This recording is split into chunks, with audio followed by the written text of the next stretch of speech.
that is now in place, and youth being able to see opportunities in areas like Rwanda, Kigali, that we've talked about, and the fact that now that exchange will come into place, and it will also change the conversation on currency and how we trade and what we're trading. Okay. And Dr. Baraza, in hindsight, what is missing when it comes to youth empowerment initiatives? Because some of them have been there, but they've collapsed on their faces. Or is it that the uptake has not been there?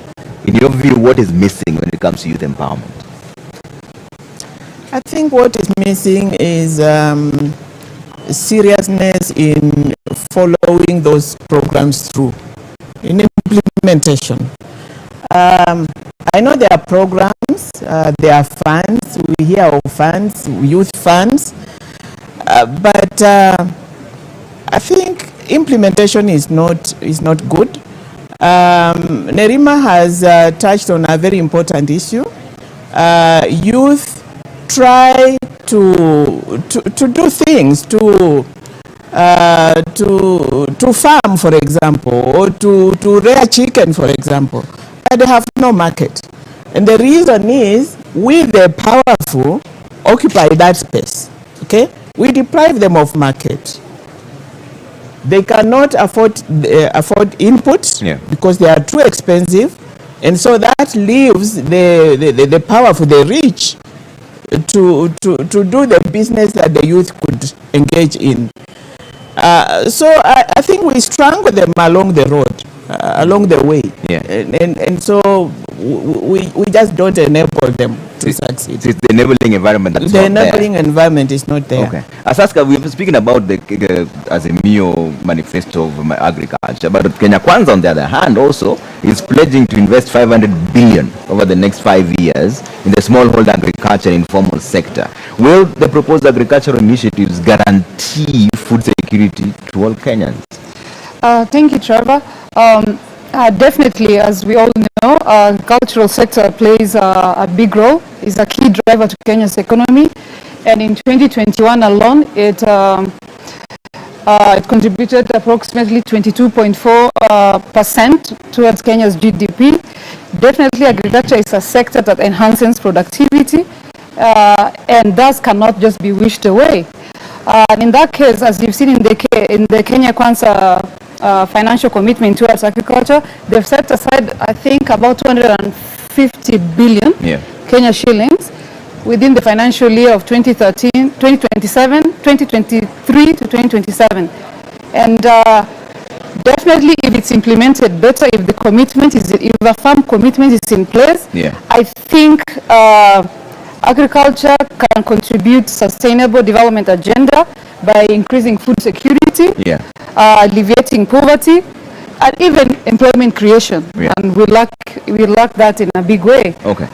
Because the sector alone, as you know, employs about 40% of our total population. So that's a huge chunk. Okay. Wanjiru, is that the direction to take, agriculture? Is that where we should focus on? Well, yes, and you know, in our advocacy, looking at the crisis of public debt, that really goes even before we entered into the COVID era, our economy was on a very weak footing because of imprudent choices, imprudent development choices. This large infrastructure development, eating up all the money, financed by costly debt, with corruption written in there, you know, conflict of interest, real mismanagement of the economy by the Jubilee administration. Because of that, we're in this economic crisis. But even then, if you listen to the Parliamentary Budget Office, they were looking at the economy and saying majority of people are employed in the agricultural sector, over 50% of Kenyans. This, even during COVID, it was the steadiest contributor to our GDP, because you're talking about the backbone of our economy. Yet our investments are in places where people aren't employed, where, you know, the large infrastructure employs very few people. So yes, it has to be agriculture, and this is why I'm saying that there are wins even before we start. the debates, before we go to the election, there are wins. The parties have listened. They have prioritized agriculture because both manifesto, the democratic space, civic space, the social accountability back to the citizens, the civic education to empower citizens to be very engaged, and answerability to the citizens. Do they show the public sector transformation to transform from the culture of impunity to the culture of compliance? Do they have the intergovernmental relations? We have seen the fights between county and national government and the Jubilee that has really almost destroyed the health sector. So are they speaking to the culture change that we need and the accountability that we need to implement these promises? Asaska, you wanted to jump in? Yes, Trevor, let's not forget that African countries, including Kenya, have international commitments in the agricultural sector. And if you remember in the 2009 Maputo Declaration, most of these countries have committed to give 10% of the national budget towards agriculture. And for many, 20 years down the line, Kenya has not been able to hit that target. It's always around maybe 3.5%. So it's a shame that we're not really prioritizing an industry that enhances our productivity and drives our economy. You asked the issue of agriculture. Yes, Prof. And that's right down your alley. And it's like as an agricultural economist. In my life. Yes. I think there is a simple reason why we should concentrate on agriculture. You had lunch. You have supper. You have... It's there. We demand it. That's the bottom line. But I think the question you asked, and I think panelists, maybe something we need to look at. What do we need to do? Because we all know, and I'm always get baffled. We know, but we're doing nothing about it. One, I think it's important to reflect back in terms of the skills we provide for the youth in the education system. And deliberately will be geared. How can a country like Ukraine, probably in one of our counties, be supplying grains to the world? And they have only 6 months in a year to grow those grains. We have 12 months. My mind goes back to a Bogo farm. I have some you can Bukula. The one we have in Kiambu here called the Waruhu farm. The extension farmers. And I can tell you, Trevor, if an extension person has come to the farm, the maize was very different from the other farm. These are the kind of things we actually want to bring back. I like her point. It's actually almost, I don't know, it's almost treason opening something in this country. The way you go through, you give up. And I think it's something we are looking for ease of doing business. I give the example. When we used to get our DL, driving license, we used to queue. And to get it, give 1,000. Right now, you can get through your phone. This is the kind of thing when you get kids into aid. And the concept in a country, Trevor, which cannot feed their people, is headed for disaster. Look at the US. Look at the country. What they do, they make sure that there's enough for their people. I think that's something we need to reflect back. And we should, and I like you're using the free trade aid in Africa, we should be the one exporting grains out there. Not exporting to us. So I think it's something we must get that. I like the word she has used, mature. We are exiting that in terms of even energy. How do we get back? And also, we parents, I think we have a problem.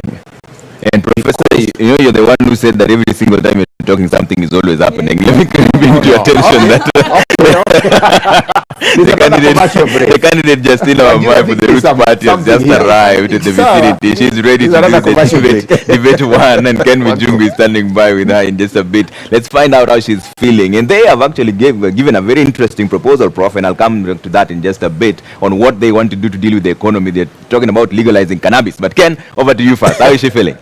And thank you, Trevor. And of course, Jacinta Wamai is here with us. She is the second candidate tonight for the first debate. How are you feeling now that you're here finally? I'm excited. Yeah. Do you know I'm here to destigmatize our manifesto?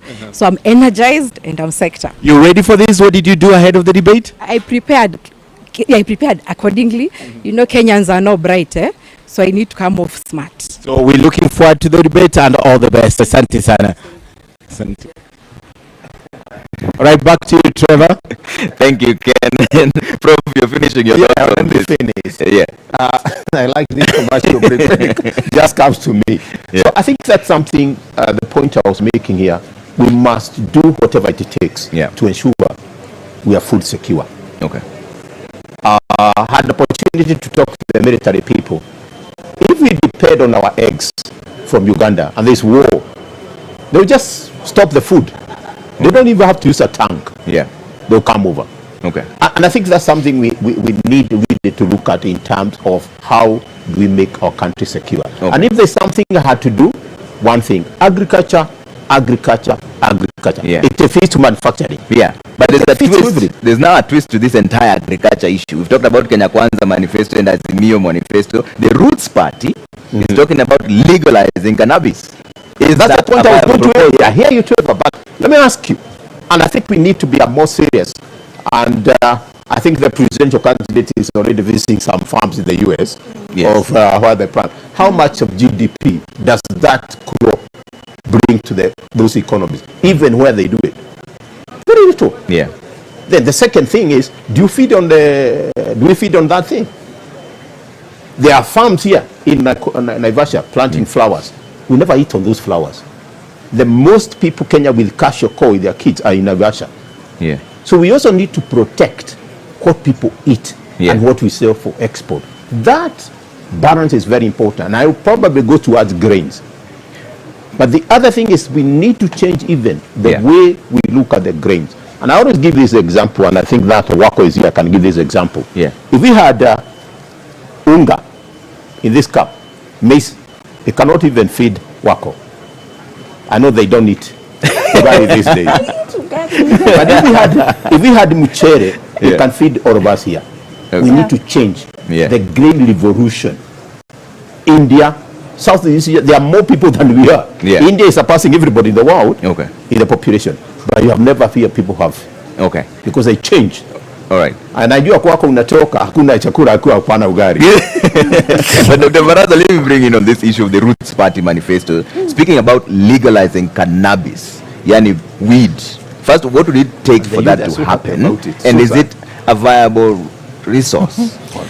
I think before I come to cannabis, I just want to chip in on what Prof has said about agriculture. We have strangled agriculture. Okay. I tried to farm. I got a big farm in Magarini. I tried to do pineapples. I tried to do sugarcane in Kwale. I tried to do mangoes. You hear of markets out there, but there is no support system for farmers in this country. I have now given up, but there is market out there. Now, the problem with this country is we like importing everything and anything because of what we stand to gain out of that. I know of so many youth who, in my endeavor to farm, I was meeting them in Kajiado. Young people, graduates, they are getting an acre here because they had, you can grow tomatoes, you can grow onions, but we strangled it. You go down Narok, young people on weekends going to Narok to get farms to try to grow wheat. Yeah. So they are trying. It's not lack of will on the part of the youth. Okay. They are trying, but we strangle the agricultural sector because we want to import eggs, and of course, who is importing the eggs? And what about that scheme in Galana? Galana Kulalu. I mean, it was hyped. We all waited. We expected we are going to feed ourselves with that maize there, and then it just went silent. What happened? And of course, there is the issue of corruption. They are in this whole agricultural sector. Yeah. Our youth can make a living and be rich within the agricultural sector. But we strangle it. Now, coming to cannabis, Okay, they say there are countries who have who are making incomes out of it. I think they need to convince us and to show us really real data and statistics on how much they are getting and how we are going to protect our youth. I think the excited ones are not looking at it from the point of view of how much income. They are excited for other reasons. So we need to be convinced that it's not a dangerous thing that we are driving our youth into, and that actually wherever it has been legalized, wherever it has been made as part of the agricultural sector, that it is giving them the returns that really go into the economy to improve the economy. All right. And Wanjiru, is this an alternative revenue stream? Because it is in their manifesto, the Roots Party of Kenya manifesto. It is in their manifesto, and if you'll allow me, I'll just add something on the excellent points raised on the agriculture sector, which is it's important to prioritize agriculture. It's important to recognize a lot of agriculture in Kenya is smallholder farmers. It's important to recognize that as we're bringing in technology, it has to be suitable to the existing framework that we have, so that you're not bringing in very sophisticated technology that pushes out the smallholder farmer. And so my question is, where is the farmer? Where is farmer's voice? What is the governance system within the cooperatives? How do we, reawaken the cooperatives and the SACCOs that support agriculture? So I think much as we are talking about the technical and the economic priorities, we must not forget the governance. We must not forget the social accountability, the citizen voice and role, because that's Article 1. And really the sustainability of development is that citizens are at the center of development. Development with the people, by the people, for the people. And government serves the citizen. On the cannabis issue, of course, we want to maximize revenue streams. But we must remember that Kenya's problems are not just economic. We also have social problems. We have political problems. So one of the things I'm finding with the discussion we are having is that there's a strong emphasis on economic needs, which is really, really good. That's progress, because it means our democracies are maturing, but then we are pushing out some of the social and governance issues. They've kind of taken a backstage, and they have to go in tandem. On the issue of marijuana, there is a social side to it. Number one, right now, marijuana is illegal. Bangi is illegal in Kenya. What this means is there's a lot of young people who use the weed that are in prison because of owning or using small amounts of weed. There are recommendations to decriminalize Bangi so that you can deal with that problem, because I think that creates inequality, and that fails to deal with, there's a disconnect between the law and the social reality.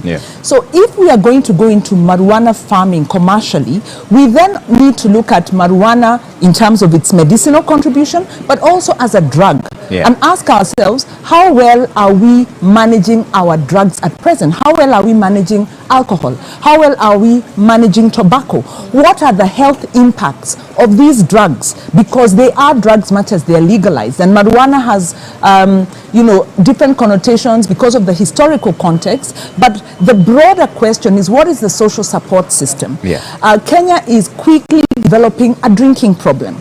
Our young people are quickly developing drinking problems. This has been exacerbated by our kind of skewed taxation that we have on alcohol that makes it cheaper for young people to take hard drinks than it is to drink maybe lower levels of alcohol. So we need to talk about social impacts of the decisions we make, economic decisions we make, so that we have a holistic conversation. So my view is we are looking at one aspect but missing the bigger picture. Asaska, is it a realistic proposal?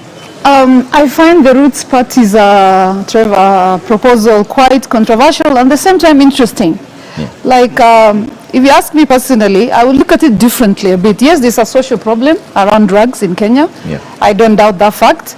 But if you look just around East Africa, if you look at Rwanda and Uganda, they've legalized the medicinal use of cannabis, and they're making money of it. They're exporting it just like tea or coffee, and they have investors who have come in and they're making money out of it, and that way they're having an alternative revenue stream that is helping develop the country. Yeah. So I'm not opposed to maybe looking at it differently and having tough guidelines surrounding the production of cannabis. Yeah. I think it's something maybe we can look at, because But currently we have 10 countries we don't in have Africa. enough regulations to deal with the drugs we have currently. So if we add Correct. another one, wouldn't That's that be a definitely recipe an for issue chaos? that needs to be addressed fast. Yeah. And if you remember the late MP of Kibra, he brought the Cannabis Control Bill of 2018. Yeah. And he had good proposals in there, because it can be used for a medicinal value. Yeah. And if we restrict it, not for recreational purpose, maybe we'll be able to have very strong guidelines Yeah. that can ensure that it cannot be the drug cannot be misused. Used. Okay. Nerima? I'm not coming to you last Now, on that one, I like that you've come to me next, because I feel I hold the same opinion as Saska. It's about looking at the differences. It's interesting. It really is. Yeah. We're thinking outside the box because we have to. We're talking about a population that is majority youth, and not only is it now, it will be for decades to come. And we're talking about a global economy and a global citizen population that will continue to grow.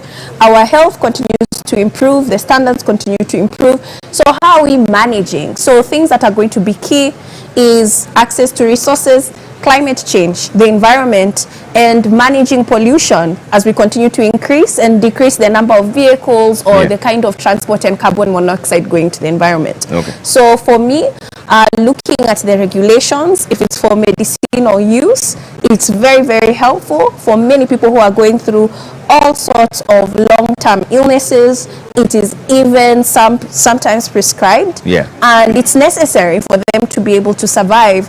But then I think what a lot of people are worried about is the misuse of that. And it's the same with all the drugs that we're talking about, like Wanjiru has mentioned. Yeah. So, Prof, jump in. Yeah, I think I'll pick from what he said. And it's economics.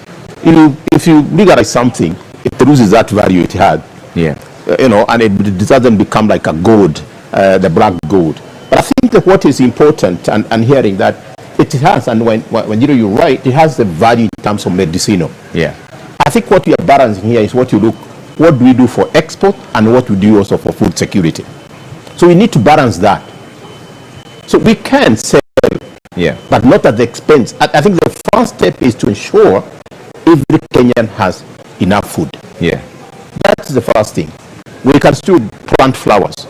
We can plant tea. Tea plays two parts. It plays as an export, but also consume. But it's not food really. Okay. I cannot have tea and I say I've had lunch. Okay. So we think to be careful in that.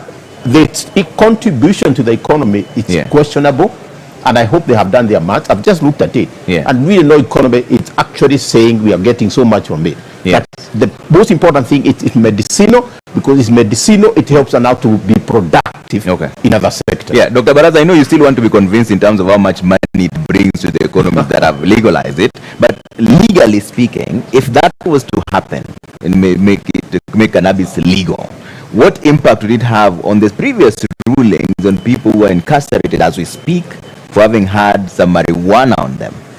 What impact would that create in the judiciary where you've served before? If they legalize marijuana now, what it will have on the people in the cells? Well, I guess, is the law retroactive? No. I think the law doesn't apply retroactively, but I think the issue here is not the legalization. I think good points have been raised around Wajakoya's or that manifesto about marijuana. Yes.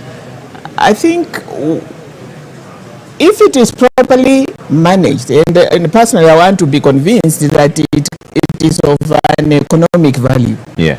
If it is, then I think a law can be passed, an appropriate law can be passed. We put in place mechanisms to protect the youth from abuse. And then I think that will be okay. But I need to be convinced that there is some useful. It is a useful venture in terms of agriculture. All right. Let her finish. I'll come to you. Yeah. Go ahead. As to and then that will take care of the abuse which has caused the fellows in the cells to be in the cells. Okay. Yeah. All right. Asaska, you wanted to jump in? Yes, I'd like to add on to what Ms. Barasa has mentioned, that yes, definitely there's a social problem. Yeah. We all agree. And if you look at the 10 countries, I'd like to clarify, the 10 countries in Africa that have legalized cannabis, they've only legalized for medicinal use except South Africa. South Africa has legalized both for medicinal use as well as recreational use. So yes, there's a fear around the social problem that the cannabis will bring about. But I also want us to look outside the box, as Nerima has mentioned, that hey, it's estimated that in Africa alone, cannabis has a market, is worth about $7 billion by 2023. So it's a market that maybe we could try and figure out how best we can get into for the benefit of our development agenda in the country. Okay. Yes, so I was going to just be clear that I'm not advocating that it don't be legalized. I think I'm actually a proponent of, if you look at the social reality, cannabis is being used, it's being used by youth, that's why they're winding up in jail. So first of all, it shouldn't have been criminalized because people shouldn't be in jail because of smoking cannabis. That is quite regressive, and so that's the situation. Now talk about the war on corruption, and Dr. Barasa, I'll start with you on this. You've been at the helm of the judiciary. What is really hindering the war on corruption? The war on corruption is being hindered by corruption. Corruption itself? Yes. Okay.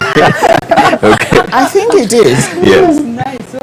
Because we have institutions to fight corruption. We have the law to fight corruption. We have constitutional provisions, although we've watered them down, as Wanjiru says. So what is the problem? And so we hear of cases of corruption, and they are major, and there are many, they are on a daily basis. They come to the courts, and probably you hear about them day one, and then that's the end of it. We just never hear of people getting convicted for corruption. So I don't know what happens, but I want to imagine that there is corruption in the fight against corruption. People blame that on the judiciary.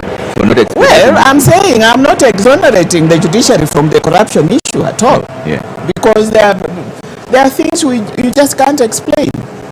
Or in other institutions, those other institutions to fight corruption. When you say the things you can't explain, what do you mean?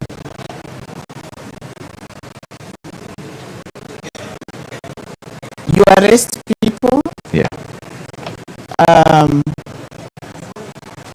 by the time you go to arrest a person, you must really have a reason. So what happens beyond the arrest? Right? What happens beyond the being charged in court? I think there is so much which happens in that chain of dealing with corruption. And my argument is that there is corruption which is fighting to sustain corruption. Yeah. So Prof, what then would be the solution? Deal with it head on. Yeah, there's no two ways about it. The Roots Party is suggesting bringing back the death penalty. Do the head on. And what am I talking about head on? We know some countries, you mess up and you are in. That's it. Yeah. And look, this parallelism. We, as African culture, we respect leadership a lot. Because that's how we've grown up, to respect leadership. I'll give you an example. Magufuli, and God bless his soul.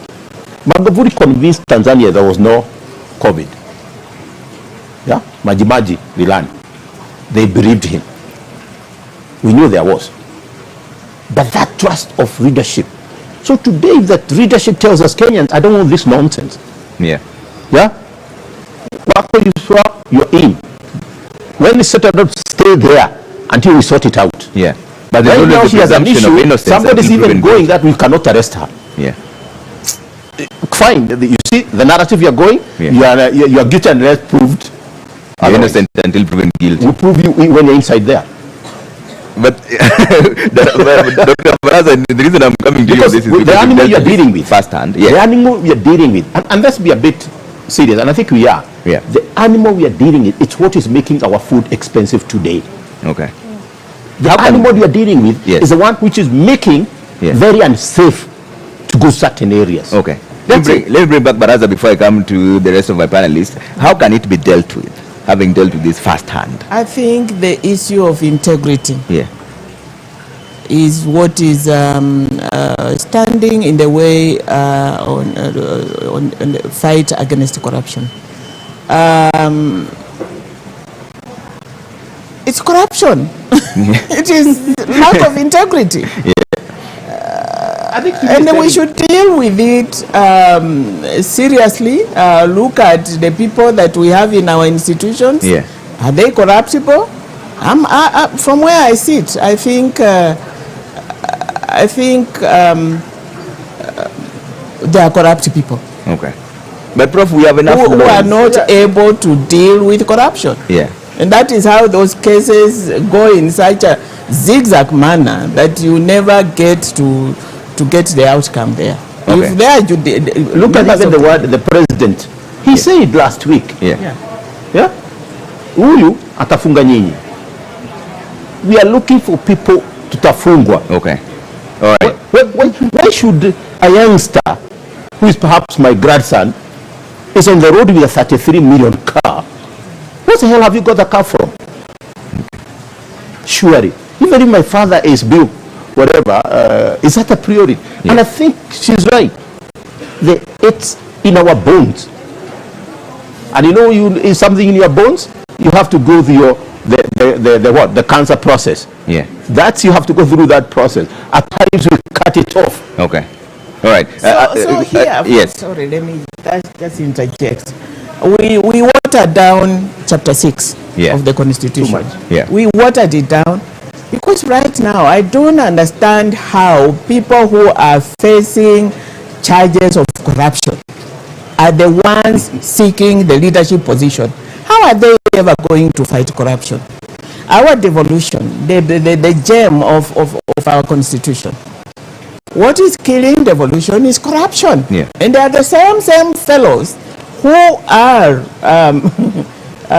benefiting from corruption in those counties. And they are the same ones running for positions of leadership. How are they ever going to fight corruption? I think their main aim is to come and preserve themselves. It is unfortunate we watered down chapter 6.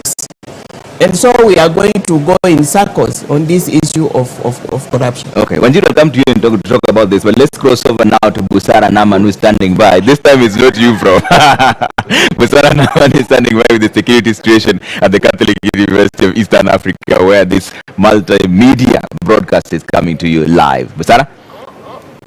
Na mtazamaji, moja kwa moja tuangazie swala zima la usalama katika chuo hiki ambapo mdahalo unafanyika, na kwa mengi zaidi tunaungana na mkuu wa kitengo cha usalama. Moja kwa moja ningependa ukaribie na uanze kwa kujitambulisha. Alafu tuendelee. Kwa majina naitwa Benjamin Mwanzi, Sub County Police Commander Lang'ata. Na ningependa utueleze, je, ni mikakati gani ambayo mmeweka kuhakikisha kwamba tuko salama, na je tusiwe na wasiwasi? Nataka kuhakikisha wa Kenya na watu wote ambao wamefika pande hii ya kwamba usalama uko sawa sawa. We have made the necessary arrangements.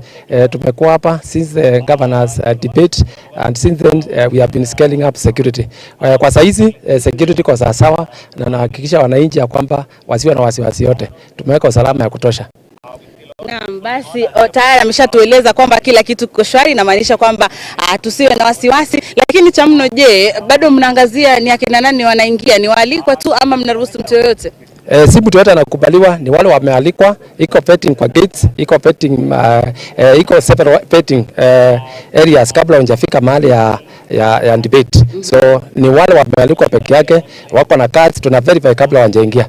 So watu wasikuje isipokuwa wale wamealikwa, na tunaomba wale wamealikwa nao wakuje, na wale watu walitupea wakasema wao ndio wataandamana nao, wasiongeze watu wengine zaidi kwa sababu ya the logistics ambazo tumeweka huko ndani. Naam. Bila shaka mtazamaji, huyo ni Benjamin Mwanzi, ni OCPD wa Lang'ata, ambaye anatujuza mengi kuhusiana na shughuli nzima ya usalama katika eneo hili, na kama alivyosema kila kitu kiko shwari. Kwa hivyo mtazamaji, kama uko nyumbani endelea kutazama kwenye runinga yako, kama uko na radio sikiliza, kama uko na bundles basi angalia mtandaoni mtazamaji, uweze kujionea yote yanayojiri katika mdahalo wa leo wa wagombea wenza. Kufikia hapo narudisha upande mwingine wa studio kwako Trevor. Asante sana Busara Naman, kila kitu kiko shwari. Kiswahili. Wanjiru, let me bring you back into this. You've been dealing with this issue of corruption for the longest time now. What are the best options of dealing with it? Great, yes. As an institution, we deal with social accountability, which is really strengthening citizen voice for accountability. Corruption proper, you're looking at abuse of office and you know, the penalties and the kind of remedies you have on that. And how do we deal with the problem of corruption? First of all is to recognize that, as Prof has said, as Daktari has said, it's become a part of our culture. In 2015, I think it was, the Aga Khan University published a study on youth perceptions and expectations, and youth said it doesn't matter how you make your money, as long as you make your money, and corruption is not a big deal. So if you're going to talk about you know, prudent use of public resources to youth, it's not going to resonate, because the interest is to make money by any means. We become very consumerist. Our value system is about consumption, and it's about, you know, acquiring money so that I can consume, like Prof is saying, enjoy a big car, the soft life. So one, we need to deal with the culture. The other thing, of course, it's about leadership, and it is about Chapter 6. And so we are looking for a political party that is serious about Chapter 6, that's making some good, strong recommendations, and have a track record on delivery. The problem we are having, and it's a crisis that's facing us, is we are having more and more leaders who have violated public office, who are involved in drug cartels or money laundering cartels, rapes and violations, and are actually in court. You know, sometimes it's rumors, sometimes they're even in court, and they're able to get into public office. And as Daktari has said, what will they do once in office? They will water down the law. So we are caught in a cycle. So it's a vicious cycle. It's a vicious cycle, but we must give ourselves some opportunity for hope. Number one, as we go to vote, Kenyans must refuse to vote for leaders who are implicated in corruption or other forms of public abuse of public office, so socially. Number two, we need to align with leaders who have expressed their interest and have a track record in fighting corruption, and then also in our own... Wanjiru, hold that thought in just a bit. It's an important process that's coming through. This time it's not Prof again, it's you interruptions coming through. It's close over. We're equal. Twice now, so at least now you're even. Nimrod Tabu is standing by with the balloting process. It's an important process, and he'll explain why. Nimrod? Asante sana Trevor Mbija kutoka studio nyingine. Hapa tuko katika sehemu moja muhimu, na kama unavyoona ninao wagombea wenza wawili ambao tayari washafika tayari kwa mdahalo wa leo. Bi Justina Wamae hapa na Bi Ruth Mutua tayari kuanzisha kipenga chetu cha mdahalo wa leo, lakini kazi iliyoko hapa ni kazi fupi ndogo ya moja kwa moja kuweza kumchagua yule atakayeingia jukwani wa kwanza, yule atakayerushiwa maswali ya kwanza na kujieleza wa kwanza. Kwa hivyo Bi Ruth na Bi Justina, ningeomba tu kwa wepesi tu kila mmoja aweze kuchukua karatasi yake ambayo ni kura, halafu moja kwa moja tuweze kuzionyesha kwenye mpiga picha moja kwa moja. Mwaweza kufanya hivyo maana nishawapa kibali. Ameanza Bi Justina, akafuatia Bi Ruth, moja kwa moja kuweza kufungua tuweze kujua. Haya basi, ni kama unavyoona upande wangu wa kushoto, nambari wa kwanza atakayeingia jukwani si mwingine ila Bi Justina, wa pili atafuatia ni Bi Ruth. Na moja kwa moja basi niwaeleze kwa kifupi tu, kwa kuwa yule anaingia kwanza anaingia sehemu ya kushoto kuangalia wale wageni walioko mbele yetu. Kwa hivyo ni shughuli tu ya moja kwa moja kuingia na kuweza kuanza kusubiri mdahalo kuweza kuanza rasmi. Asanteni sana na natakia kila laheri. Asante. All right, asante sana Nimrod Tabu. That's Nimrod Tabu during the balloting process. Now that's an important process because now we know Justina Wamae of the Roots Party is taken number 1 and Ruth Mutua is number 2. What that means is Justina will be the first one to make her opening remarks and also the first one to make her closing remarks. That's the reason why the balloting process is important, so that we align on who goes first, right? Yeah, you're finishing your thoughts on recommendations of dealing with corruption. How do you deal with this monster of corruption? Number one is implement the law, because there are provisions. We need transparency.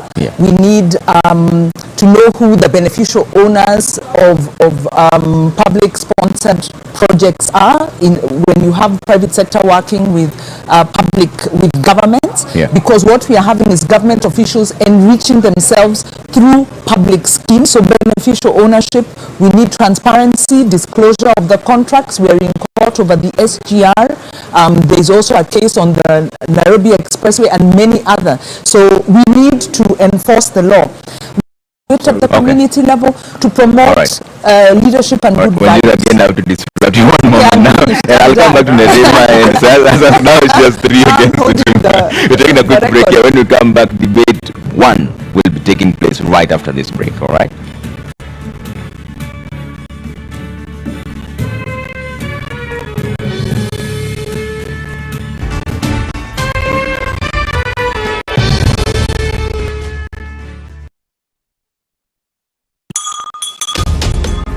What is a secondary school in Kenya? It ranges from 106 high-cost national schools educating 3% of the learners, where you find ultra-modern libraries and laboratories, the most experienced principals and teachers, and the best teacher-student ratios. To 7,019, some barely established, understaffed, lacking basic facilities, sub-county schools, educating over 60% of learners. Given that KCSE is the most consequential examination in our education system, isn't it fair that we level the ground for all learners to excel by narrowing the capacity gaps between the worst and best schools to deliver quality education? Usawa Agenda calls for a sub-county schools upgrading program and a change from the capitation model to enable small schools to grow. Without these, SDG 4 is a false promise to most Kenyan children.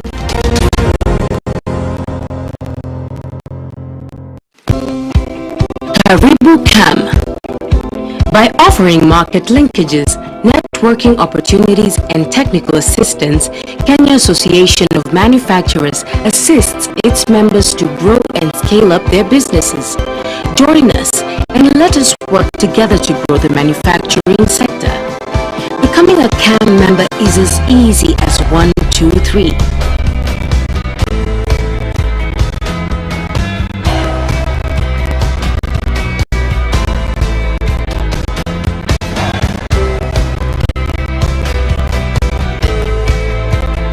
Kenya Association of Manufacturers, driving global competitiveness. najivunia sana kwa Mkenya kwa sababu ni nchi ya amani. Naweza tembea Kenya yote bila kusumbuliwa. Kenya is one country that is most admired because of marathon runners. Our culture is one of the best in the world. Nashukuru kwa sababu ya demokrasia tulionayo. Kenya ni nchi bora, yani yapendeza tu.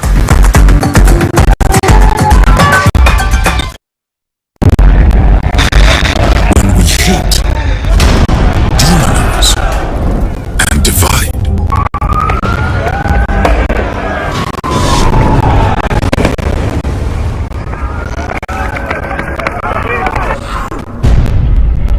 we become them and us.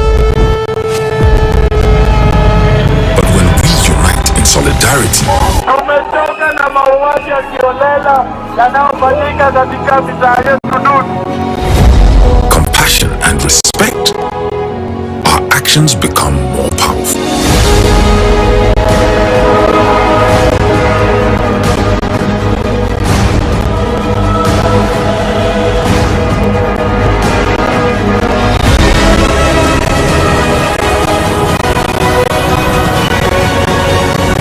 And together we can change the world.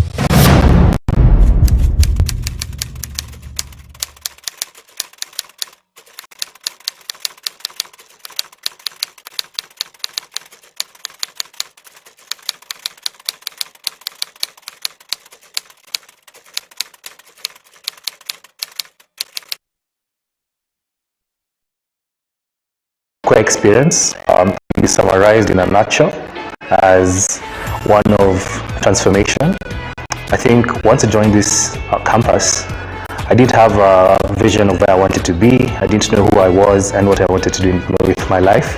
And I feel like the environment and the people who've mentored me along the way have enabled me to find out who I am and have helped me figure out where I want to go in this life. They have a good quality education, which I 100% vouch for. Enroll at Catholic University of Eastern Africa for courses in nursing, law, business, economics, computer science, education, community health and development, actuarial science, international relations, counseling psychology, regional integration and theology. September intake ongoing at Langata and Eldoret campuses. Email admissions@queer.edu or visit queer.edu. Queer for innovative, marketable graduates. Check it. Let's talk about banking. Or let's talk about dreams and goals. Your dreams, your goals. If you're like Louise, you value doing biz with ease. Or maybe you're like Dan, a family man with a plan.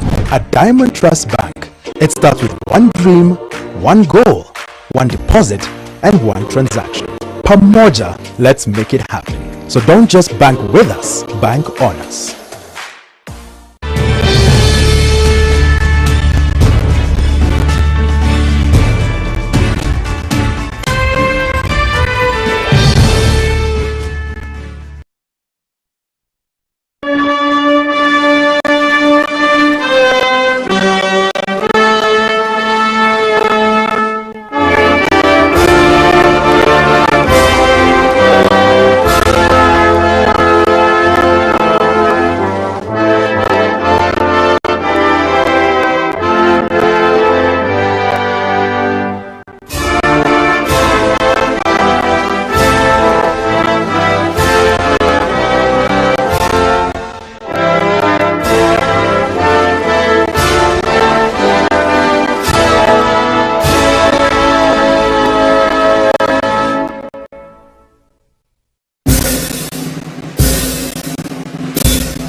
Good evening and welcome to the Pope Paul VI Learning Resource Center at the Catholic University of Eastern Africa in Nairobi. My name is Francis Gashuri of Citizen TV and Inoro TV. Na jina langu ni Zubeida Kome kutoka kituo cha KTN News. Karibuni popote pale mnapotupokea katika mjadala huu kati ya wagombeaji wenza wa kiti cha urais katika uchaguzi ujao wa mwezi Agosti. This is the first of two debates involving running mates of the four candidates cleared to run for president. In this debate, we are hosting Ruth Wangoi Musheru, the deputy presidential candidate for the Agano Party, and Justina Wamboi Wamai, the deputy presidential candidate for the Rhodes Party. Na kulingana na maelekezo yanayothibiti hafla hii, wagombeaji wenza wa urais wana muda wa dakika 90 za malumbano kati yao wenyewe, malumbano ambayo pia yataelekezwa na maswali kutoka kwangu Zubeida na mwenzangu Francis Gashuri. Maswali ni yetu wenyewe na hayajajadiliwa kati yetu na yeyote yule ndani au nje ya kampeni husika. And indeed, our questions are clustered into 6 segments, each running for 15 minutes. As per our debate rules, each candidate has 2 minutes to make an opening statement, 2 minutes to answer a question, and 60 seconds for a rebuttal. The topics have carefully been selected through a thorough assessment of sentiments over Kenyans across the country. Na maelekezo yetu pia yanashauri na kuwataka wagombeaji wote kuendeleza mjadala huu kwa lugha, nia na njia zinazohifadhi heshima kati yao, kati yetu hapa na hata kwa watazamaji wanaofuatilia matangazo haya mbashara. Hii ina maana kwamba lugha isiyofaa, ikiwa ni pamoja na maneno yanayoweza kupewa tafsiri ya matusi, hayataruhusiwa kwenye mjadala huu. The same responsibility shared by the audience seated here in the auditorium. Debate rules do not permit any cheers or jeers, except now, when we turn our attention to the debate platform to welcome the deputy presidential candidates, Justina Wamai and Ruth Musheru. Naam, kulingana na kura ambayo imepigwa awali kuambatana na wanaowania wakiwa wagombea wenza kwenye kinyang'anyiro cha urais kwenye uchaguzi mkuu ujao, Justina Wamboi Wamai wa Roots Party ndiye amepata nambari ya kwanza, kumaanisha kwamba ndiye atazungumza akiwa wa kwanza, na vile vile tuko naye Ruth Wangoi Musheru wa chama cha Agano. Karibuni sana. Asante.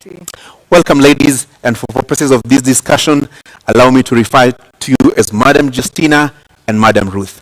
Welcome. Thank you. Let me start with you, Madam Justina. You have 2 minutes Yes. to tell us why do you want to be Deputy President in the Republic of Kenya? Thank you very much, Kashori and Zubeida, and thank you everyone who is here. We appreciate. Justina Wamai is emotionally intelligent. She's vibrant. She's someone who looks into the future. And given the fact that I was born in Kibera and I am where I am today, I feel I've achieved, which is encouragement to anyone at home. In 2013 and 2017, I must say I was a consumer of this production. I was at home watching, but today I'm part of the production. So I feel very humbled, and given that I understand the role of a DP, that you deputize the president in all execution of his duties, I am ready for it. My educational background in procurement, having a master's in procurement, links with the public service. We are out to run an efficient government, a government that looks into how we are managing our money. So that gives me the upper hand. And again, being 35 years a youth, I can resonate with the challenges the youth are facing. Besides, I had ran for Mavoko in 2017, member of National Assembly, and many people were asking why the member of National Assembly. My drive then was to go into National Assembly and formulate and sponsor bills that are youth responsive. So when I speak here, I know the plight of the youth, I know the plight of the women, and my focus is telling the Kenyans the truth, that it is not easy, but you're going to make it. The future is beautiful for Kenya, and that is what Roots Party stands for.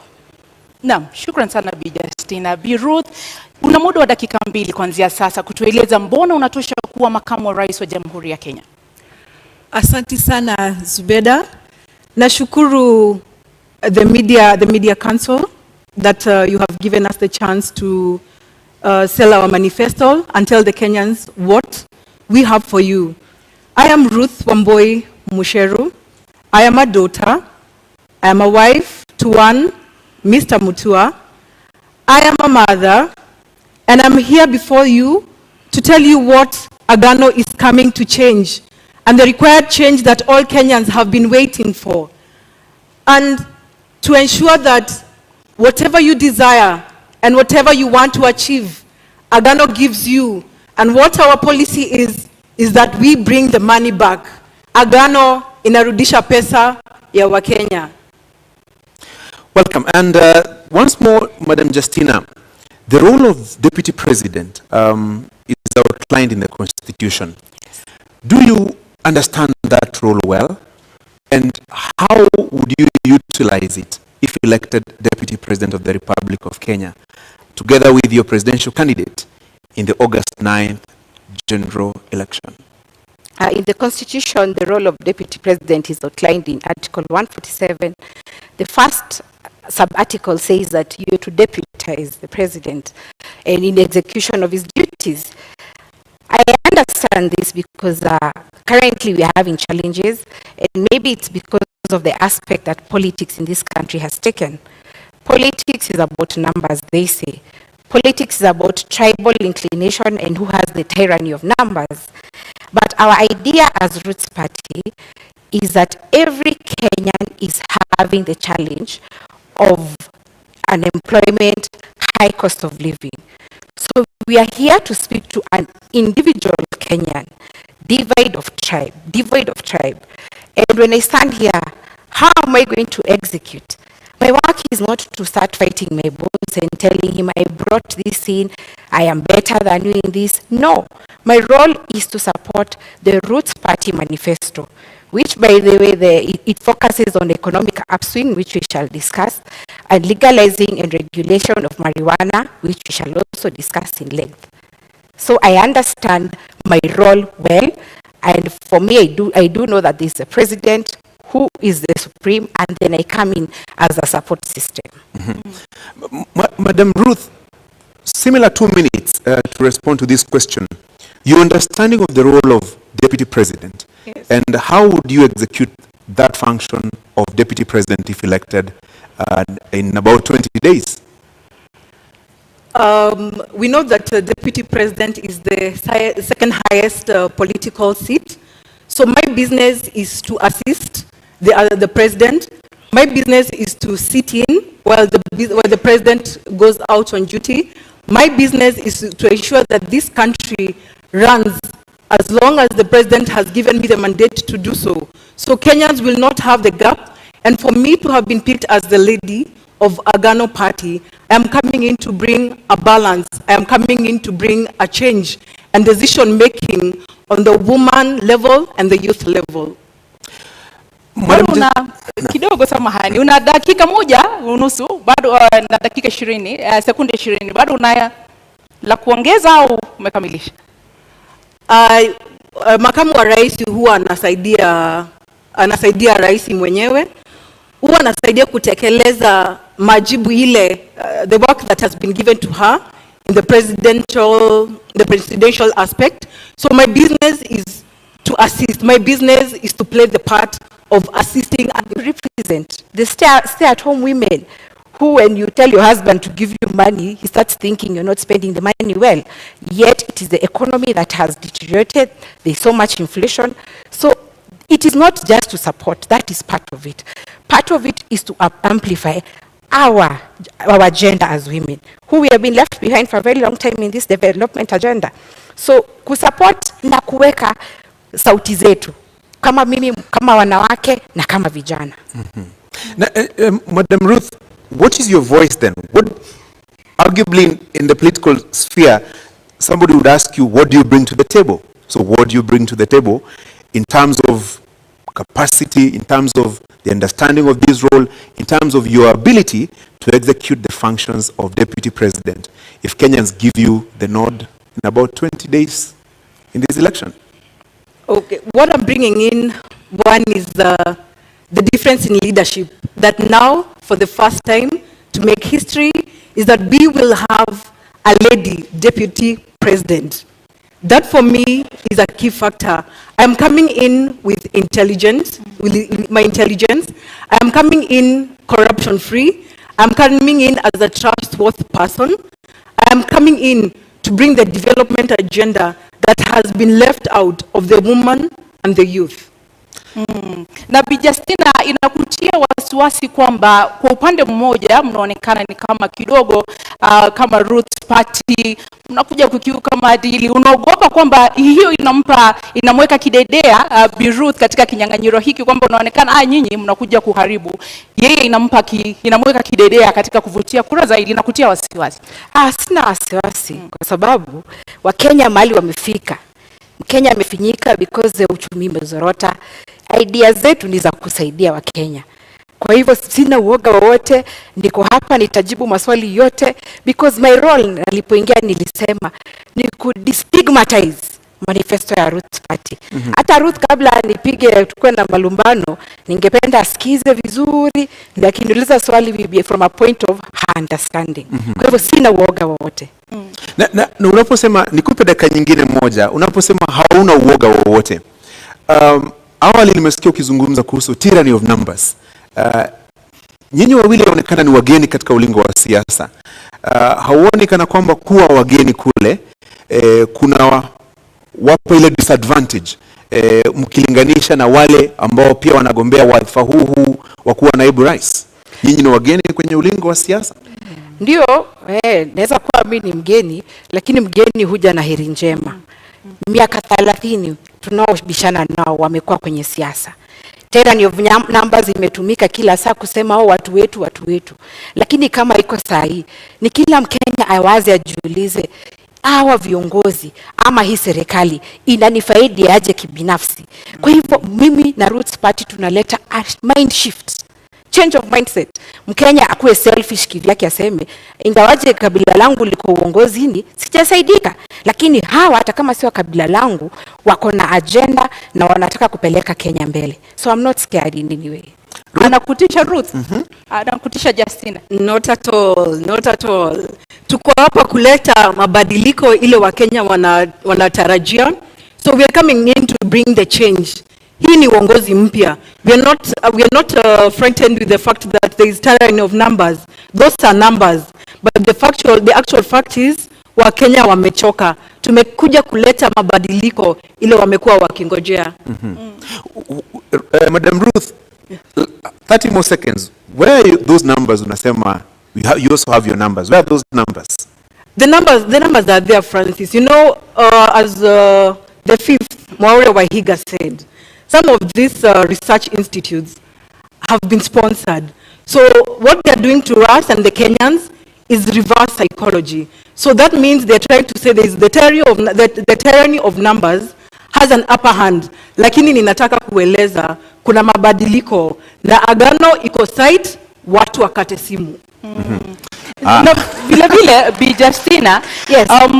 Tunapoangalia katika uongozi na katika nafasi ambayo umesema kwamba mnaielewa vyema ya makamu wa rais, tuseme kwa mfano kesho mgombea urais kwa tiketi ya Roots Party awe kwamba hawezi kuongoza, tuseme umechaguliwa, nini ambacho kinakupa hiyo motisha au uweze kuwa na ule ushawishi wa kuwa kwamba unaweza kuongoza kama rais wa Jamhuri ya Kenya? Kweli unatosha kuongoza kama rais wa Jamhuri ya Kenya?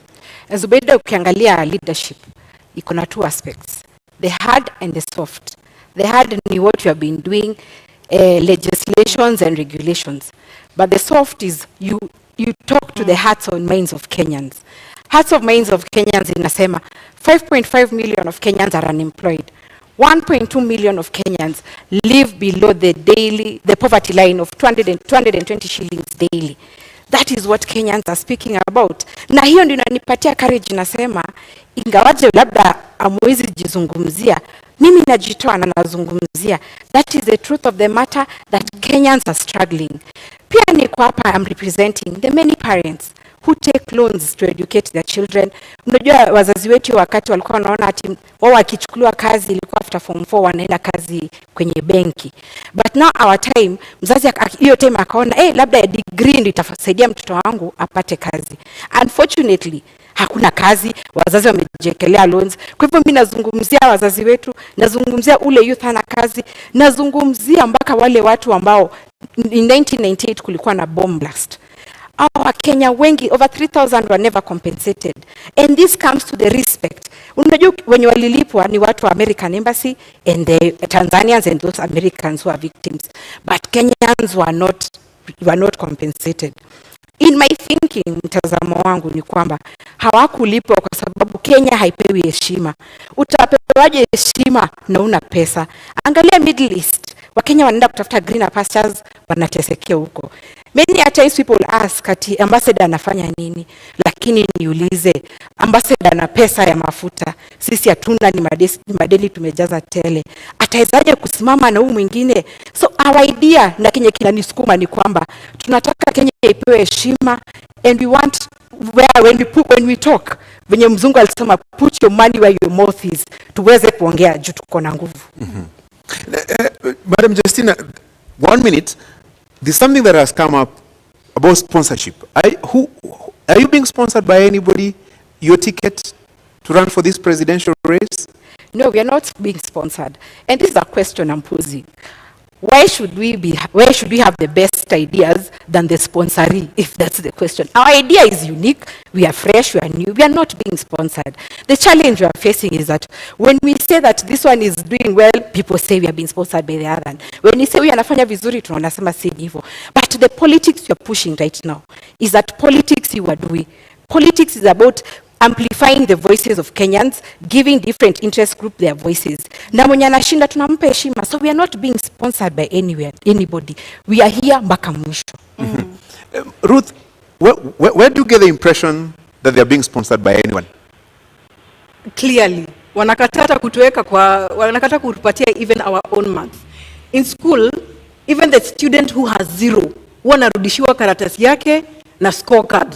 Lakini sasa our research institutes wamekuwa sponsored, wanatoa huyu mtoto mmoja, which I seriously think that ni kupunguza, wanapunguza namba zetu. Probably we could be a threat because Kenyans are tired. They want new leadership. Na haswa iwapo hampati ufadhili au msukumo kutoka kwa mtu yeyote, haswa nani anafadhili kampeni zenu kama Roots Party? Our mode of campaign ni kama ile ilitumika na PM wa India Modi. Wakenya wamechoka in a way, they tell us come to Nakuru. Tunawaambia hatuna pesa. Someone tells you end of fuel kwa petrol station yangu, ama wanajiunga wenye petrol station fuel there. Mwingine lala in my hotel, I'll give you food. Bora mkuje Nakuru muongeleshe watu. That is our mode of campaign. And by the way, hakuna pesa si tumeibia Mkenya. And that is what hiyo kasumba tunataka kubadilisha. Kenyans, I blame you for poor leadership. Because kila sasa ya siasa watu wanasemanga kameiva tunakafunga, because mwanasiasa akikuja you want to be given something. Hiyo ndio ina motivate wanasiasa kuiba, wakiingia ndani they recoup, there's return on investment. Haiwezi ekelea pesa yake hapo alafu afikiria ati unakula freely. No wonder we have bad leadership. Kwa hivyo Mkenya ukiona watu wanakuja campaign, usituchukie juu hatuna kitu. Sisi tuko na idea ya kupeleka Kenya mbele. In the next 5 years tukiwa kwenye kiti, mtakuwa mnatupatia pesa ya campaign. Na labda ni kuongeza dakika moja. Je, Roots Party inakuja kuharibu kura ya vijana na kuharibu vijana? Naweza sema nobody owns anyone's vote. Our role hapa ni kuambia wa Kenya that there is alternative. Si kila siku hiyo 30 years mmeambiwa ati tunafanya hivi. No, ours is to give alternative. No one owns any vote. Na Mkenya usiogope kupigia Roots Party kura ati because when you are nani. And there's also another question. Kenyans are saying you should have started earlier. Let me say this. Official campaign period began on May 29th, 2022. So hakuna mapema tungekuja because we follow the law. Number 2, we have not yet gone into election. So you can vote for Roots Party, usiogope ati jueni wa mtu mwingine. And finally, wa Kenya, kuambiwa that you're owned by someone is negating on our gains on democracy. This debate here has to achieve the purpose. The purpose is to convert the many Kenyans who we never find during the campaign trail, lakini wako kazini.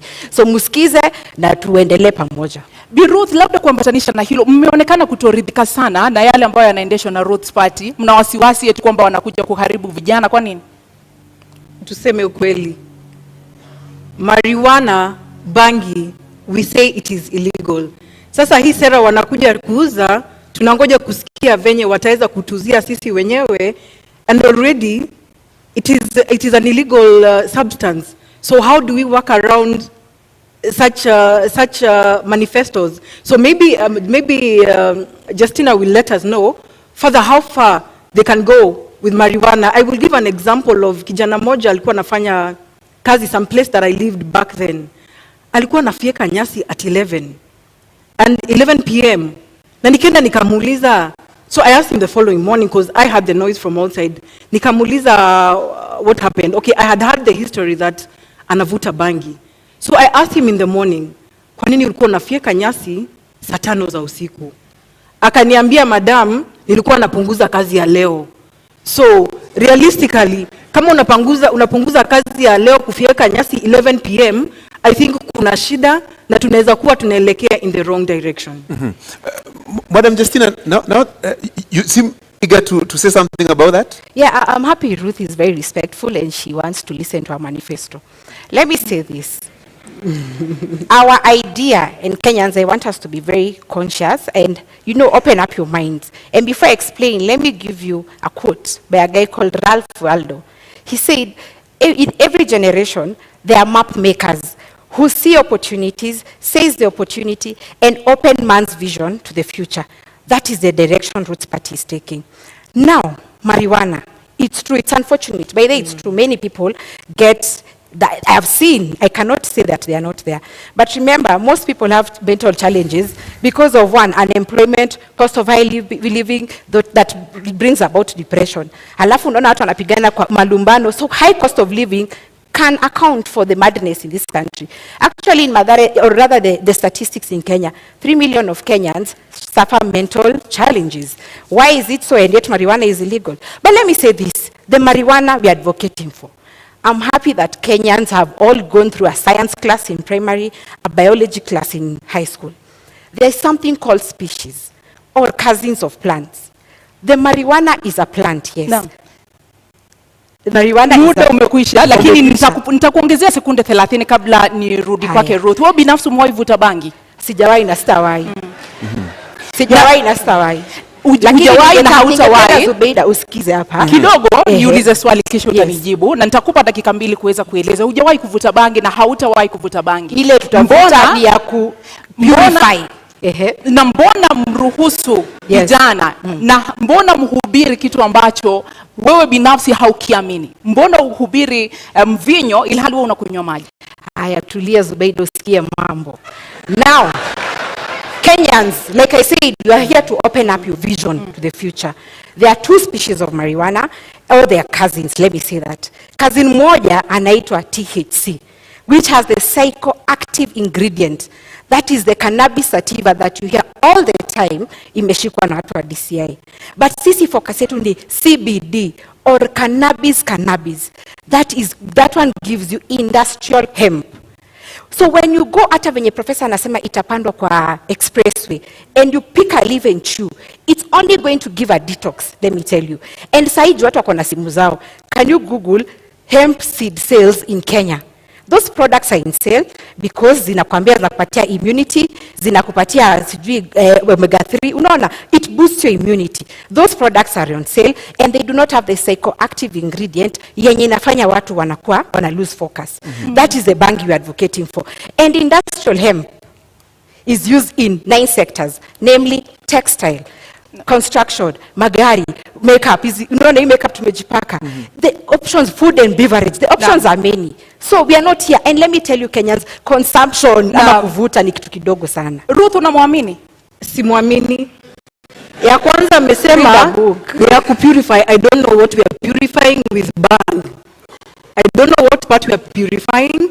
Kwa hivyo ningetaka aweze kutuelezea kama ni damu tunaosha, kwa sababu kama ina purify na ni dawa, si tuapishwe 10th alafu 11th hospitali zifungwe kwa sababu ni dawa. Let us hear, how does it purify? I would wish to know.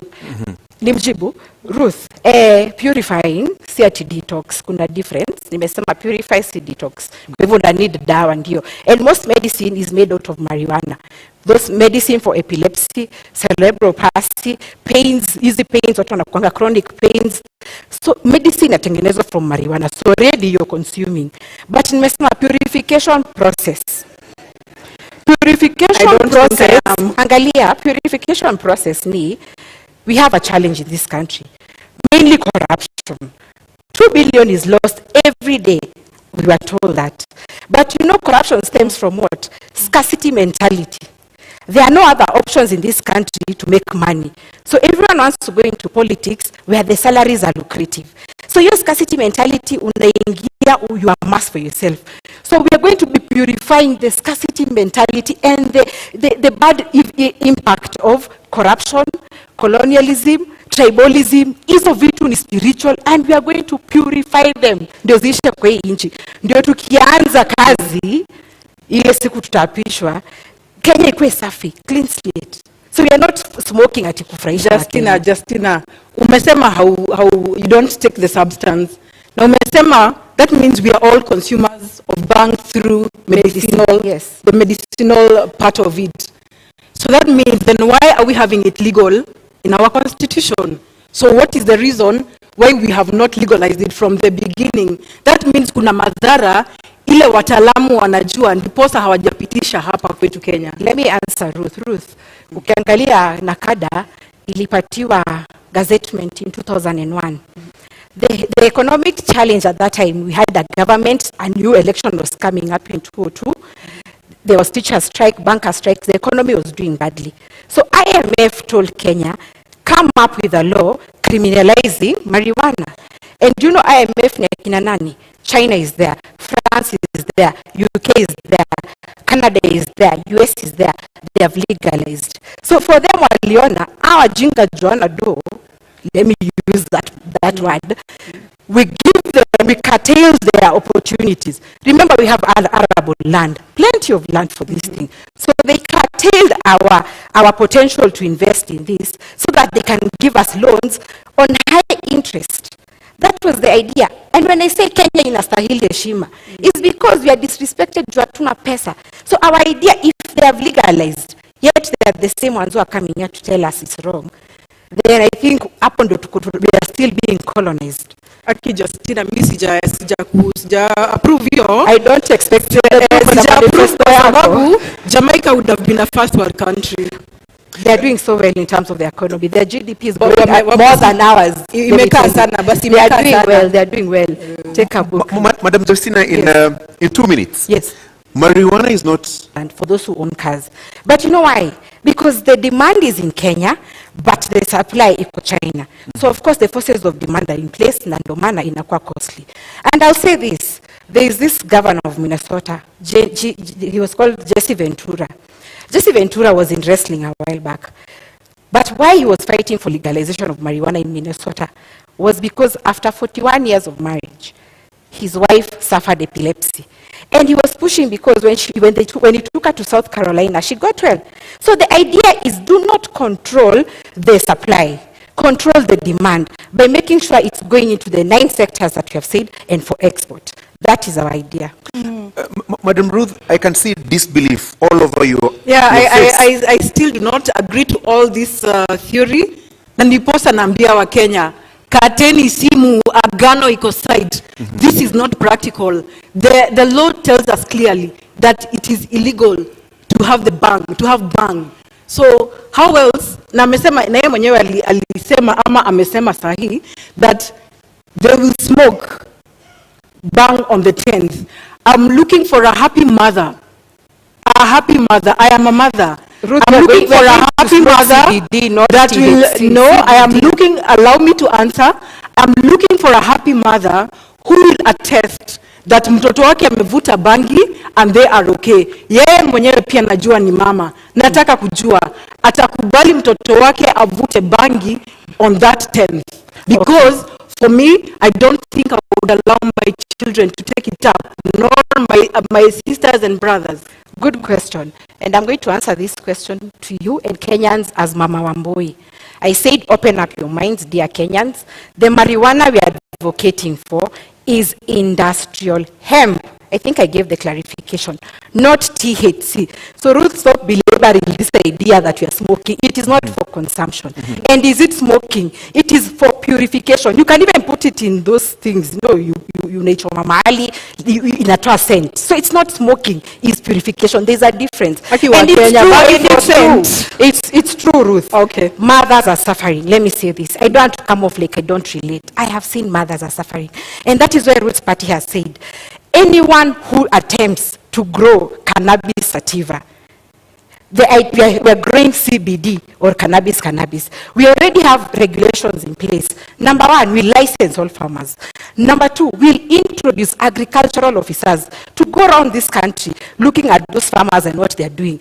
And there's a distinction. Even you, Kenyan, you can report someone growing sativa. Why? The leaves of industrial hemp are very large, but the leaves of sativa are very small. So the agricultural officers will control licensing. So I think we're already controlling this measure. Let me give you one more minute to explain this. This is the theoretical talk about agriculture in terms of growing marijuana. What are the practicals? Have you identified the areas that you intend to grow this marijuana? What are the economic returns if this was to be allowed, if you're to become deputy president? Okay, marijuana is going to spur up our economy because agriculture has been given a backseat. The challenge you're having now because of FLA, many of the Kenyans or the youth who are in the bread basket of Kenyans have migrated to the urban areas to do what? To be boda riders. They're thinking there's money because agriculture, they are not viewing it like it has money. So these are the returns. Look at China, for example. In 2021, they made 1.2 billion USD out of 169,000 acres. That is China. Now look at our case. And by the way, land in Kenya, when you look at the NLC report, Kenya is close to 144 million in acres. 80% they say is dry and arid. 20% is what we are using. So when you bring marijuana will be like crop cover to stimulate our soil so that it can be able to produce other things. So we are focusing on the arid area, the 80% of it. 20% of it is where Kenyans are crowded. So we'll open up space so that we use all the other land that we have. Bi Ruth, kidogo kuambatana na kile ambacho wamesema, unadhani uchumi wa Kenya haujaimarika kwa sababu hatujahalalisha bangi? Wakenya wanaumia kutokana na gharama ya maisha kwa sababu hatujahalalisha bangi? Hapana, sikubaliani na hiyo. Uchumi umezoroteka kwa sababu ya corruption.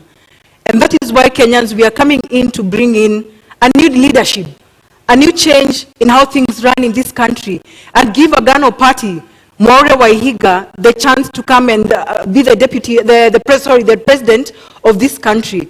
Corruption has eaten us up. In every corner of each sector, corruption has eaten us up. It's not that we do not have bangi, lakini corruption imetukula sisi wenyewe. We have eaten ourselves up, and a few of us know ourselves. So we are going to deal with that. Let me add something quickly. Okay, when you look at private businesses, they look at what is our competitive edge. How can we be ahead of our competitors? So it's not that uchumi imeharibika because of no legalization of banking. Of course, I agree with Ruth, corruption should be blamed. But look at this situation, that if private businesses are looking into the future, why is government scared to look into the future? And the future is legalization of industrial hemp or marijuana. So our idea as Roots Party is to run a profitable government, devoid from increasing taxes from Kenyans, from getting further debt, but we are going to look for our own money. Our own money will come from legalizing a regulation of marijuana. Case in time, a pilot study would be Kulalu Galana, the 1 million acre project. Iyo iko 1 million, that is times 5 of what China got in 2021. So we'll have 6 billion USD. You can do the math in Kenyan shillings. That money is money that will be used to pay teachers, pay the civil service, increase their salaries in trenches. So for us, tunaangalia competitive edge, what private businesses do. Niulize Justina swali kidogo. kuna kuanga na employee incentives. Ukifanya kazi kwa bakery, huwa wakati mwingine unapatiwa mkate uende nayo nyumbani. Na je, bangi wataenda nyumbani na nini? Wataenda nyumbani na, very good question. Wataenda nyumbani na proceeds of bangi. And it's good you brought me to this idea. The youth in this country, not all of them want to be employed. But hawa vijana wanatafuta capital. Unaenda bank unaitishwa logbook, title deed. Kweli, you don't have. What we are going to do with Roots Party, I told you government owns 10% of 144 million acres. In every county, government land will give 200,000 acres to our youth. We'll have a thing like the YALI project, which we are calling Roots Entrepreneurship Initiative. Tunafanya competition, tunachukua 50,000 youth. Kwa hiyo mradi ya 200,000 acres. Na ujue bangi grows in 4 months. So akishauza hiyo bangi yake, hiyo proceeds, 2.8 million according to hesabu za China, youth atakuwa na capital, seed capital ama capital to boost their business.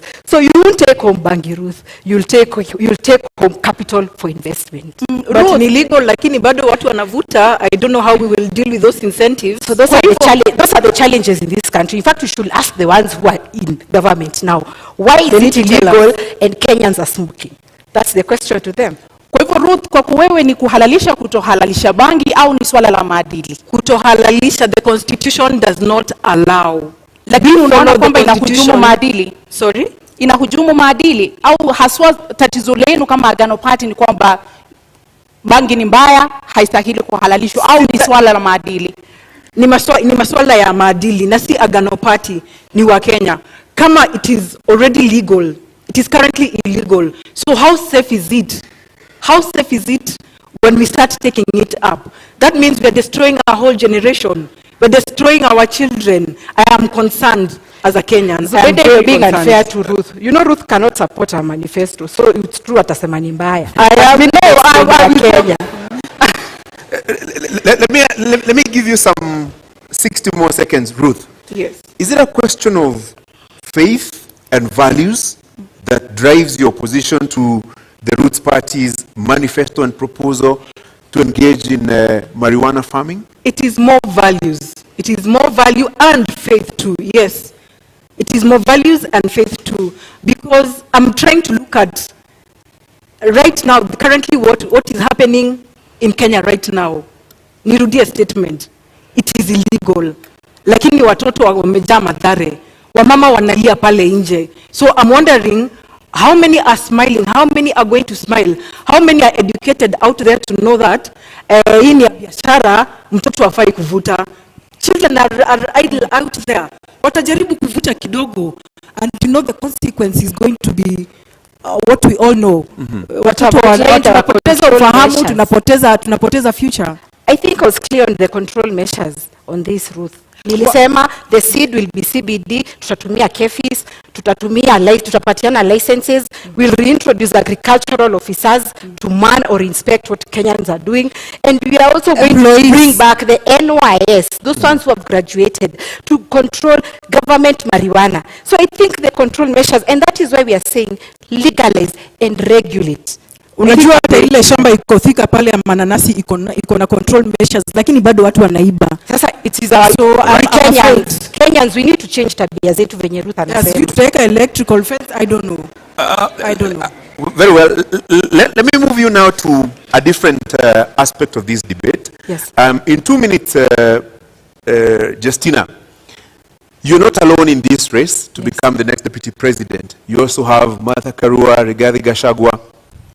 What sets you apart from them? And are there issues that you agree with them and their manifestos, and those that you don't agree with? In 2 minutes. Let me first say I respect the ones you've mentioned, because I remember 30 years ago, I was a young girl, I've been in politics. So being on the same ballot paper with them is very humbling. And their strides they have made fighting for democracy of this country. So I respect that. But what sets us apart is that 30 years they have been there. They have been telling us the same narrative, which they're telling us now. They are not responsive to the youth of this country. Youth whose parents took out loans to educate them, and they're still living at home because they're unemployed. What sets me apart is because I can relate to the youth of this country who know that unasoma na hakuna kazi. democracy. That is number one. Number two, I can relate to the businessmen. Maybe then they're in government, they've been in leadership. That is where they draw their salary. But I relate to a businessman, like from where I work now. We're into excavation and supply of building materials. And Kashori, I can tell you, business is down. Why? Increase of cement, chuma zimepanda bei, Kenyans do not have purchasing power to build a house. And that business is very satisfying because you know our role is what? We are the first stroke of paint. When you want to build your house, sindo tunatoa cotton. But it saddens me that Kenyans cannot afford. They are not building and neither are they affording to pay rent. So that is what sets me apart. I know that what we need now is policies and leadership that is responsive to the plight of Kenyans. Madam Ruth, same question to you. This is a political competition. You're not in the race alone. Yes. What would you use to convince the Kenyan voters to elect you as the next deputy president and not your competitors, Rigathi Gachagua, Martha Karua, and in this case, Justina Wamai? Let's first talk about the other two who are not in this debate. Yeah, at least for Justina, we have probably a lot in common because we are new, we are fresh. But our competitors, yes, they have experience, but they have let us down. I have voted for the last 2 decades. I have chosen the same leaders. So I don't see what difference they are coming to bring in, because I feel like some of them are sanitizing the leaders who have been there. We want new blood, we want fresh blood, fresh ideas, so that we gear this country to a different direction. What is this new idea, fresh idea? What does it constitute? Corruption. Our big agenda is corruption. It has eaten us in big ways and in every way. So corruption is our bangi. So that is what we are after. Then the rest will be able to be balanced out. Justina, the same question. What about the larger coalition setup? You know, let's say the Azimio setup, the Kenya Kwanza setup. Do you see any challenge there that would inhibit you from becoming the next deputy president, for example? No, I'm not challenged in any way. Kashori, I told you that Roots Party realizes it is wrong. It is very wrong that 5.5 million of Kenyans are unemployed. 1.2 million of Kenyans are below the poverty line of 220 shillings per day. So these people have been in government. I dare say that they are to blame for our current situation because they never looked into the future when they were there or the time they've been there. Maybe the future was telling them, legalize marijuana. It's going to set us apart in terms of competitive advantage. They didn't do it. So I'm not scared because every individual Kenyan, it doesn't matter what tribe you are, what creed or educational background, everyone is suffering. Let me tell you this. Ask a woman who has a salon or a man who has a kinyozi. Do you know boys are saying ati beard gun? It's not a maneno of beard gun. There is no money kukwenda kunyolewa. So Kenyans are lacking. Unaona pesa mkononi or the purchasing power iko chini. So I'm not scared because I'm amplifying the voices of Kenyans. Right. Bi Ruth, haswa kwa sababu umetaja maadili, umetaja ufisadi. Kwa kuwe unaelewa vipi sura ya 6 ya katiba? Maadili haswa kulingana nawe ni nini kwa dakika 2? Maadili, integrity, kwa maoni yako ni nini haswa? Unaielewa vipi? Maadili kwangu na kwa Agano Party is the intention to be transparent, is the intention to be trustworthy, an intention to be trustworthy to the Kenyans who have employed you. Kwa hivyo pale mimi naona the integrity has been compromised with the current and the past government and our competitors. Kwa hivyo tunaomba Wakenya waweze kutupatia nafasi kwa kuwa sisi ndio we are ready to be audited, we are clean. So why not give us the chance? We are not threatened by the other pair of competitors because they have been in it. Kenyans have seen, Kenyans know. This is nothing new to us. Ni kubadilisha tu tunahitaji kubadilisha. And Agano Party is coming in as the option ya kubadilisha. Na kwa nini mnaamini kama Agano Party kwamba Agano Party ndio inakuza maadili na sio Roots Party? Mbona mnaona wao ndio wanakujumu maadili? Maadili hapo ni personal. If I got your question right. Integrity is very personal. For me and the fifth, Maure Wahiga, He's entitled to audit. I'm entitled to audit. Ndiposa tunaweza kusimama mbele ya Wakenya kuambia, they trust us with this job. We have nothing to hide. We have no worry on what we need to do. Pale corruption tumesema lazima tutamalizana nayo. Pesa ile iko nje. I believe this is the only party and the governance that is going to bring Kenya back its money. Ile pesa imefichwa pale nje. The development money that has been kept out, that is over 10 trillion. Inaweza lipa deni ya Wakenya in one single day. Zubeda, one single day. Justina, let me get your understanding of Chapter 6 of the Constitution on Leadership and Integrity. 12 years later, what do you think is the challenge in implementing Chapter 6 of the Constitution? Let me say this. I think the judiciary, and I'm sorry to say this, but they are used to impede the Chapter 6. For example, if I went to IBC and they said my degree is not right, I'll run to court, and then the court will say, fine, can you clear Justina? And then the other issue, the other agencies, for example, maybe the university, the Commission of Higher University will say, no, it's out of our mandate, we can't handle Justina. So I feel that Kenyans have this attitude, when you do wrong, you run to court and your money will be used to sanitize you.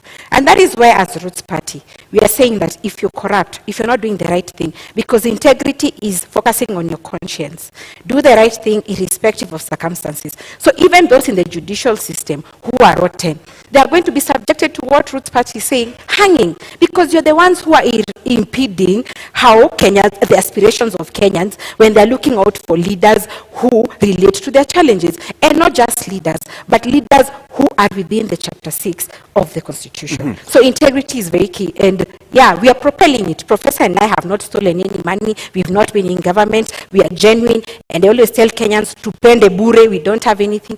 Lakini, integrity is key. If we need to go ahead, we have to instill integrity. And let me give this quote because I have time.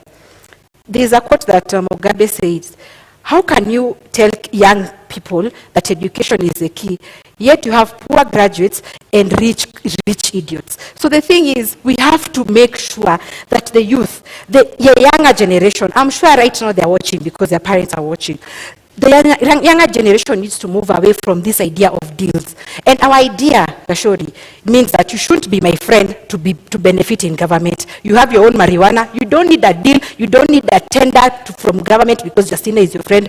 Wekele Industrial Hemp yako will pay you according to the market price. Ruth, you've been in this country in the last 12 years. Yes. And you Since understand. I was born. Yes, and you understand Chapter 6 of the Constitution. When you look at it, what do you think has been the major impediment in the implementation of the leadership and integrity chapter of the Constitution?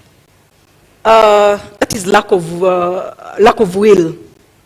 We have leaders that are not willing to change for this country.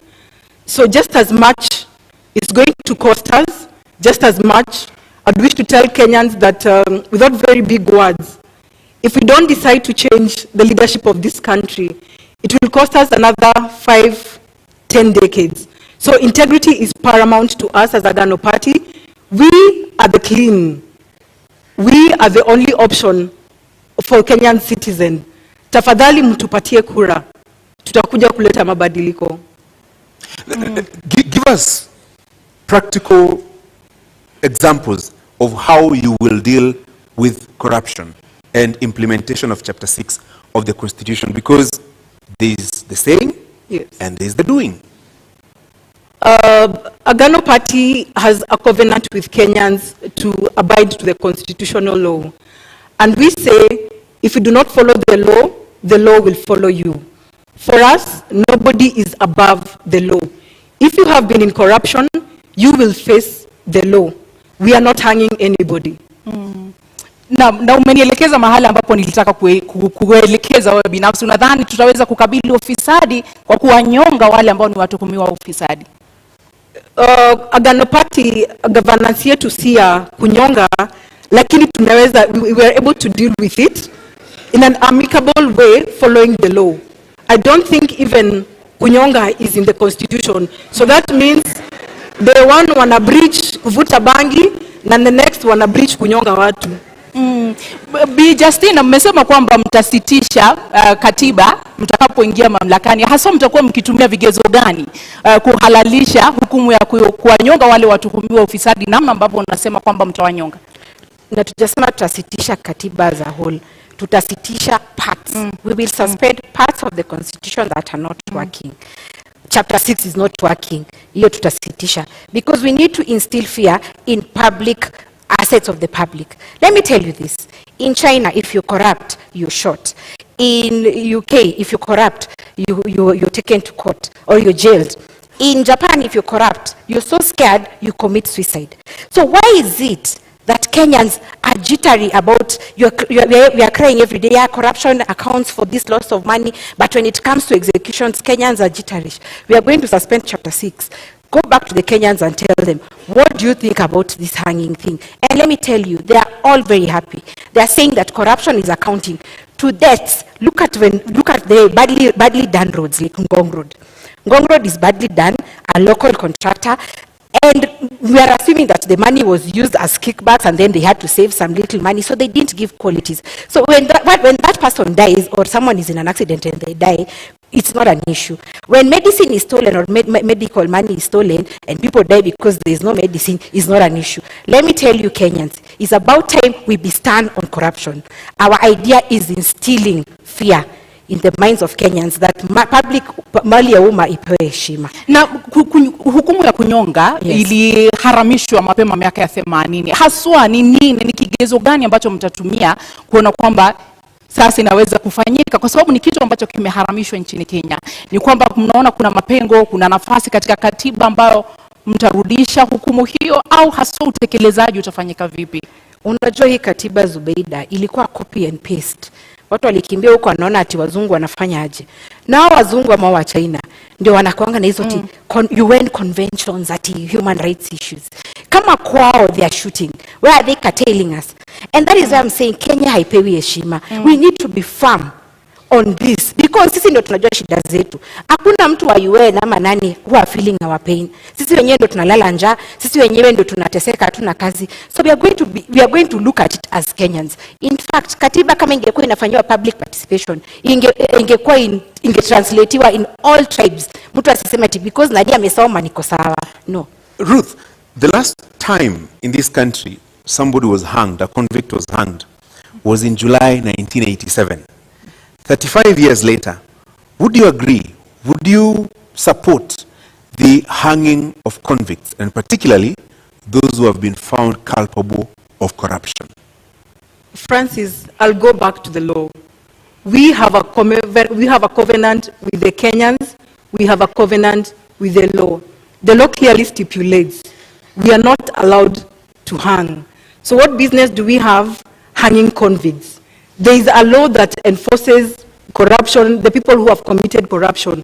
So for us, ni kumaanisha wakivuta bangi on the 10th, one, that is breach of law. Sijui kama hanging is part of it, because it is breach of law. They have broken the constitution. So I don't think I would agree that we need to suspend part of the law. Just need to probably sit with experts if we need to revise. But I don't think we need to hang people's life. People deserve to live and be corrected. Ruth, there are very many injustices. Let me give, for example, Anglo-Gleason golden bag. Yes. Money was stolen in this country. So in your opinion, the Agano way, how would you do it if it's not hanging? It is law. They follow law, which is si tunafunga. Wamefungwa. Watu Anglo-Gleason. Sijaingizwa kwa ofisi. Tuingizeni Agano kwa ofisi muone. We will deal. That is the question. We will deal, but you know, if we are saying, why would we want to hang people? You have a sister, you have a brother who probably just needs to be corrected. So why hang? Na wenye wanakufa because of road accidents, lack of medicine, au si wa Kenya, wenye watu wameiba, wanakufa. That is unplanned. Unplanned. Life is life. Ruth, life is life. No, KEMSA, mtu Aglo-Leasing, all this is planned.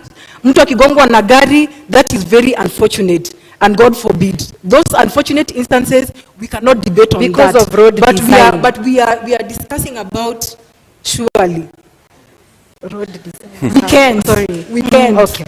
Kwa hivyo Bi Justina, kama Roots Party, kwa kuwanyonga mtarejesha vipi mali ambayo wameiba? Mtatoa vipi mali ambayo imetumika vibaya, imeibwa, pesa ambazo mnasema zimefichwa katika mataifa ya ughaibuni? Ukinyonga yule mtuhumiwa, hiyo mali itarudi vipi kwa Wakenya? Na wacha niseme, atusemi mtu akigongwa na gari anakufa. Nasema people who are given jobs, like to build Gong Road, for example, those people want to save on money. So the road design does not, they save money, so wana save pesa and wajenge barabara in a cheap way. But niseme hivi, there is a process, Zubeida. We are not just going to pick someone at because media imesema is they are corrupt. We are going first to kuongeza mshahara vizuri, judges, policemen, we have to increase their salaries because they are bait corruption, because mtu ameiba pesa kidogo anawapatia. We have to give them increase their salaries.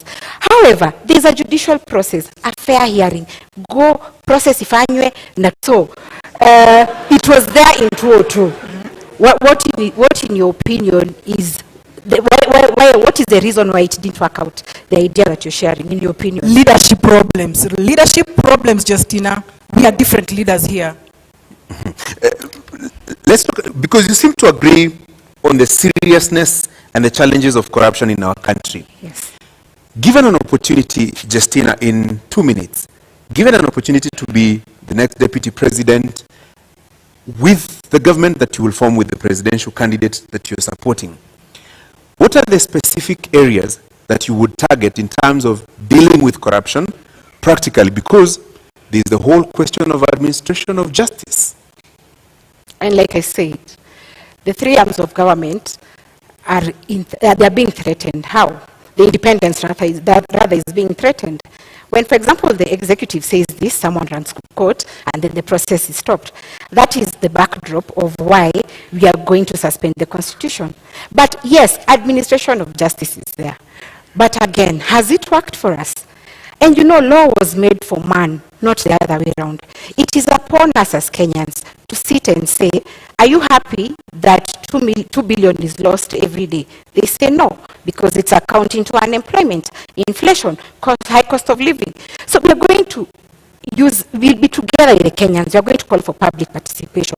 And the Kenyans, I can tell you, they are very happy about it. Because someone is feeling like, I wake up like in Meru, I wake up at 4 a.m. kuchukua hiyo mira yangu, I pack it. Someone is eating the taxes. Mtu anajifanya ndio mjanja kuliko wengine. So Kenyans are tired. Of course, that aspect is there of administration of justice. Lakini Gashori, Kenyans are suffering. So sisi tutaka participate now, and many of them are supporting this. We need to instill fear in assets of the public. Heshima kwa public assets. Bi Ruth, haswa endapo mtaingia mamlakani, mnawapea Wakenya muda gani waweze kuona matunda katika vita dhidi ya ufisadi, na wewe binafsi mchango wako utakuwa upi katika kuona hilo linatimia kama makamu wa rais? For us, we will bring in this in phases. Kuna ile pesa iko nje, in the money that is stashed illegally abroad. For that, we can even say we have started even implementing our 100 days.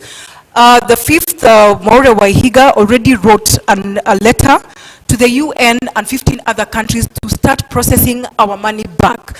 That means tuna uhakika by the time we are getting in, kuna uwezekano pesa iko imefika, and if not, tunataka kukata hii mfereji. The report that the incumbent president gave out, 2 billion. We actually think it probably could be 5 billion that we are losing a day, including today and until the 9th of August. So for us, tukiingia pale ndani, tunataka kukata hiyo mfereji ya corruption like instantly, so that we also have working capital to jumpstart the economy. Na umetaja pale shilingi bilioni 5, haswa kwa sababu umerejelea mara kadhaa pesa ziko nje.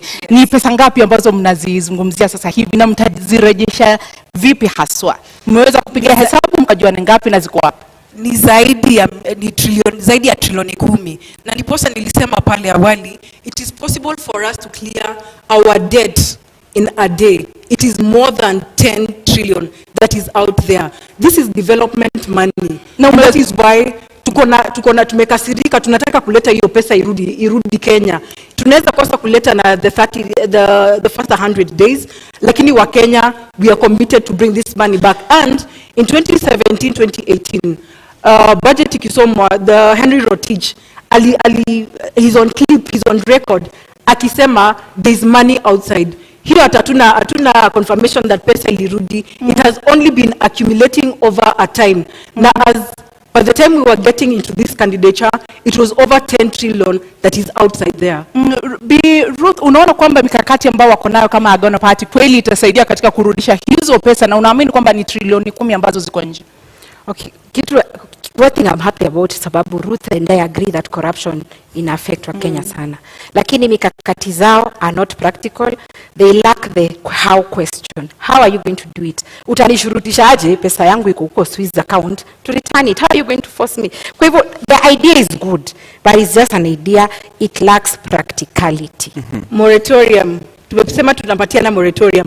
You know you have money outside there. We give you time to repent. Tunapatiana time to repent. You won't force kurudisha pesa. And remember, we have external and internal. We have external and internal. Kwa hivyo pia hapa ndani, that's what I'm trying to say. We have already commenced the process here kurudisha ile pesa iko nje. Hapa ndani, the local individuals, we will give them the chance to return, so that if they don't do that, sasa the law takes its course. Hapo in another 30 seconds, Ruth, when you say pesa ziko nje, give us specifics. Let me give you a minute actually. When you say pesa ziko huko nje, do you have the specifics? This amount of money is in this country, this amount of money is in another country, and is taken there by so and so. Do you have the specifics? I may not be having the specifics, but we know the big fish that is having money out there. So, yes. Justina, pesa ziko huko nje? Do you believe kuna pesa huko nje?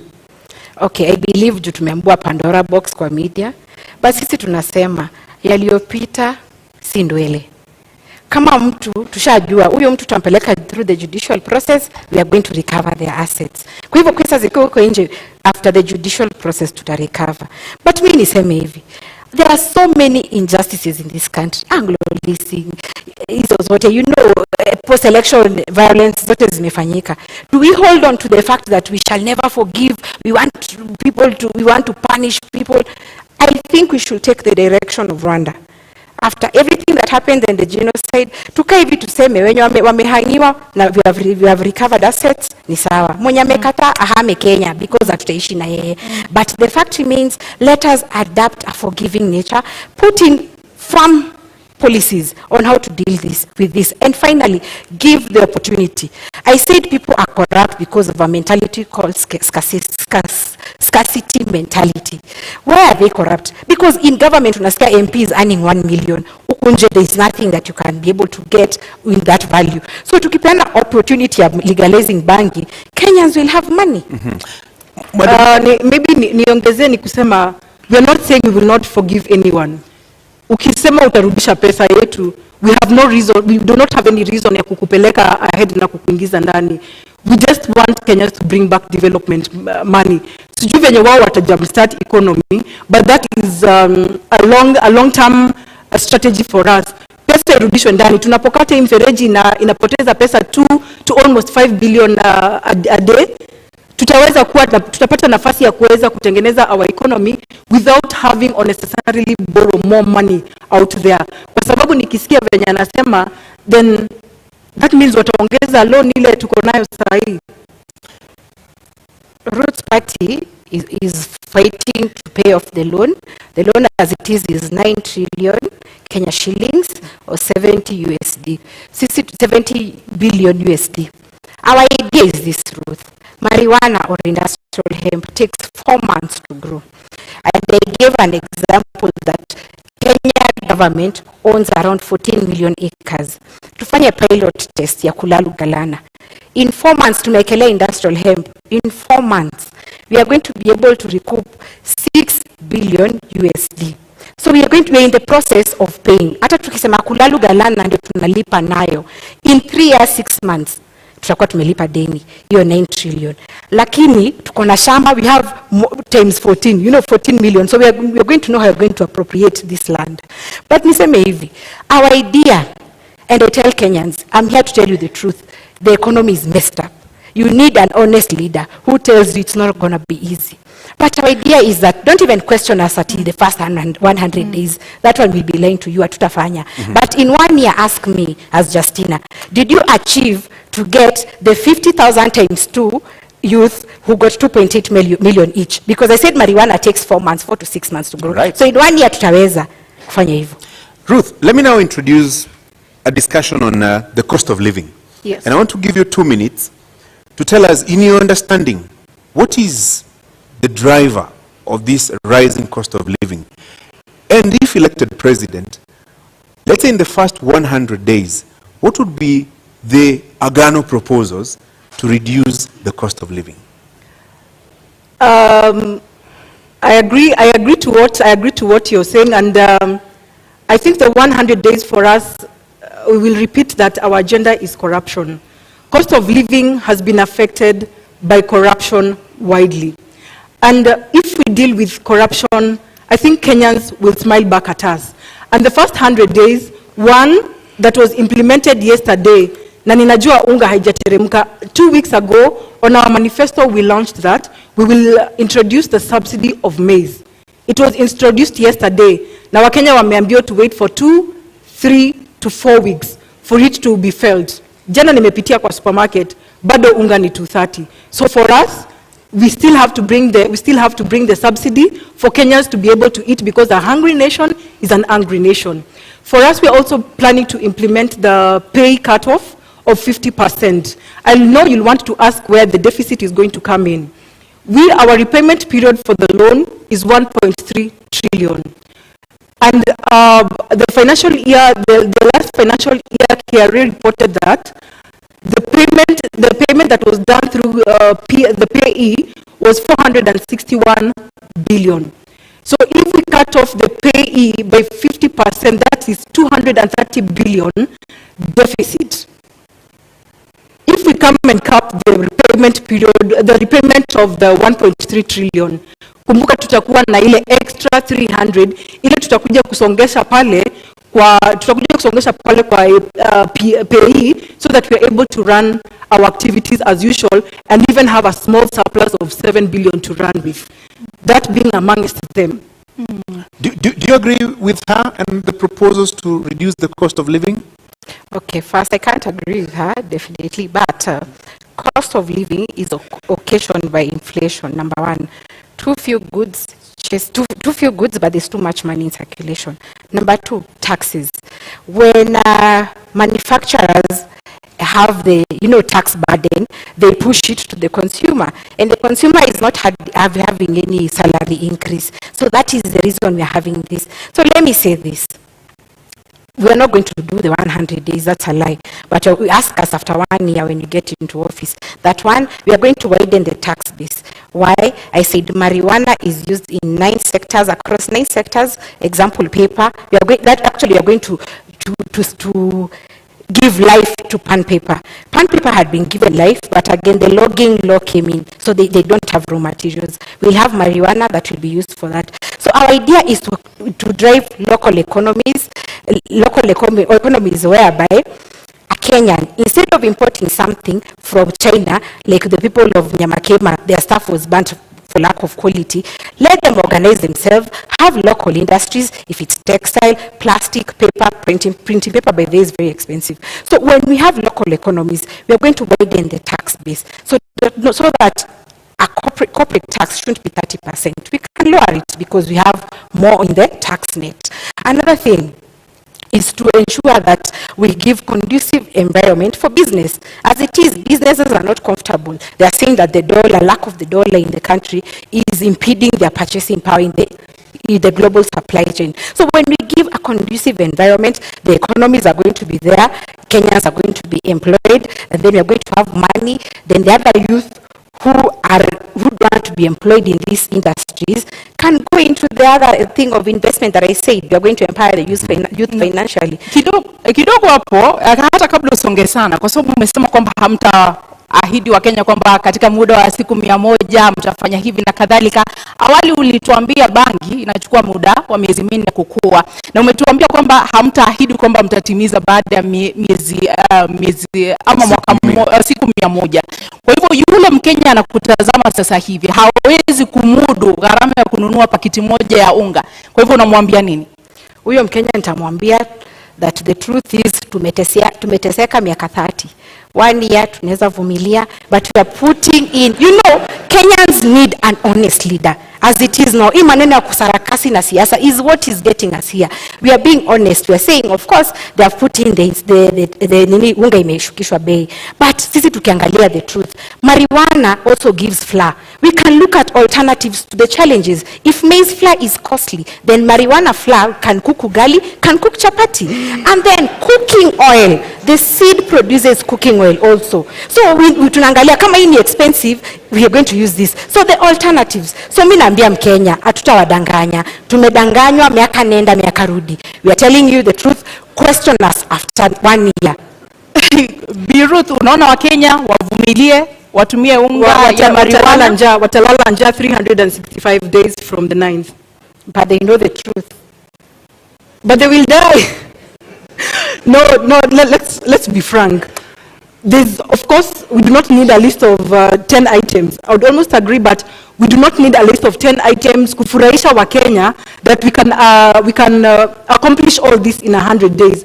Tuweke vitu realistic. Mkenya aweza kupata chakula. Yule mama anaangalia watoto peke yake aweze kupata pesa ya kulipa rent, kulipa school fees. But telling Kenyans to wait for 1 year, I think it's a long time. The truth is, it's such a long time. Truth. And someone who's been in government, I know they're laughing at us, but the truth is, government policy is about trade-off. What is working for our country? What is working for our people? So if we come here and say, tutaangusha bei ya mahindi, farmers walitoka Ushago, they came to Nairobi. There is rural to urban migration. They are border riders because farming doesn't have money.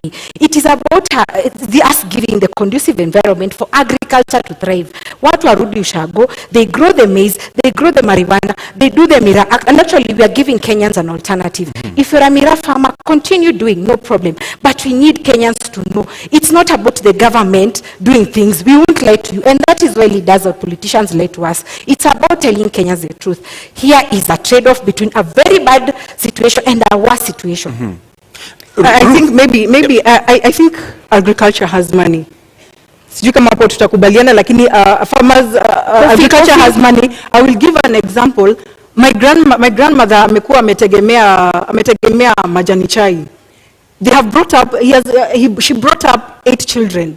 Lakini sai mkulima wa sai analia. So if we restore back our economy, that means hata ule mtu hajasoma ataweza kuongeza pesa kwa mfuko, na tuweze pia kukata hii importation tunaleta ya michele, na kuna project kuna schemes kama za Moya tunaweza patia wakulima nafasi to boost themselves back, na Wakenya waweze kupata chakula ya kukula. Just like even the maize, people are having maize in the granary. Kwa nini tunaleta mahindi kutoka nje? Tupatie nafasi wa Kenya wajijenge. I believe farming has money. Yes. Pia ule akona ng'ombe ananunuliwa maziwa 30 shillings lakini inauzwa 60. Wacha tujaribu kubalance. Sikusema agriculture doesn't have money. You said but wait, as it is, the global prices, declining global prices. Sai watu wakisiwa wanasema 1 kg of coffee or tea wananunuliwa 30 shillings farm gate prices.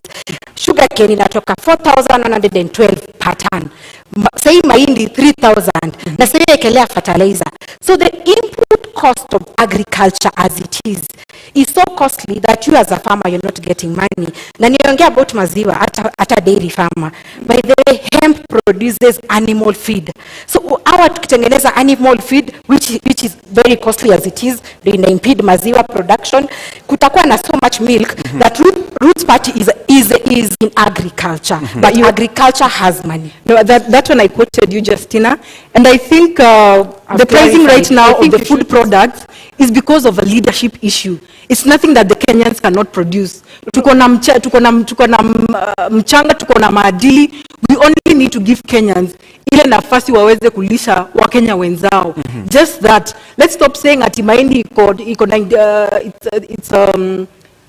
in toxins, whereas the strategy is kuleta mahindi binafsi, unaleta hapa kwa nchi, unajitengeneza wewe mwenyewe, lakini unafinya yule mkulima ako pale Murang'a, ako pale Kisumu, hawezi pata return on investment. Kwa hivyo let us try to promote what we have locally, because this is a blessed nation.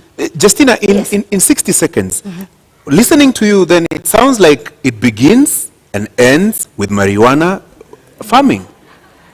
That is part of our manifesto, and agriculture is the core principle in our manifesto.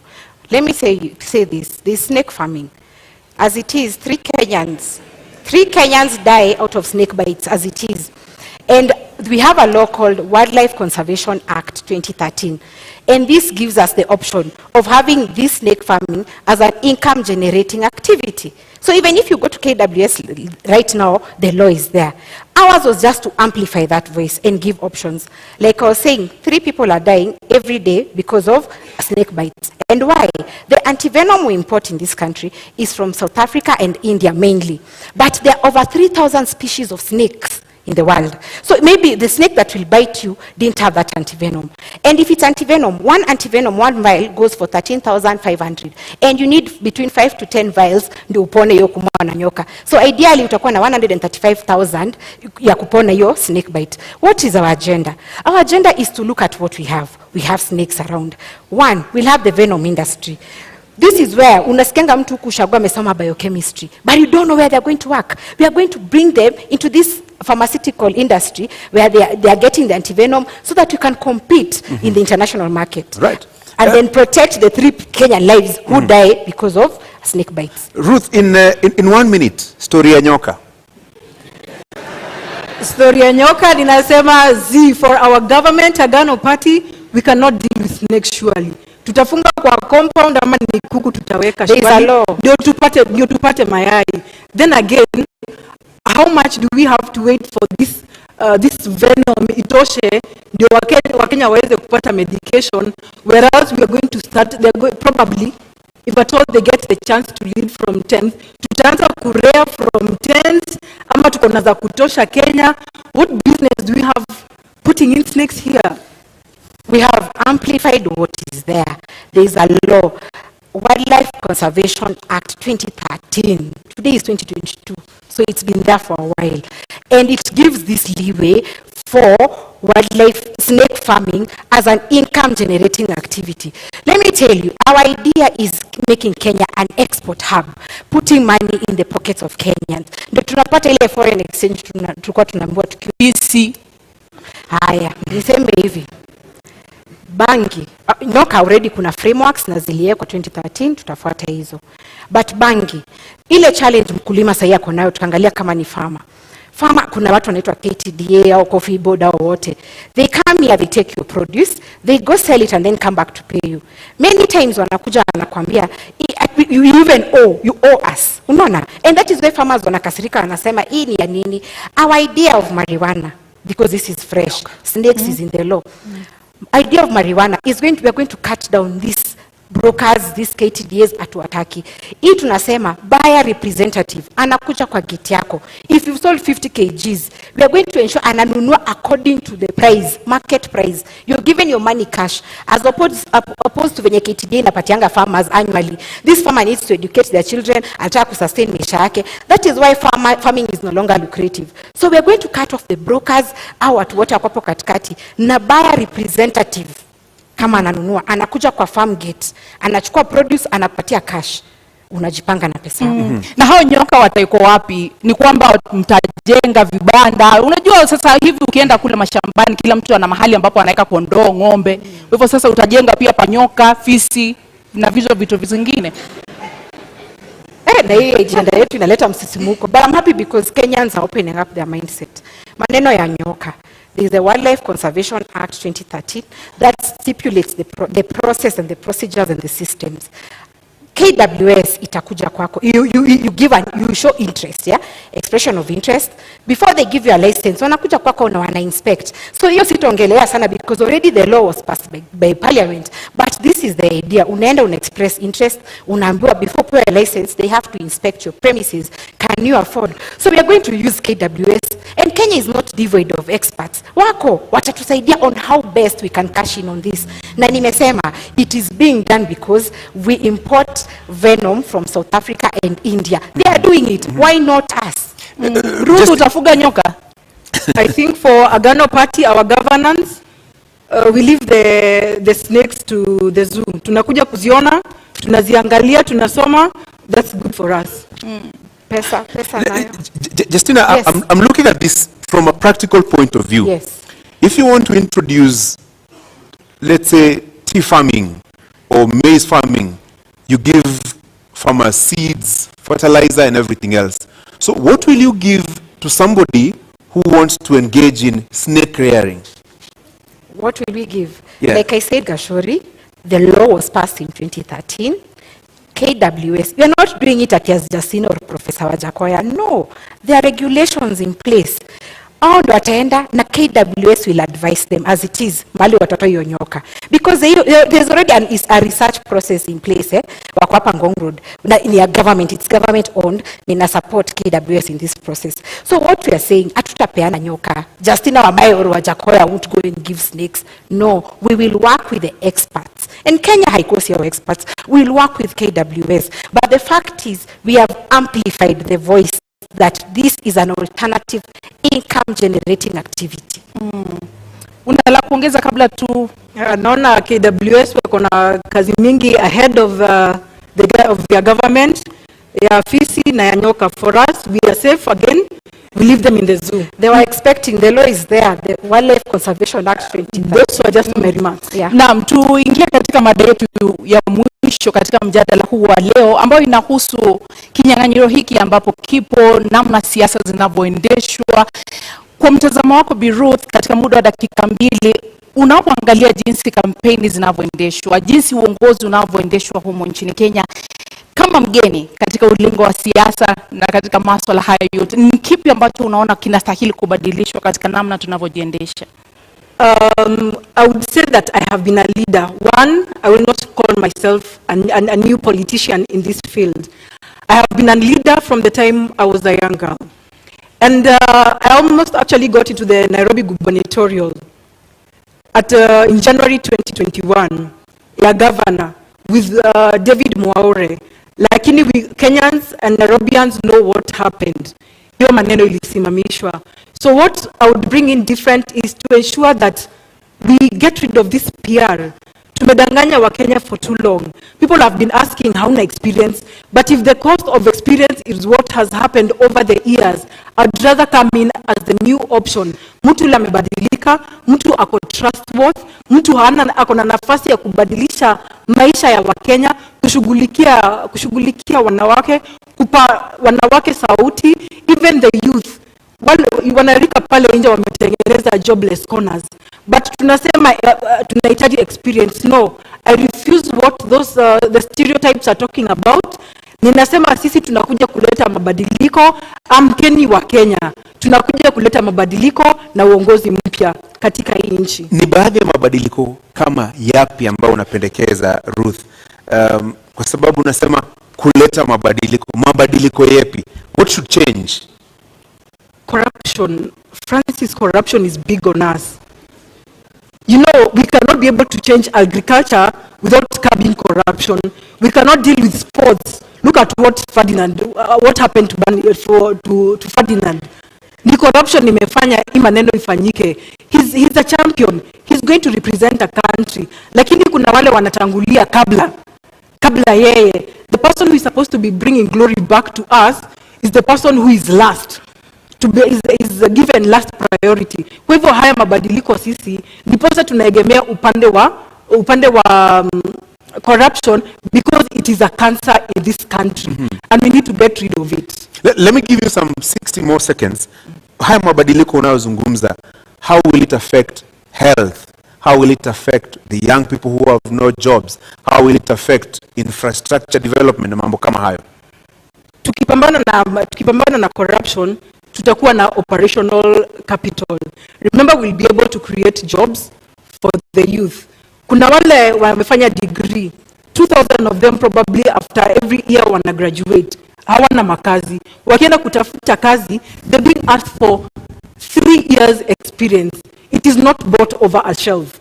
Tunataka kupatia the graduates nafasi waweze tunapatia graduates nafasi kuweza kuingia kwa makazi with a minimal experience with a minimal experience, which means tunaweka mikakati ya kuweza kuwapatia nafasi kuingia immediately after graduation. There's a graduation program. Na watu kama wa informal sector tunamsha the industries that have been dead. During COVID, we got to learn that we can make masks we can make locally masks. Kwa nini bado basi tunazileta? To employ wanarika walipo hapa ndani waweze kutengeneza mask. You can imagine we're even importing toothpicks. Situpatie wanarika in the informal sector nafasi waweze kujijenga pia. Justina, what should change about our way and mode of doing politics? Let me say this about health.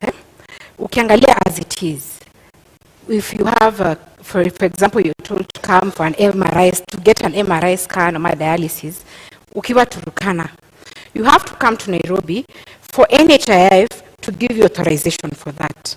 Assuming you're very, very sick, so you have to come with someone. You travel from Turkana to Nairobi. Up until 2018, it was working. I don't know why it stopped. You come here to Nairobi, maybe upate watu ni wengi kwa NHIF office, so uende bado ulale, there's cost of even spend in Nairobi, and then you go back. What I'm thinking, the change we need in Roots Party, what we are pushing as Roots Party. Number one, NHIF zote in all localities and branches, can they authorize this thing? So that kama ni dialysis, kama ni MRI, we were told that machines were bought. Why should they come to Nairobi all the way from Turkana or Mandera for authorization in Nairobi? So that is the change we want. Number two, doctors are professionals. They should also have their own health service commission. They have been fighting for this. So as Roots Party, we are going to push for that. Wajipange kama Judicial Service Commission, because health is very, very paramount in this country. Another thing which borders on devolution. Our idea as Roots Party is that we've seen that 15% is not possible because national government is not able to give county governments, and county governments are crying. When we say we are going to suspend the constitution, that comes into chapter 11 of devolution. What we want is for the counties, they are already organized in caucuses. Wajipange, they get their own revenue, wagawane according to their regions. They are only going to give national government ya roots 10%. Iyo, a doctor wa county atalipwa, suppliers who've been auctioned because they have not been paid watalipwa. Unaona, and service delivery ya county will be manageable. So that is the change we are pushing as Roots Party. Na Bi Ruth, katika kauli yako ya kumaliza una muda wa dakika 2, ni kipi ambacho mtakifanya tofauti na utawala ambao upo sasa katika kauli yako ya kufunga? Wakenya tunaleta transparency, Wakenya tunaleta uongozi mpya, tunakuwa, we are the new broom. We are the people who are coming to clean up the corruption. We are people who are coming to stabilize the economy.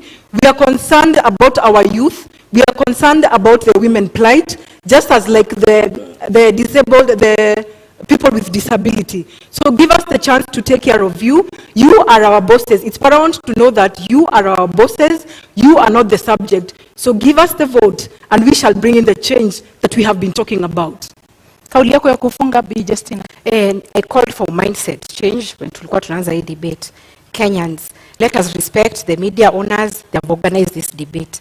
And the purpose of this debate is to give you an opportunity to ask your leaders questions. And here we are. So don't see it like it's something that you time of wasting, ama mulisha amua. No. If you need a different Kenya, a transformed Kenya, this is the opportunity. Let me say this as Roots Party. We might come off as jokers, as not serious people, but one thing we are doing is to push your mind and to ask yourself, By the way, my tribe doesn't help me, but the challenges I'm facing as an individual is what I want my government to help me with. So we are coming in with fresh ideas. We are coming in with the idea that Kenya can do better. Kenya is beautiful. We have athletes who we are always trending that they are doing well. We have musicians who are doing well. But when it comes to leadership, why do we have low self-esteem? Why do we choose people? Why are we scared to go a different direction? So my call to Kenyans is that Roots is different. We are giving you a solution. We are explaining to you where we are going to get the money to run government projects, and we are ready to serve you. So be different. Don't feel like anyone owns you. Don't feel like you're doing someone a favor. And for the 44 million undecided, I hope I've convinced you. And the ones who are decided, I hope I've converted you to vote for Roots Party, because this is the government and the party for the future. Thank you very much. Asanteni sana. Mnaweza kupokezana mkono. Thank you.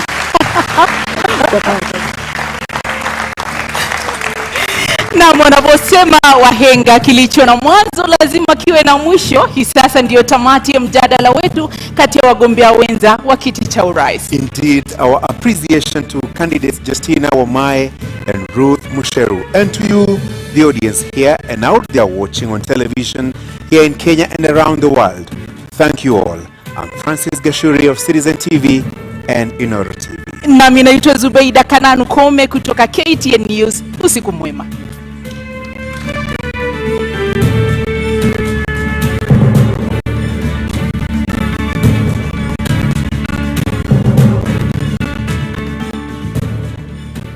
Thank you for staying with the deputy presidential debate. Debate 1 has just ended just moments after Justina Wamae of the Roots Party and Ruth Mutua of the Agano Party faced off there in debate 1. Debate 2 is kicking off in just a bit, but my panelists are still here with me. In fact, some of the leaders are already here, already within the vicinity. We're waiting for Martha Karua, Azimio la Umoja, One Kenya Alliance, and Rigathi Gachagua, who is from Kenya Kwanza, who's just arriving for the debate 2, which will kick off in the next 1 hour. And I'll be crossing over to Ken Mijungu in just a bit, and Michelle Ngele was standing by for that conversation shortly.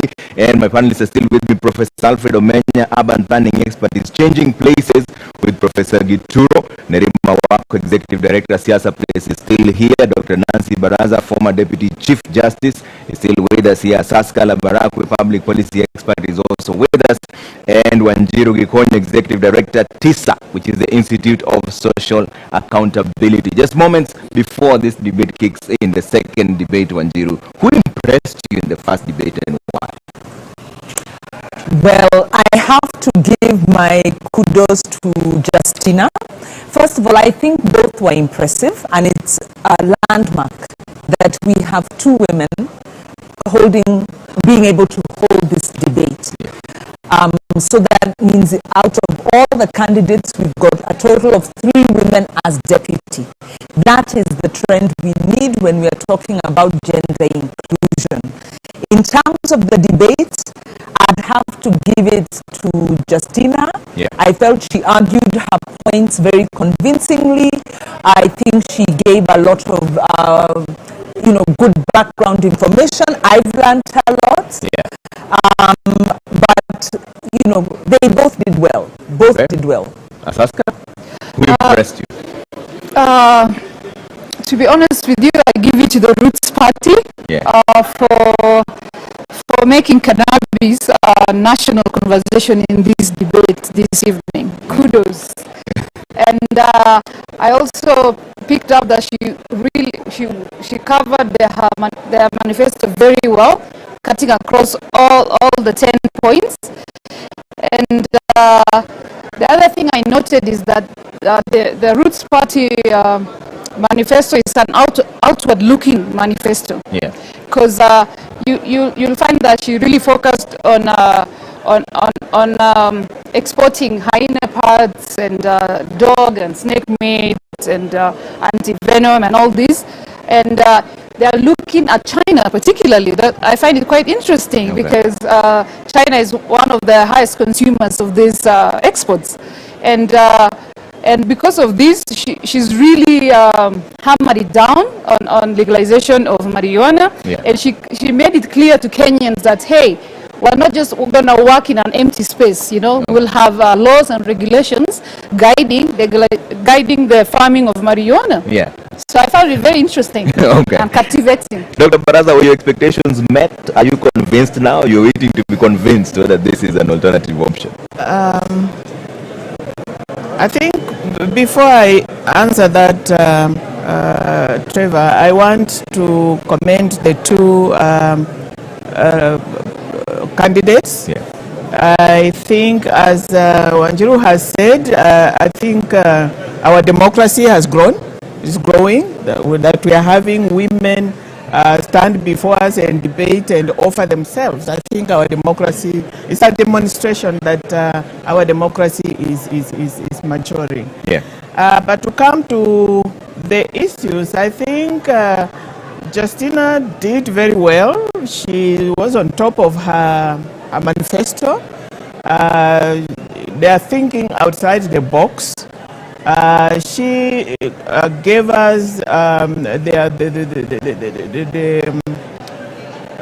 what is it? The issues around their manifestos and why they the issues and how they intend to realize those issues, the law, the regulations. I think she did very well. Yeah. Except we got focused too much on marijuana. Yeah. Probably other issues were not as well articulated. As for Agano, Ruth performed well too, but you told me here to be 7, here at 7, I'm here at 7. Okay. I'm ready for the debate. I'm looking forward. I hope this debate is about the people of Kenya. I hope we are not degenerate into triviality and innuendos and rumors and unnecessary issues. I trust that the moderators will give us a chance to present to the people of Kenya our plan to turn around the economy, to change their lives, to put food on the table, to make sure that every Kenyan can pay their bills, they can take their children to school, to make sure that every Kenyan who goes to hospital cannot be detained there because of lack of money, and to restore the dignity of the Kenyan people. Okay. You know, Kenyans are in a state of helplessness. Kenyans feel very dejected. They lack hope. We need to give them a plan. Okay. And we have that plan. And given an opportunity tonight, we will talk to the people of Kenya and tell them the plan that we have. Very, very interesting. But as I let you go, because you need to take a little rest before you take to the podium, you are prepared for this debate. You have been going around campaigning for Kenyans. But how do you feel being here tonight? This is the day, you know, because obviously you're prepared for it.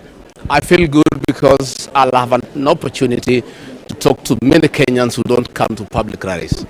There are many Kenyans who, because they are working, they are busy in business, some outside the country, they don't get time to attend public rallies where we have been pushing our agenda and explaining to the people of Kenya why they should give Dr. William Ruto and I a chance to change their lives, to restore their dignity, to give them hope, to inspire them. Right. And those are the Kenyans I want to talk tonight. And I trust and pray that the moderators will not be trivial. They'll give me an opportunity to talk to the people of Kenya about our plan and convince them that we have the best plan for them, and that is why they should come out on the 9th of August and vote for Dr. Ruto and I.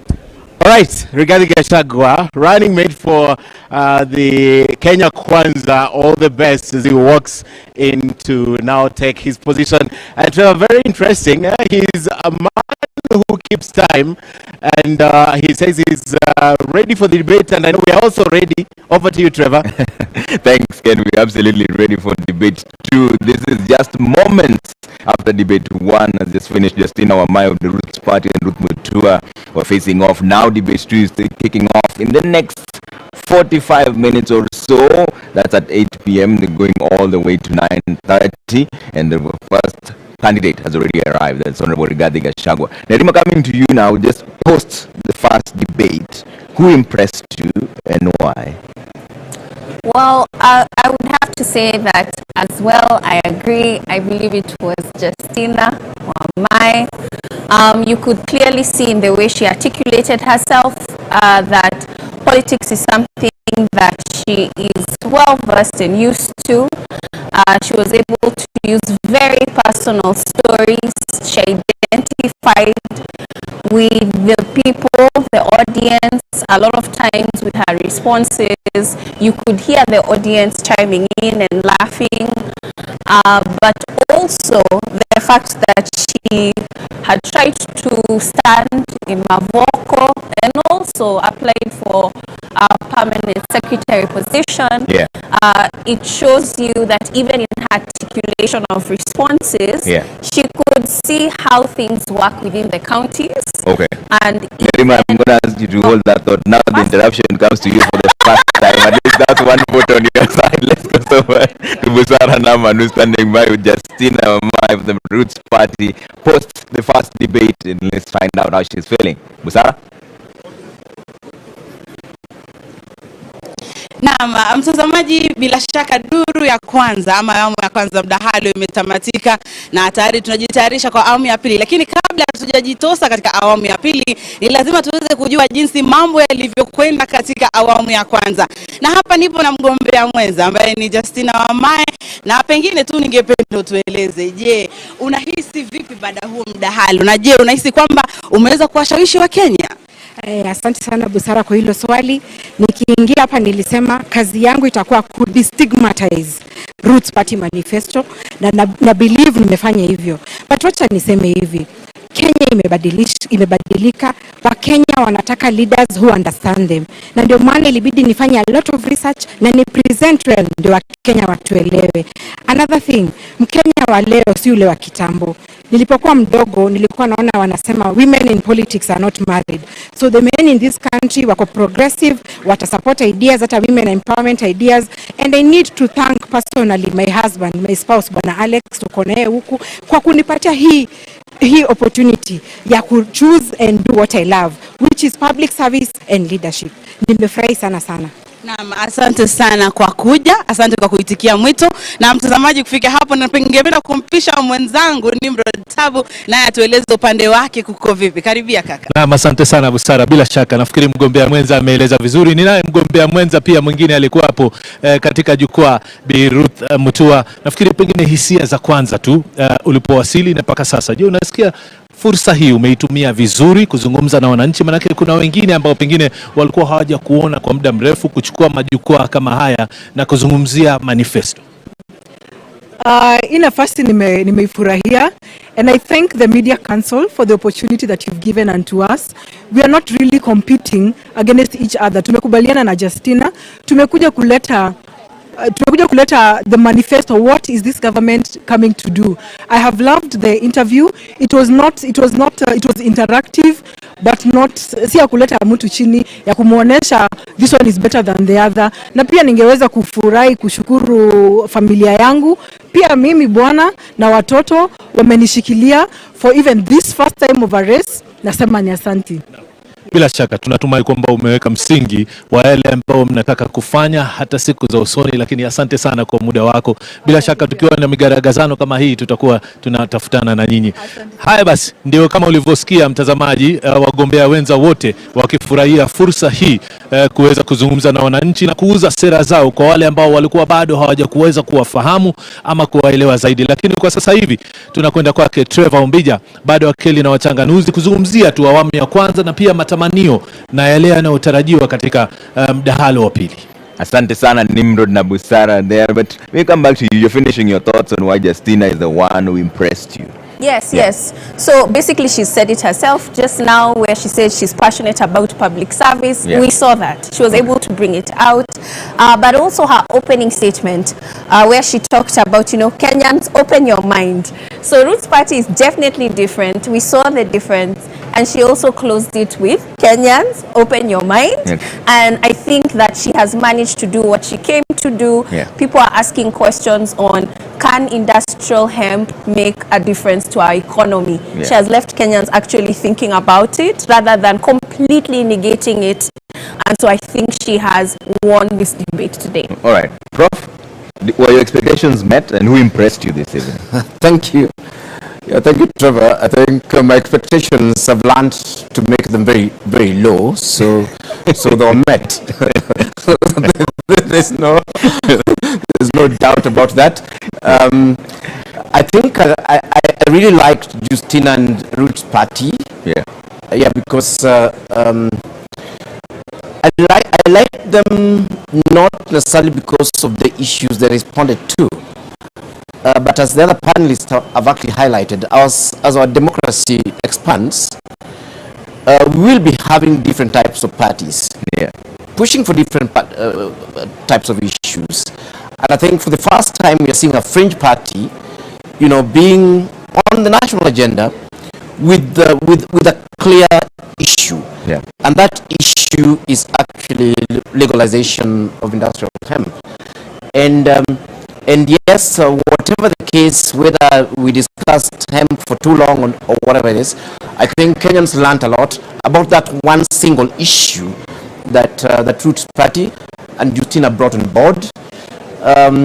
When it came to Ruth, I thought that their party must also be having an issue that they wanted Kenyan to listen to, but it seemed like her issue was to oppose industrial hemp and to oppose snake rearing and to oppose export of hyenas to China. So Agano Party actually wasted our time and actually did not even use the platform for anything. Yes, but of course, I mean, what I'd hope to hear really was whether there was anything beyond what we're hearing, the hemp and stuff like that. And I think Justina either tactically or otherwise chose not to discuss any of those things, whether it's devolution, whether it's other issues around agriculture, whether it is youth employment, and all that. But on their single agenda of hemp, it was clearly put on the table. And my own suggestion to them is that they should not really campaign about anything else. The other things they can leave for Azimio and Kenya Kwanza. Let them focus on hemp and educate us accordingly. Okay. Dr. Baraza, on the issue of the rule of law, Justina says judiciary is the one that is to blame. Because in our own words, money will be used to sanitize whoever is accused of any matter. Do you agree with those statements? That is the judiciary that is to blame? Before I go to the judiciary, I want to support my colleague there about Justina and her hemp. Actually, come to think of it, I use an oil called Indian hemp for my head. So if that hemp is the marijuana, then maybe she should focus. I use Indian hemp on my head. The judiciary and Justina, I think to a large extent, I think we need to pull up our socks in the judiciary. People, whether rightly or wrongly, they think the judiciary is the weakest link in our fight against corruption. The delays in cases, the drama that goes on around the cases, especially cases on corruption. I think we need to, the institution needs to pull up its socks so that we can very, very ably deal with the issue of corruption. Can the solution be the death penalty and death by hanging? Because the last time this happened, and Gashuri brought it out very well, was in 1987. She says that will instill fear if it is brought back. We have the death penalty. It is there. It's not like it has been outlawed. It is there. And it is for capital offenses. I don't think corruption is a capital offense. So unless now we revisit it, but it is there. And I don't think it instills fear even in the murderers and the people who commit capital offenses. So I don't know. I think probably she needs to have given us more alternatives on how we can deal with corruption. But we've not seen the death penalty being used since It 1987. is not used. I think we develop cold feet when it comes to real hanging of people. Yeah. So we have just put them there in committee. They are there, and nobody hangs them. Okay. So and it is true. We hanged last, I think, in 1987. 87. Yeah. Yeah. All right. Let me bring in Wanjiru on this. Wanjiru, on the issue of judiciary, Justina says it's the judiciary that has failed Chapter 6 of the Constitution. Do you agree? Well, what I do agree is that we have a problem of corruption. And what I like about these two parties, unfortunately, too much time was spent on the Bangi issue and not enough on the other issues. But if you look at the manifestos, there is the hanging provision in the Roots Party, and then the Agrano Party really, actually their centerpiece is fighting corruption. And all their recommendations are kind of built around that. And what I like about that is they are forcing, they may be fringe parties, but they are putting an issue that Kenyans, that bedevils our society, but Kenyans also feel about at the center stage. Because if you look at the larger parties, the Azimio Party, of course, has, a human rights crusader and a governance crusader for the deputy. Yeah. But if you look at the manifesto proper, the proposals they have on fighting corruption have not been brought out. They are not quantified. They look like the platitudes that litter all our other proposals, copy paste, let us do this. So we are not getting action.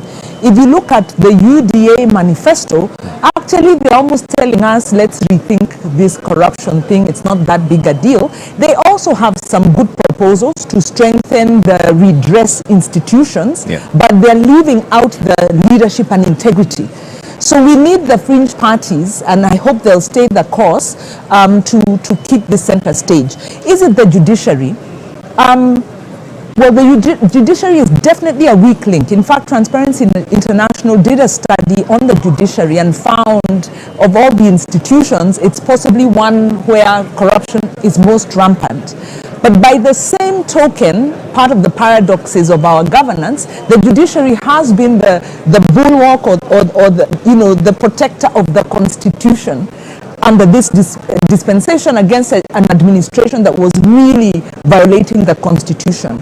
So I wouldn't put it all on the judiciary, because we've got, how do cases start? Cases start in the administrative process, and there are administrative sanctions. We have a Commission on Administration of Justice.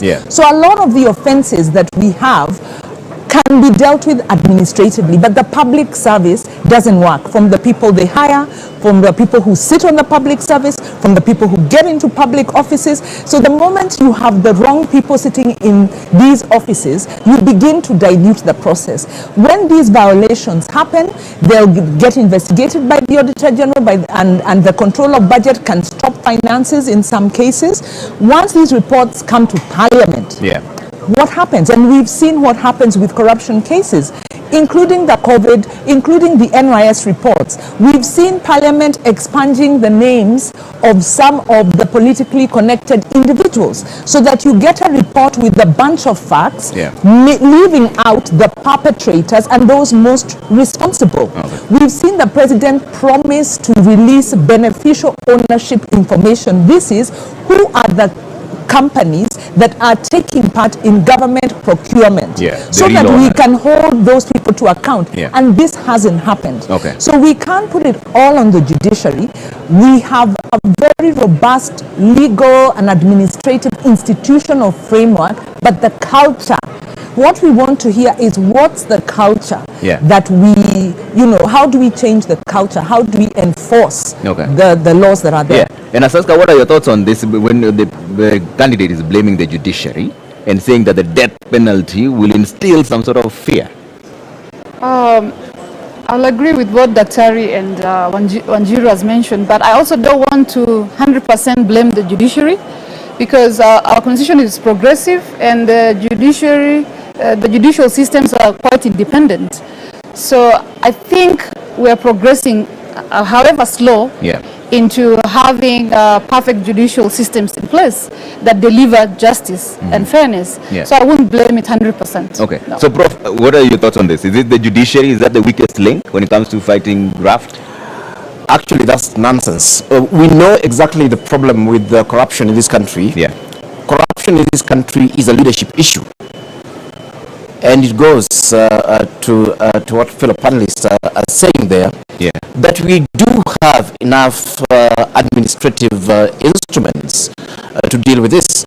If a president of the country is telling us that people are stealing in his government, whose responsibility is it to stop those people from stealing?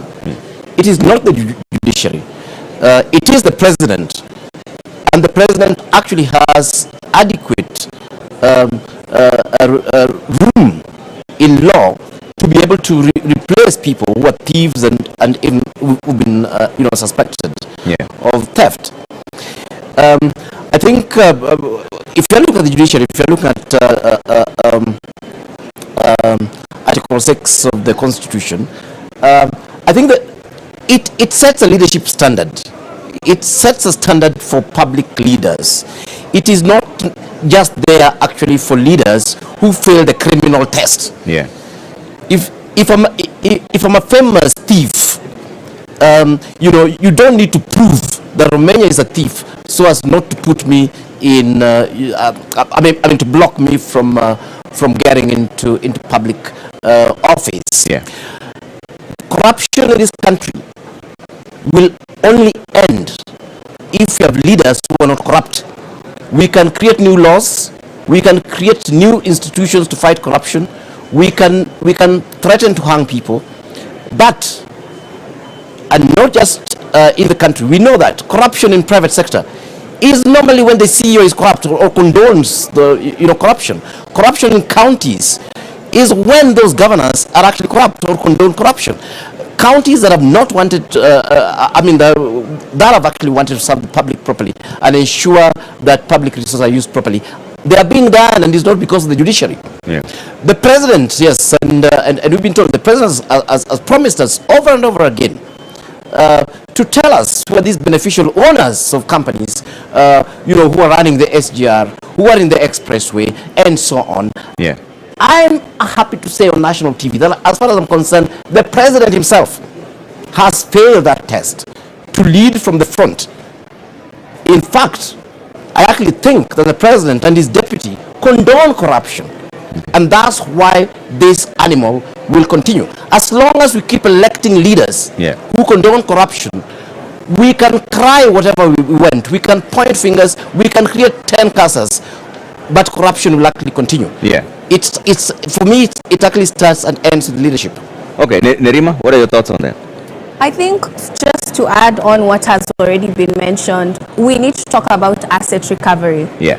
The Kroll report did, mention, especially during Moi's regime, a lot of resources, ill-gotten wealth, was transferred to Swiss accounts.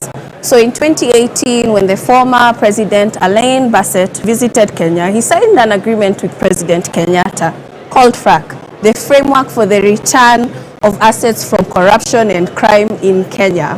Where did that go? What has happened with that?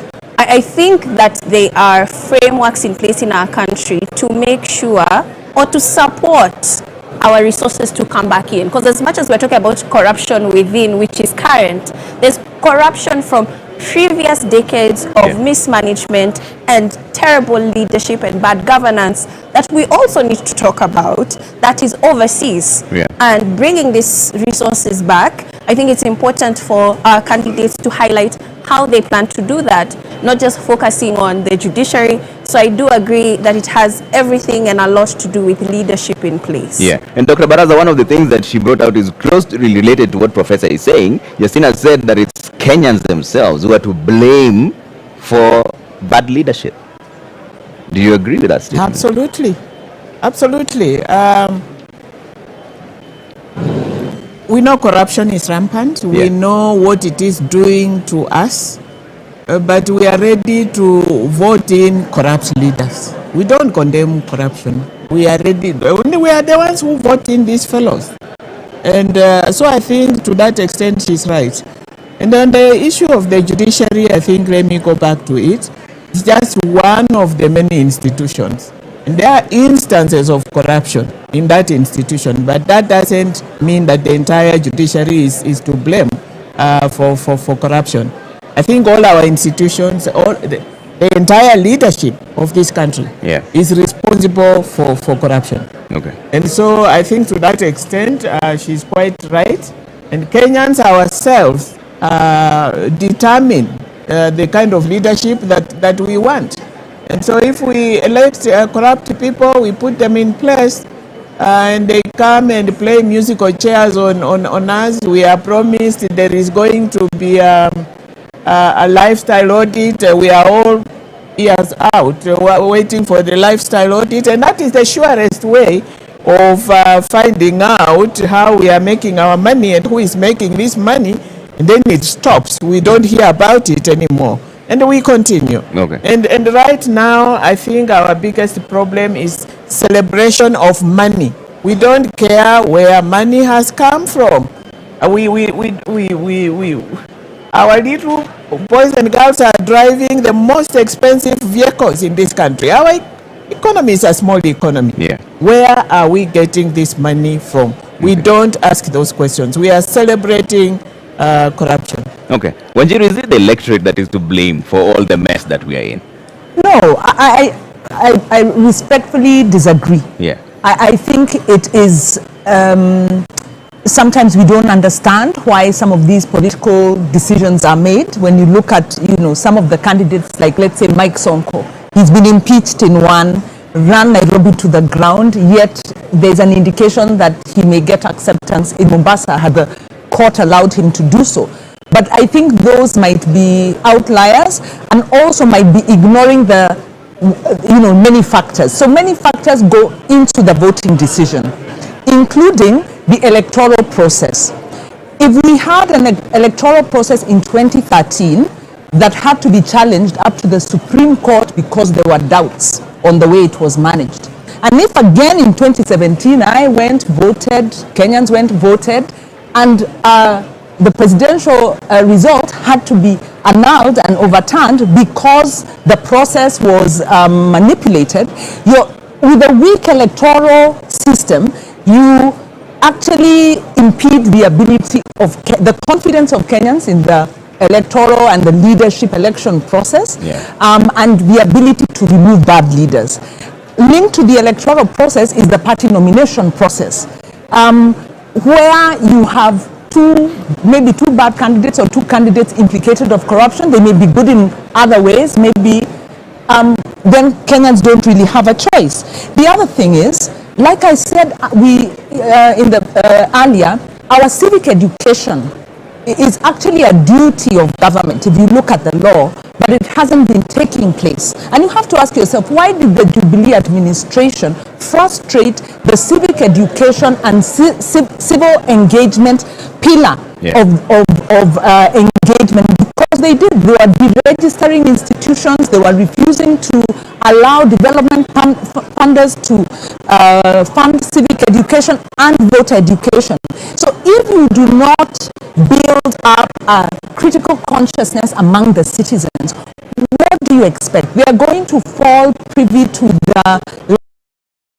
It's fair play for everyone. Everybody is interrupted at least once. You can see now on the screens that the Azimio la Umoja One Kenya Alliance deputy presidential candidate, Honorable Martha Karua, is now here ready for the debate, which is starting in the next 30 minutes from now. It's going to take 1.5 hours, where they're going to outline the reasons why they're running for office and why they should be elected. Right after that, what is going to happen is they're going to take a ballot session. In that ballot session, whoever picks the first number is the one who will make the opening remarks first. I think she's accompanied by her family there. So once that happens, the second person is the one who will also make the closing remark second. That's Honorable Martha Karua is coming in for the debate that's going to take place in just a short while there, but 1.5 hours of it, where Kenyans, you can send in your questions as well on 22843, and we'll cross over to them and find out whether she's ready for the debate that is about to kick off in the next half an hour. And Ken Mijungu is now standing right there with Michelle Ngele. Ken? Deputy Presidential Running Mate under the Azimio One Kenya Coalition just arrived 25 minutes to the debate. How are you feeling? I'm feeling good, and you can see I'm surrounded by my grandchildren. Yeah, she yes. seems to want to say something. You want to say something? Hi, people. Are you ready for this debate? Very. Yes. All right. Say something. Hi. Do you wish her well? Yes. All right. Please vote for Azimio. All right. That is Martha Karua. She is the second candidate to arrive for this debate, setting the stage for the debate. Among many others, Kenyans expecting a heated debate, where among center stage will be how these candidates will implement their manifestos. Trevor. Thank you, Michelle and Ken Mijungu there, speaking to the deputy presidential candidate for the Azimio la Umoja One Kenya Alliance. Honorable Martha Karua just walked into the podium. The debate kicks off in the next half an hour from now. They'll first go into the balloting session where they pick their numbers that will determine who will make the opening remarks and who will be the first one to make closing remarks as well. But as Saskia, we are talking about now, we have to switch gears. As you finish your talks on that, let's now talk about the one that's coming, the debate that's coming. What are your expectations for this particular debate between Honorable Rigathi Gachagua and Honorable Martha Karua? Yeah. First, before we jump into that, can I finish on the corruption? Yes. Thank you, Trevor. So in regards to corruption, I think one thing that I want to bring it out is an overall lack of commitment to fight corruption. Yeah. And it begins from our household level all the way to the top leadership. I think it's time for us to be serious about corruption, for us to face corruption head on, because I think we're losing a lot of money to corruption and it needs to go to better use. Okay. And the other issue is, are we blaming the 22 million voters? No, yes. In one way, yes. We vote to people we know, most likely experienced politicians. As much as we have the fringe candidates, we feel like we go with who is famous and who we know based on our tribal and ethnic lines. Yeah. So yeah, changing gears here. Okay. What I expect on the second time of the debate is on both Kenya Kwanza manifesto and the Azimio manifesto, they really have some impressive commitments, and one of it is enhancing devolution. Yeah. I want to see how well they're going to articulate the issue of devolution, particularly increasing the shareable county revenue. And the other thing is both parties are huge on social protection as a development policy. And one good example is the 600 Kenya shillings cash transfers to the most vulnerable community members. 6,000. 6,000, yeah. And my question is, as much as this makes an economic sense, is it affordable? Yeah. Where is the physical sustainability of this initiative? We all know that social protection plays a big role, and it will definitely bring about equity and inclusive economic value to the beneficiaries. Yeah. But as much as there's no clear cut on the criteria and how many people. I know we have roadside declaration that's about 2 million people, but I'd like to hear from Ms. Karua on how well they're going to execute this. Okay. Professor Menya, what clarifications are you seeking from debate 2, which is about to begin between Rigathi Gachagua and Honorable Martha Karua? Yeah, thank you. I think we are really looking forward to this debate, and one of the major issues we have looked at the manifestos of the two parties. One is called a plan, the other one is called a manifesto for Azimio and for Kenya Kwanza. And the question really that I would be interested in those candidates are answering is, what problem are they trying to solve? Yeah. What is ailing Kenya? I think both of those parties have totally ignored what is ailing Kenya. and they're not talking about it. Of course, yes, we're talking corruption. That is costing the country almost 700 billion. That is more than 1.5 times what we send to the counties. We are talking about a country on the verge of bankruptcy, paying 70% of our GDP, 1.3 trillion in debt. Is that debt sustainable? And are they giving us specifics? We are talking about a country where the price of unga fortunately was reduced, but of course, unfortunately, nobody can access it yet.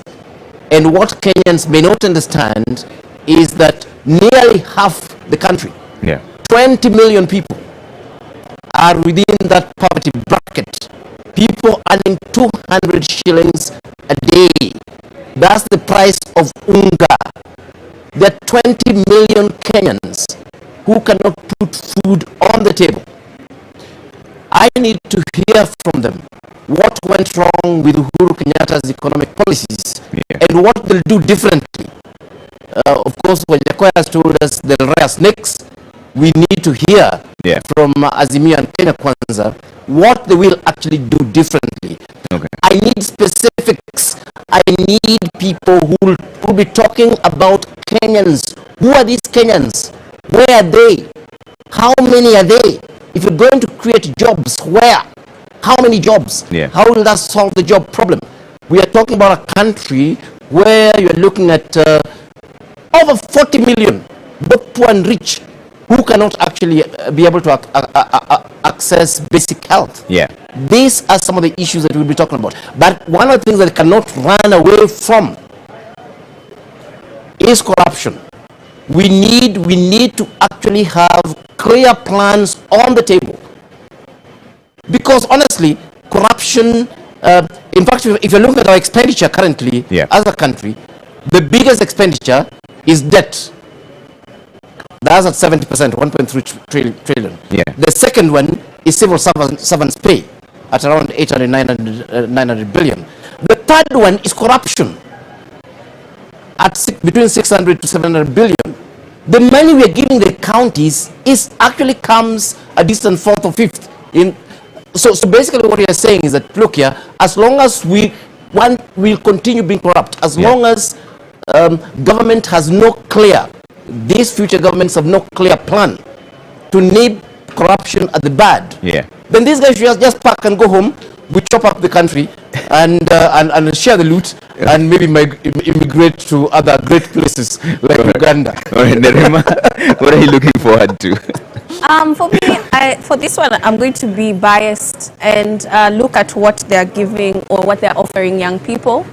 As much as it's going to heavily rely on opportunities, I think the questions I will be looking for answers to are specific to the Aga Khan University report of 2016, which people really like to quote. And I read that 50% believe it doesn't matter how one makes money, but we forget that another 50% care how you make money. How are you going to answer that? And when you read on, 47% admire those who make money. They don't care how. But remember, there's another 53% who care how you make money. How are you going to speak to those youth? And then there's 30% who believe that corruption is profitable. 70% do not believe that corruption is profitable. So what are some of the responses they're going to give to that 70%? And then finally, the fact that 73% are afraid to stand up for what is right. Why is that number so high? It shouldn't be that high. That means only 27% of young people in this country believe in standing up for what is right. How are they going to make the environment conducive for young people to support the fight against corruption? But I think as well, another thing that concerns me is not even just how we're going to have the resources or things like that. It's the participation of young people.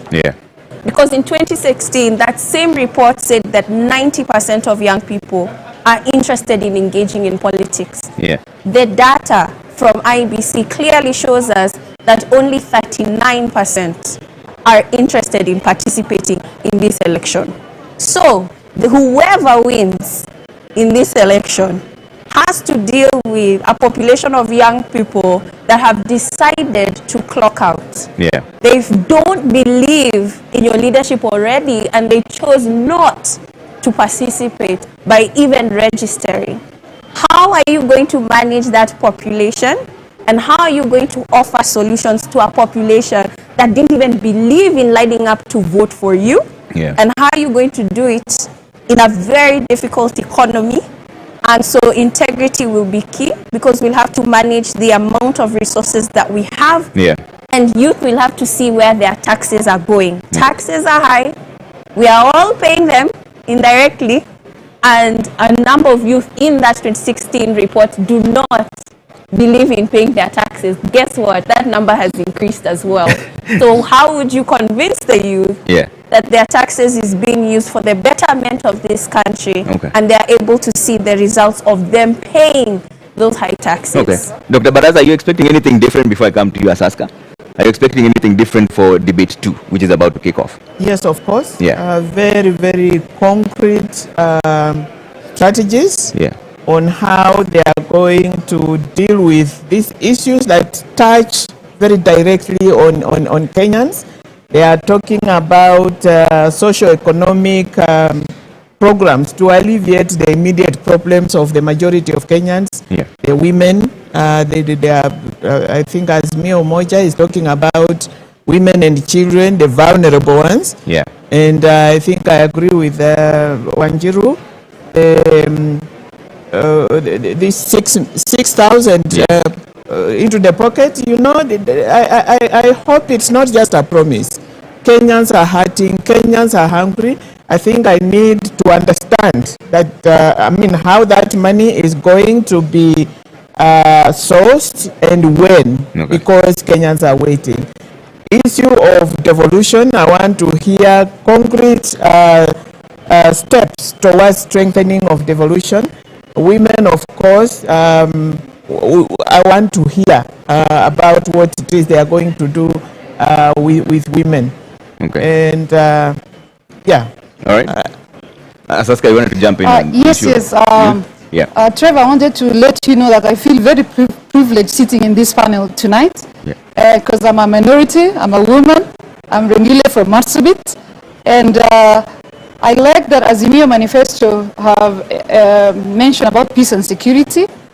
And I know as an individual, as a resident of one of the northern frontier counties, Article 238 of our constitution does guarantee peace and security for every Kenyan. And I feel like as a northerner, we've been left out. Particularly, most of you know about the conflict in Marsabit. People are being killed every single day. Unfortunately, it does not make it to news. And what I'm expecting today is to see what Ms. Karua and Mr. Gachagua have for the northern frontier counties. Okay. And one, on peace and security. Number two, on equal access to education and health. And more so security, because we know peace and security are the main drivers of our economic development. And that's why we are so behind. Yeah. I'm really keen, quite biased, if you may say so, but I want to see what they have for the northern frontier counties. Okay. Well, indeed, one of the things that we have to touch on before we cross over to the debate is the affirmative action.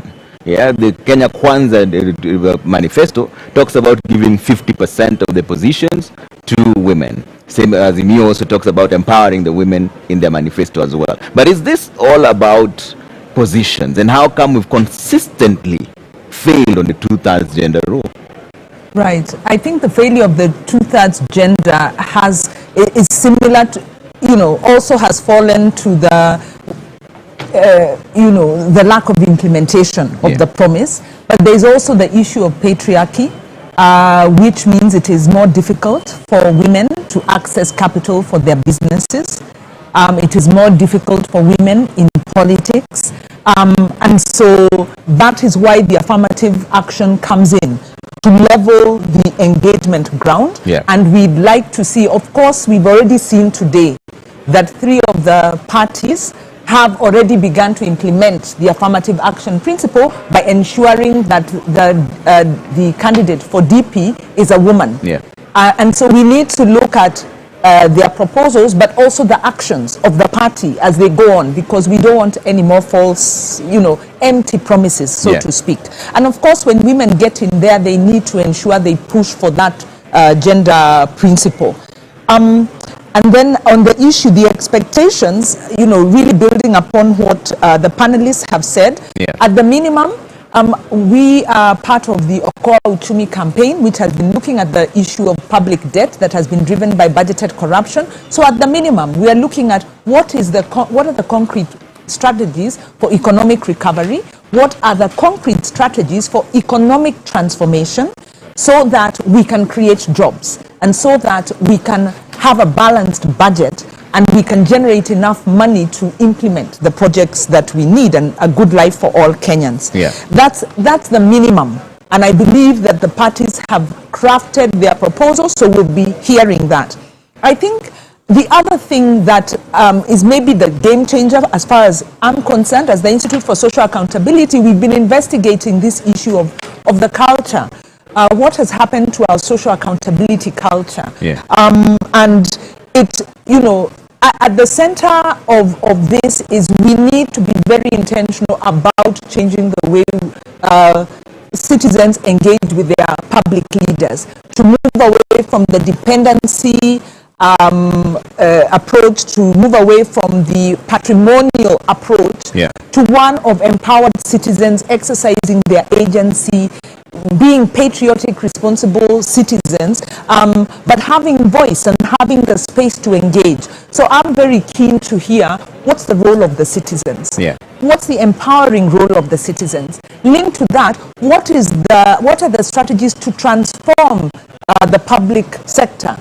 Because corruption doesn't just happen, outside of a framework. There are public servants who are recruited who approve these schemes across the way. Like I said, we've seen an amazing example just this last week when the dean of Kenyatta University refused to hand over land to the cabinet president.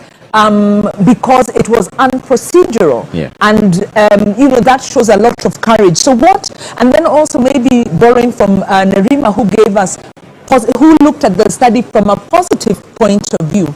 When we go back to the Kibaki regime, much as the Kibaki regime didn't do well in fighting corruption, they did have the prime minister's under the prime minister's office, the public sector transformation unit. And that unit is the one that transformed the way we get our IDs issued, our passports renewed. And in a space of just 3 months, we went from queuing and, people having to bribe to being able to walk in and just get things done for you. That was done by Kenyans in real time. So the public sector can be reformed, and we want to hear more of those. Then lastly, historical issues. There are land issues that are still pressing. There's a Truth and Justice Reconciliation report. Those issues are still pending, and I believe a lot of the problems we have at present is the failure to address those issues. All right, a lot to be packed within 1.5 hours. But Dr. Baraza, you brought up the issue of women and the role they play. How come we've consistently not been able to implement the 2/3 gender rule? Patriarchy. I think she has nailed it. Patriarchy. Parliament has on several occasions failed to pass the bill on the legislative framework for realization of the not more than 2/3 gender rule. So there has been a lack of political will to push that agenda. But basically, it's patriarchy. Does the solution lie in appointments? Because the Kenya Kwanza manifesto says they'll give 50% of all appointed positions to women. Is that a solution? I think it would be, but it would be better if it is within a framework. Because it can be done today and the following time it is not there.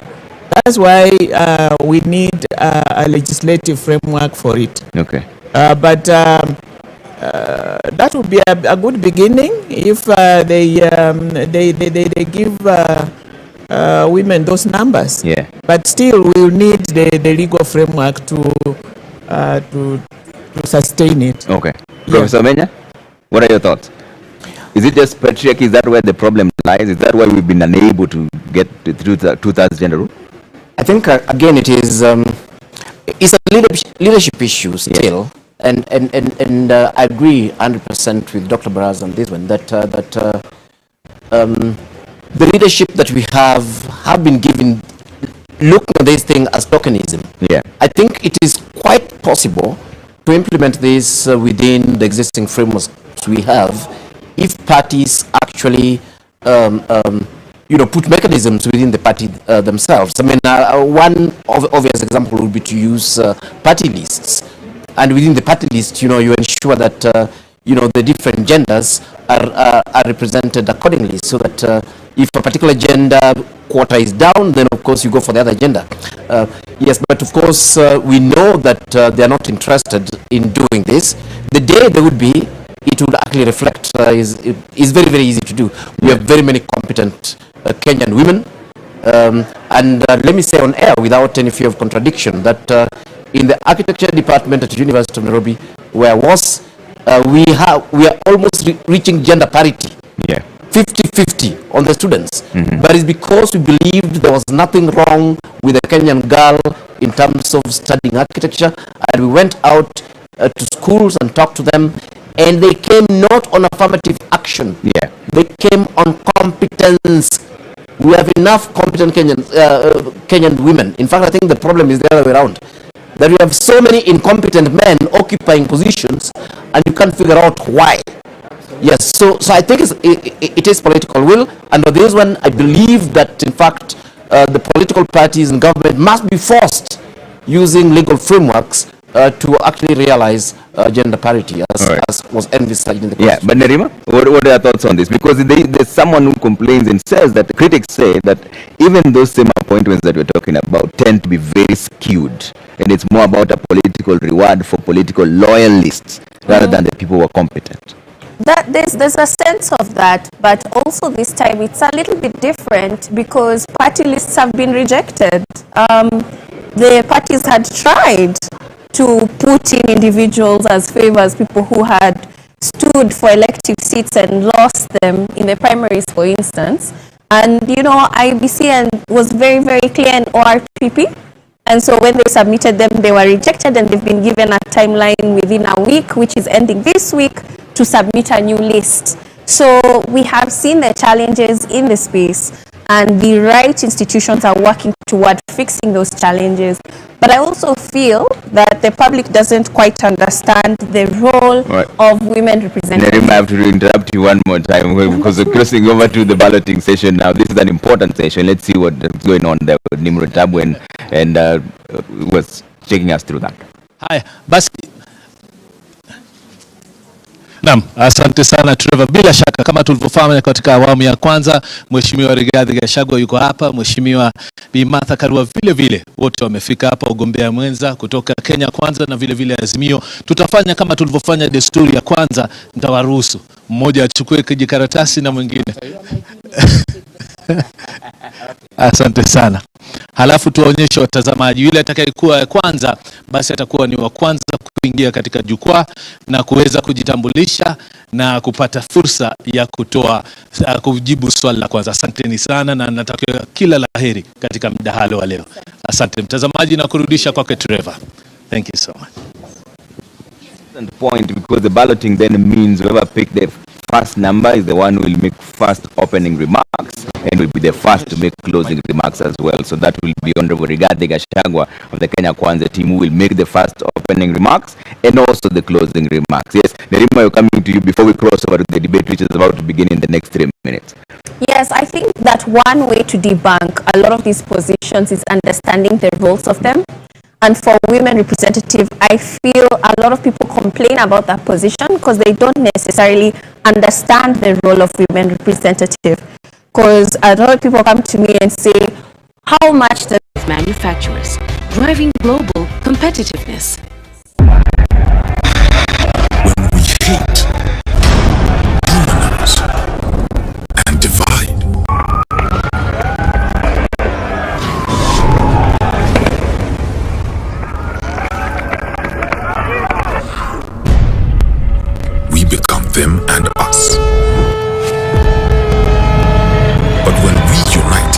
solidarity, Tumechoka na mauaji ya kiolela yanayofanyika katika mitaa yetu duni. compassion, and respect, our actions become more powerful.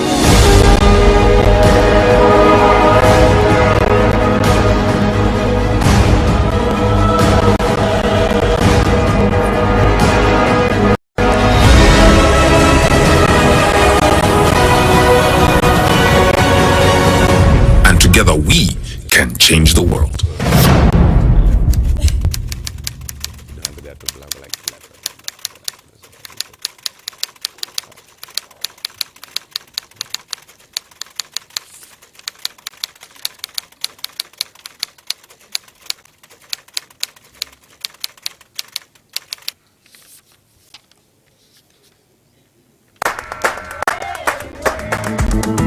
I think the most important quality of a leader is wisdom, so that the decisions that are being made now, he knows how, it's like a chess player who sees 10 moves ahead. Unajua wakati ambapo mlipa ushuru analipa ushuru wake, anataka aone angalau kazi ya pesa yake ambayo anailipia.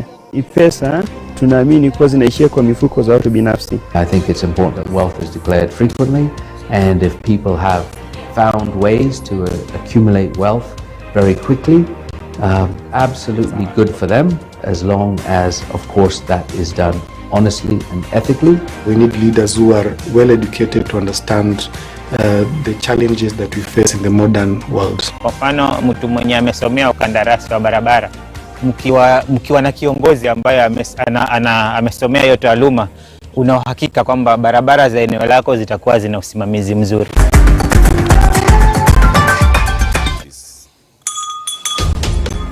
What is a secondary school in Kenya? It ranges from 106 high-cost national schools educating 3% of the learners, where you find ultra-modern libraries and laboratories, the most experienced principals and teachers, and the best teacher-student ratios. To 7,019, some barely established, understaffed, lacking basic facilities, sub-county schools, educating over 60% of learners. Given that KCSE is the most consequential examination in our education system, isn't it fair that we level the ground for all learners to excel by narrowing the capacity gaps between the worst and best schools to deliver quality education? Usawa Agenda calls for a sub-county schools upgrading program and a change from the capitation model to enable small schools to grow. Without these, SDG 4 is a false promise to most Kenyan children. Check it. Let's talk about banking. Or let's talk about dreams and goals. Your dreams, your goals. If you're like Louise, you value doing biz with ease. Or maybe you're like Dan, a family man with a plan. At Diamond Trust Bank, it starts with one dream, one goal, one deposit, and one transaction. Pamoja, let's make it happen. So don't just bank with us, bank on us. Enroll at Catholic University of Eastern Africa for courses in nursing, law, business, economics, computer science, education, community health and development, actuarial science, international relations, counseling psychology, regional integration and theology. September intake ongoing at Langata and Eldoret campuses. Email admissions@quer.edu or visit quer.edu. Quer for innovative, marketable graduates.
evening and welcome to the Pope Paul VI Learning Resource Center at the Catholic University of Eastern Africa.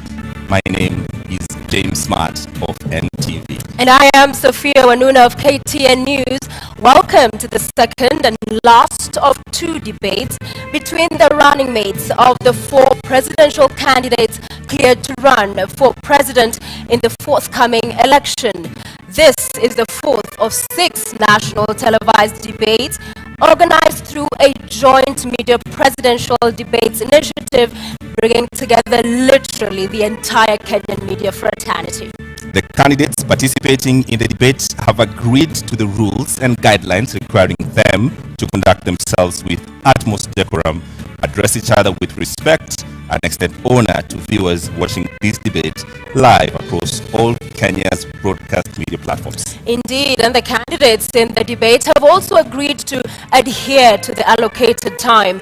Each candidate has 2 minutes to make an opening statement, 2 minutes to answer a question, and 60 seconds for a rebuttal. The topics have carefully been selected after a thorough assessment of the state of our nation and the sentiments of the regular Kenyan voters in various parts of this country. In line with the debate rules and the best practices, the questions we shall ask have not been shared with any of the campaign teams, neither were they discussed or formulated in conjunction with anyone. The questions are entirely our own. And an invited audience here seated in the auditorium has also agreed to the debate rules. They have been fully briefed that cheers, jeers, or any other form of noise is not permitted during the debate. We have to make the exception now as we request the audience to help us warmly welcome Honorable Martha Karua and Honorable Rigathi Gachagua to the stage.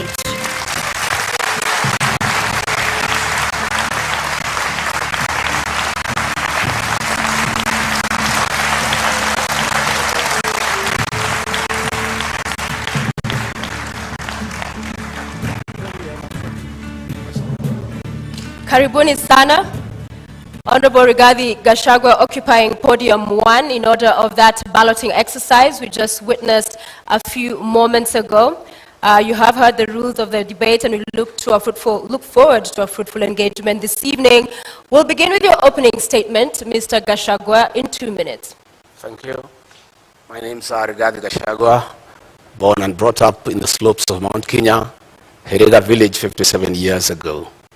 Family is the basic unit of society and the nation. Strong families make strong nations. I'm the head of a family, and it is my pleasure and privilege to introduce my family tonight, who are here with me. My wife of 35 years, Pastor Dorcas Wanjiku Rigathi, and my firstborn son, Kevin Gachagua, a software engineer, and my second-born son, Dr. Keith Ikino, a medical doctor who helps me to run family business. Tonight is a defining moment for the people of Kenya. The people of Kenya are in anguish. They are in a state of helplessness. They have no food. They don't know where to get their next meal. They are devastated. They need hope. Tonight, I'll present the Kenya Kwanza plan on how we intend to turn around the economy of this country, put people where they belong, restore their dignity, put money in their pocket, and allow them to enjoy their dignity. I look forward to a very objective debate, no trivialities, issues, issues, issues, so that the people of Kenya have an opportunity to interrogate what we plan to do for them. Thank you very much. Thank you, Mr. Gachagua. Madam Martha Karua, karibu, now your 2 minutes for your opening statement. Thank you, Sophia.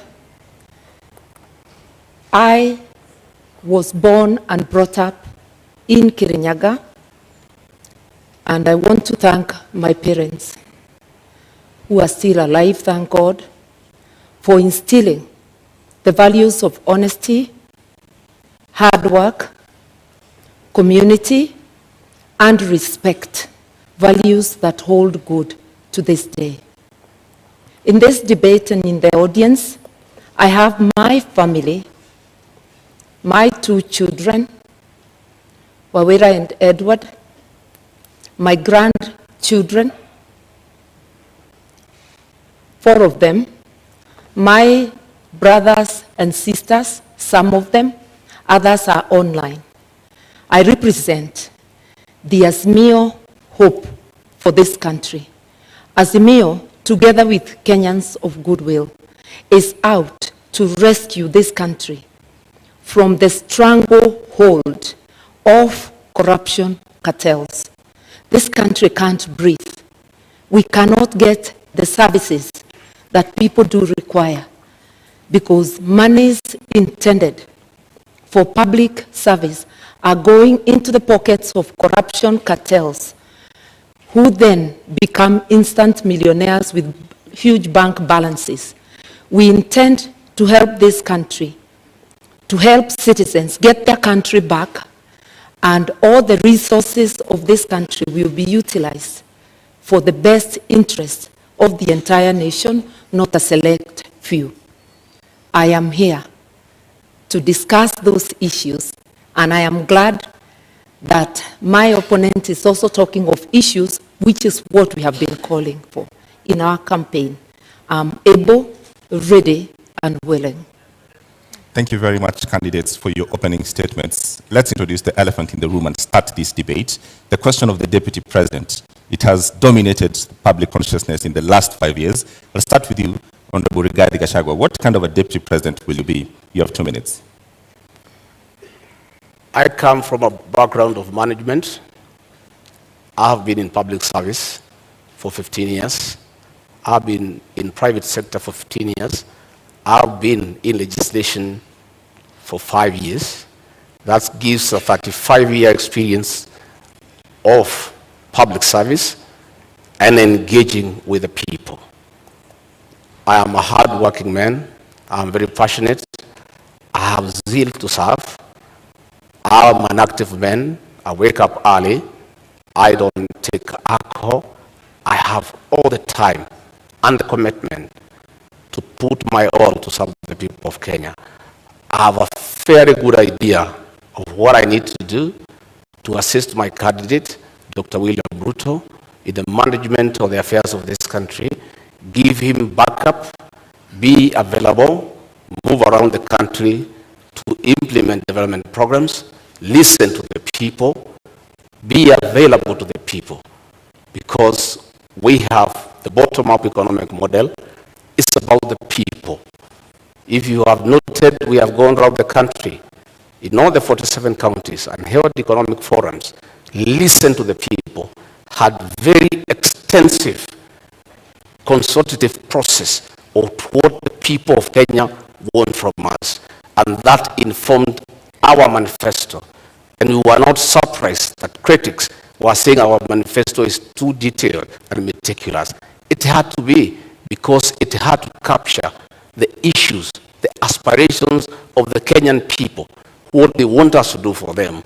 And our manifesto is a clear plan that is informed by what the people of Kenya want us to do for them, to dignify them, to improve their quality of life, and to give them a chance to prevail and be men and women of substance. Thank you. Honorable Karua, the same question. What kind of a Deputy President will you be? I'll be a Deputy President who is respectful of the Constitution, of the people of Kenya, of my principle, and a person who will obey the rule of law and do the best to support my captain to deliver for this country. The oath of office dictates that the interests of the public are paramount in everything a government does. I will help my captain to stick to the rule of law, to ensure that what is in the Constitution is fulfilled. Our Constitution dictates that we adopt a social market economy where social justice is in the forefront. That is why Article 57 Article 46, not 47, talks of socio-economic rights. You will notice that in our manifesto, we are talking about giving social support to those who cannot have any income, who do not at the moment have any income. And that's one way of fulfilling the promise of the Constitution and ensuring that Kenyans live in dignity, especially those who cannot afford the basics of life. I will therefore serve with honesty, and my track record speaks of that I have been a consistent public servant who does her work in the manner prescribed by the law, with honesty, with dedication. I will devote 100% to the people of Kenya. All right. The question on the deputy president, it's public domain, that the current president and his deputy are reading from two different scripts. In the last 5 years, we've seen that effect in public domain. Rigathi Gachagua, if that happens, what is your view? How should that be solved? How should that be sorted? In my case and Dr. William Ruto, that will not happen. Both of us are strong-willed leaders who respect each other. None of us suffers from inferiority complex. At no time will William Ruto ever punish me or mistreat me because he has no reason to. I'll support him to be president, and he'll reciprocate that support. Between me and him, we are in agreement that we have no time to quarrel or disagree. We are inheriting a dilapidated country, a country that is on knees economically, a country that is facing an economic shutdown. We have no time for sideshows. We have no time for personal differences. We have no time for inferiority complex and competition that is unnecessary. We have a job to do. We are inheriting a 9 trillion debt. We are inheriting 6 million young people who have no jobs. 14 million Kenyans are in CRB. We have such a huge task ahead of us that it is unimaginable that Dr. William Ruto, Rigathi Gachagua, would digress on personal issues and petty matters to disagree at all. Each of us has a job well cut out. I have already been assigned to work on the economy. I have gone around the country listening to the people of Kenya. I have been to each and every county, and I brought those views that informed our manifesto. Going forward on election, our job is well cut out from day one. We have to implement our plan that is ready, and we have no time to disagree, to quarrel, to have different opinions. We are too busy to even imagine that we can disagree on any issue. We are brought together by a convergence that we need to serve the people of Kenya. And both of us love the people of Kenya and the ordinary people. And Honorable Karua, as I come to you, I mean, at the beginning of the presidency now, as we have it in 2013, it would have been unimaginable that would be today witnessing the kind of fallout we are between the president and his deputy. So for you, how do you execute differently and ensure we do not see this kind of bad blood drawn out? I think even when people have differences, because it is not possible for human beings to always think alike. That's why even our Constitution acknowledges diversity of opinion. It is imperative that all debates or disagreements or arguments on issues happen in-house, and what is brought to the public must be the result, the agreement on the positions. And I think I'm very well prepared, and I'll continue to pray and address my mind that, one, the overall leader is the president. I am the principal assistant. With that in mind, that I'm a delegate of the president and can be required to do any work to support the presidency and the administration, I'll be ready, and I am ready. I have served as a cabinet minister for 6.5 years. A cabinet minister is a delegate of the president. A deputy president is a first among equals within cabinet. in being a delegate of the president. It's not a different position. We will be able to moderate any differences of opinion on any issues and to focus on serving Kenyans and to be respectful to Kenyans. Arguing in public, calling each other names in public is not only a disgrace, it's also not respecting Kenyans who elected and put us in office. Yeah. So I will be very conscious, and I've been commenting on the current situation, which does not commend itself to anyone. Would you then, perhaps going by the experience this country has gone through, in terms of the architecture of the Constitution, should we have a rethink, perhaps from an elective deputy president to an appointive one, so that if things do not work out for the sake of country, then the president has that latitude? 2 minutes. Nothing wrong with the architecture of the Constitution, something wrong with our behavior. It is not that we need to amend to prescribe the relationship between the president and a deputy president. It is that we need to change our behavior, differ with respect, maintain deference for people who are above us, that even when you differ, the way you address them is in a way that tomorrow you can be able to once again sit and work together.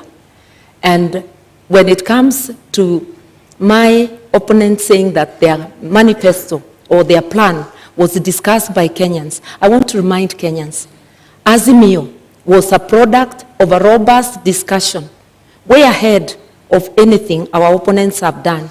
And my captain went around the country and he got Kenyans to express themselves, and that's how Azimio was born. That's how the agenda, the manifesto was born. Consultative process as prescribed by the Constitution.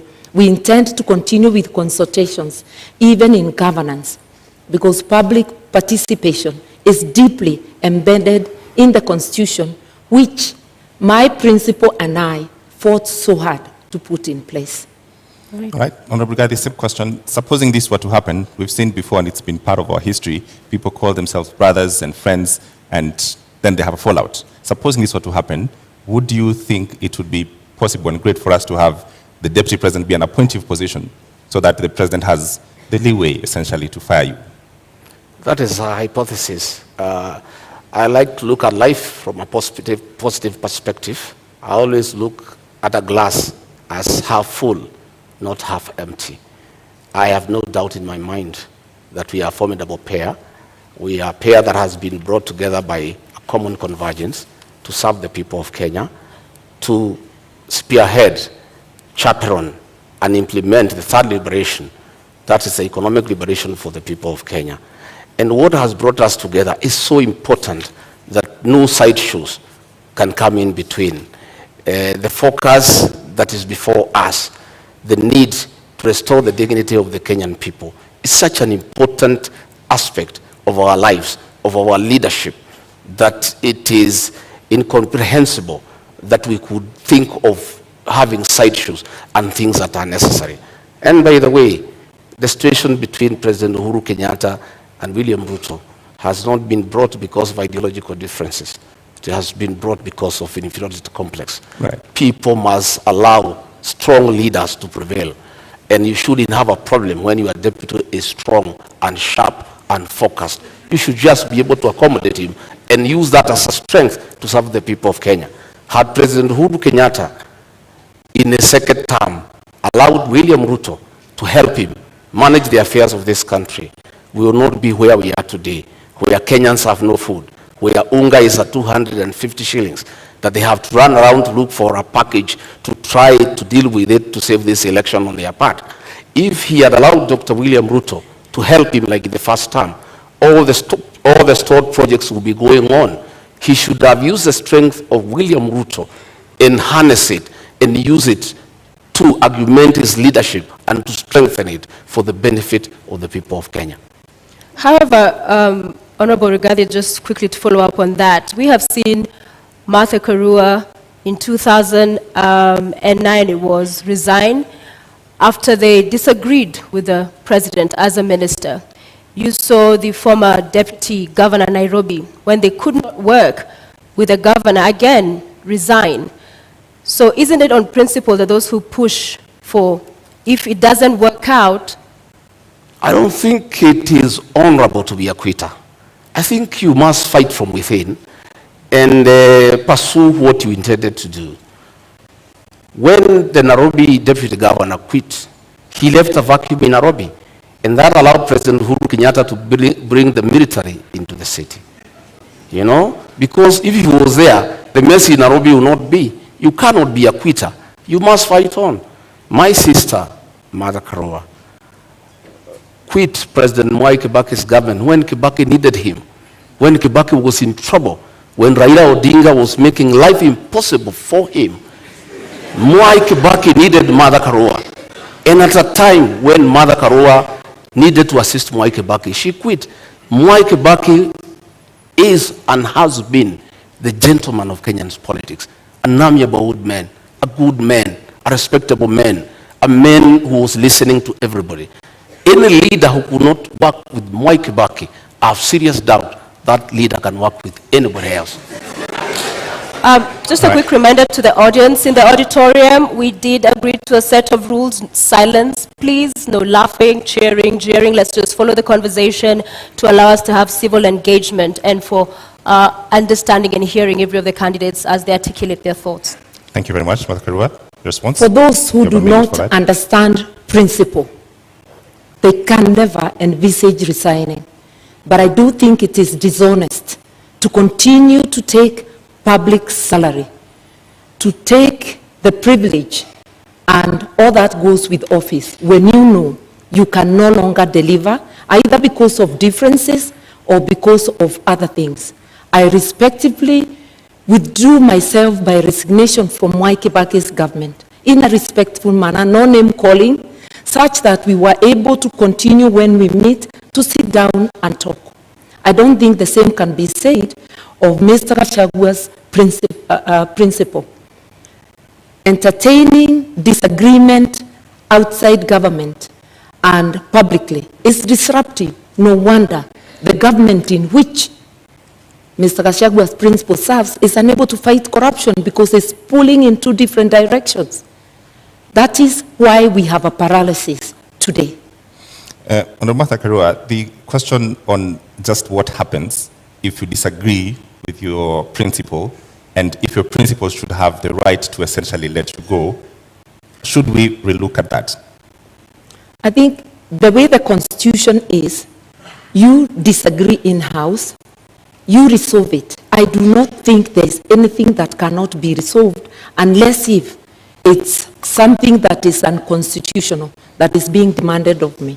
I will remember the oath, my oath under the Constitution, that there are things, if they are outrightly illegal, I certainly cannot be party to. But happily, my principle is a believer in the rule of law and constitutionalism.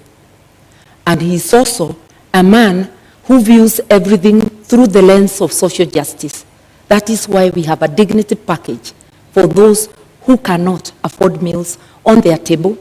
That is why we have Babacare to rescue Kenyans from lack of access to medical services. If you look at our agenda, you will see that this is an agenda that talks of the socio-economic rights of Kenyans, an inclusive agenda that has every Kenyan, whether poor or rich, as demanded by our Constitution.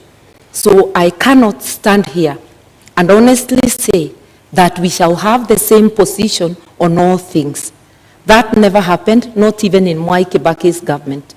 But in 6.5 years which I served, I never publicly berated the government that I served or the president that I served. I just said my hands were tied and I withdrew. My principle differed with Mwai Kibaki, but all he said to the public is that I was not consulted. How they went back room and resolved, we never know. We only know they came out with a unanimous decision. That is what people who have respect for the public do. People who have respect for their offices do. But holding an office while not serving is dishonesty. Honorable Gachagua, the same question, realized didn't respond the last time. Should this position of Deputy President be an appointive position? No. In fact, the framers of the Constitution were very clear that the Deputy President needed to enjoy mandate directly from the people. Why Azimio cannot push William Ruto to resign is because William Ruto is not an appointee of President Uhuru Kenyatta. He is elected by the people of Kenya. If it was the previous constitution, William Ruto would have been sacked a long time ago and replaced with Gideon Moi. And that was the plan. The plan was to provoke him, intimidate him, humiliate him, persecute him and his friends and his allies so that he could quit government and allow President Uhuru Kenyatta to appoint somebody from a family that they share the same issues and the same values. But because William Ruto was elected, he was able to hold on to his position. And he continued serving the people of Kenya when he was assigned duties by the president. The duty he has been allocated all the time without failure is to welcome the president and the Nyayo National Stadium. And he has done it in style because that is the duty he has been allocated. He has gone ahead to chair IBEC because that one the president cannot deny him. It is there in the PMF Act. There's nothing the president would have done. But the president chose not to allocate him duties. And the president has been crying that since he did not allocate him duties, his government has come to a halt. And nothing is going on. But he made a bed, he must lie on it. If you decide to chase your deputy away, a man who works hard, a man who knows what he's doing, and replace him with your friend, and then the country comes to a halt, you cannot go ahead crying that you have nobody to help you. He made that decision for his own reason. He wanted to push Ruto out, but Dr. Ruto stayed on because he enjoys a mandate from the people of Kenya. All right, Honorable Gachagua, Honorable Karua, I want us to move to the next topic this evening, leadership and integrity, fitness to hold office. I will begin with you, Honorable Karua, and in 2013, when you vied for presidency, you said, I do not share any values with the Prime Minister, then Raila Odinga, nor do I share his politics. Both he and the late Kibaki have been unable to root out corruption within their ranks. What has changed now that you're deputizing him? Indeed, the coalition government was unable to root out corruption in the second house so publicly many times. Raila Odinga was a presidential candidate in 2013. I too was a presidential candidate. My statement that they were unable to fight corruption did not indicate they are the ones individually perpetuating corruption. It meant there was corruption in government which they failed to act on. I believe that a combined ticket of Raila Odinga, Martha Karua will do the best to fight corruption. I resigned on principle because one of the things I felt let down on is the failure to tackle issues of graft.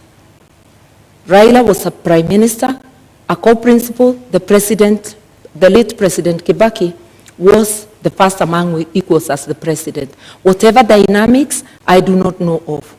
But it is recalled that shortly after that election, I worked with Raila.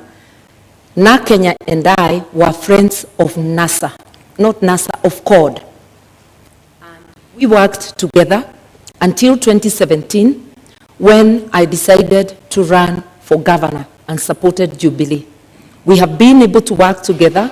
We have a history of working together in our 30 years of being in active politics, and I know that his policies align with mine. I did mention that we both view our actions through the lens of social justice, and that is what has drawn me to work with him. Just a quick 1 minute, I will add you on your time that when you said I do not share any values, you've addressed the issue of corruption and graft, but you do not share any values and even agree on his brand of politics. What do you say to that? Because values, this is... As of that time, I felt I did not share anything with him. And remember, we were candidates. There is no way you will praise the other candidate. but I can assure you that it is not because I thought he personally was responsible of any wrongdoing, nor did I feel that President Kibaki was personally responsible. But there were rogues within government they failed to act on. And I felt my hands were tied in the performance of my duties. And therefore, as I campaigned for myself, I actually was saying, look, you've been unable to fight corruption, just like the Jubilee administration under President Uhuru Kenyatta and Dr. William Ruto. And they are still in government together up to now. And we saw Dr. Ruto attending cabinet a week ago. They've been unable to fight corruption. You can't hold one side of government and say the good one is mine and the bad one belongs to the other person. That's double speak. Honorable Gachagua, just a moment. I think Honorable Mother needs to come through to the people of Kenya on being consistent. Honorable Mother is on record saying that Raila Odinga and President Uhuru Kenyatta should retire together. Not a long time ago. She seems to have changed her mind that they shouldn't retire together. In fact, that President Uhuru Kenyatta should continue governing through proxy, and Raila Odinga should purport to govern as a proxy of Uhuru Kenyatta. At what time did she change her mind? Because it's on record, she went public to say that the two of them should retire together. Now, she is the running mate of Raila Odinga. She's a project of Uhuru Kenyatta. The two people she said they should retire together, she seems to have changed her mind. And it is my considered opinion, and I believe for many Kenyans, that being consistent is very important in leadership, especially the position she aspires. You need to be consistent. When you say this today, you must be able to live to it tomorrow. All right, I want to allow Martha to respond, but first I want to come back to you to give you another minute. A moment ago, you said that Gideon Moi was supposed to be appointed. I want you to clear that up because, with all fairness, Gideon Moi is not on this debate. Well, President Uhuru Kenyatta, the chairman of Azimio, in a meeting in State House a week ago, said that he nominated Martha Karua as his running mate to take care of his interests and that of his family. The president was on record, which means that Martha Karua is a project of the chairman of Azimio, President Uhuru Kenyatta, with Raila Odinga. It is not me who said, it's President Uhuru Kenyatta who said. And previously, I thought that Honorable Martha had been nominated as running mate by Raila Odinga. But here comes President Uhuru Kenyatta, outgoing president, chairman of Azimio, a man who has said he's going nowhere, he's going to be around. He'll be ruling from home. He'll be consulting his project from home. He'll be continuing to govern the people of Kenya. I simply do not understand. Is Martha Karua, the honorable member, is she the deputy, is she the running mate of Raila Odinga, the project, or is she the running mate of Uhuru Kenyatta, the project master? Okay. She's who's running mate. Okay, Martha Karua is in the building. It is true that both I and my captains are projects, but projects of the people of Kenya, whom my captain consulted, and by public demand, he was called upon to take leadership. At a time our country desperately needs leadership. He has offered leadership, and I was competitively selected, unlike my friend who was handpicked. I faced an interviewing panel, and also through demands of Kenyans and many endorsements, I was selected. Kenyans know I'm competent, and I believe I'm competent for this job. I'm ready, able, and willing. I have consistently shown independence of mind. Irrespective of whom I'm dealing with, I will handle this job independently and with commitment to Kenyans. And I know my principal also, who has been a teacher of politics to Mr. Gashagua's principal. All right, Martha Karua, just a direct question to respond to Honorable Gachagua. What is the role of President Uhuru Kenyatta in Azimio? The role of President Kenyatta, he is the chairman of the council. But my captain is the chairman, overall chairman of Azimio. Jubilee is just one out of the 26 political parties. I sit in the council as well. And President Kenyatta does not make decisions alone. It Will is he have a circulating. role? Will he have a role after he finishes his term? Sorry? Will President Kenyatta have a role after he finishes his term? His party will have a role. And if he continues to be, if he doesn't give his position in the council to any other member of his party, it would be a peripheral role as a member of the party. The incoming administration will be a Raila Odinga Azimio presidency. Just like the current Jubilee government, although Uhuru was a deputy president in the government of Mwai Kibaki, it was not a continuation of the Mwai Kibaki administration. It was an Uhuru Jubilee administration. Anybody who understands government would know that. Honorable Gachagua, you have a minute to respond. The truth of the matter is that the role of President Uhuru Kenyatta in Azimio is to craft his own succession, to continue governing Kenya through proxy, through Raila Odinga and Martha Karua. President Uhuru Kenyatta has already started assigning roles to Honorable Martha Karua, which means he is a leader, and in the unfortunate and unlikely event that they are elected to office, President Uhuru Kenyatta will continue governing this country outside his constitutional mandate, because there is a two-term limit that the president should retire. But the president does not intend to retire. You saw how angry he was, saying that people are asking him to go home and asking where he's going. It looks like he doesn't remember that when he sought to be president for 10 years, he knew what 10 years is all about. He cannot complain that people are asking him to go. Nobody is asking him to go. It's the Constitution.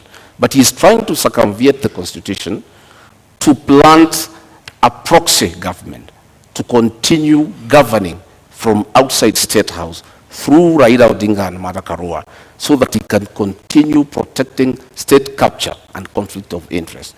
And Martha Karua has already been assigned that role.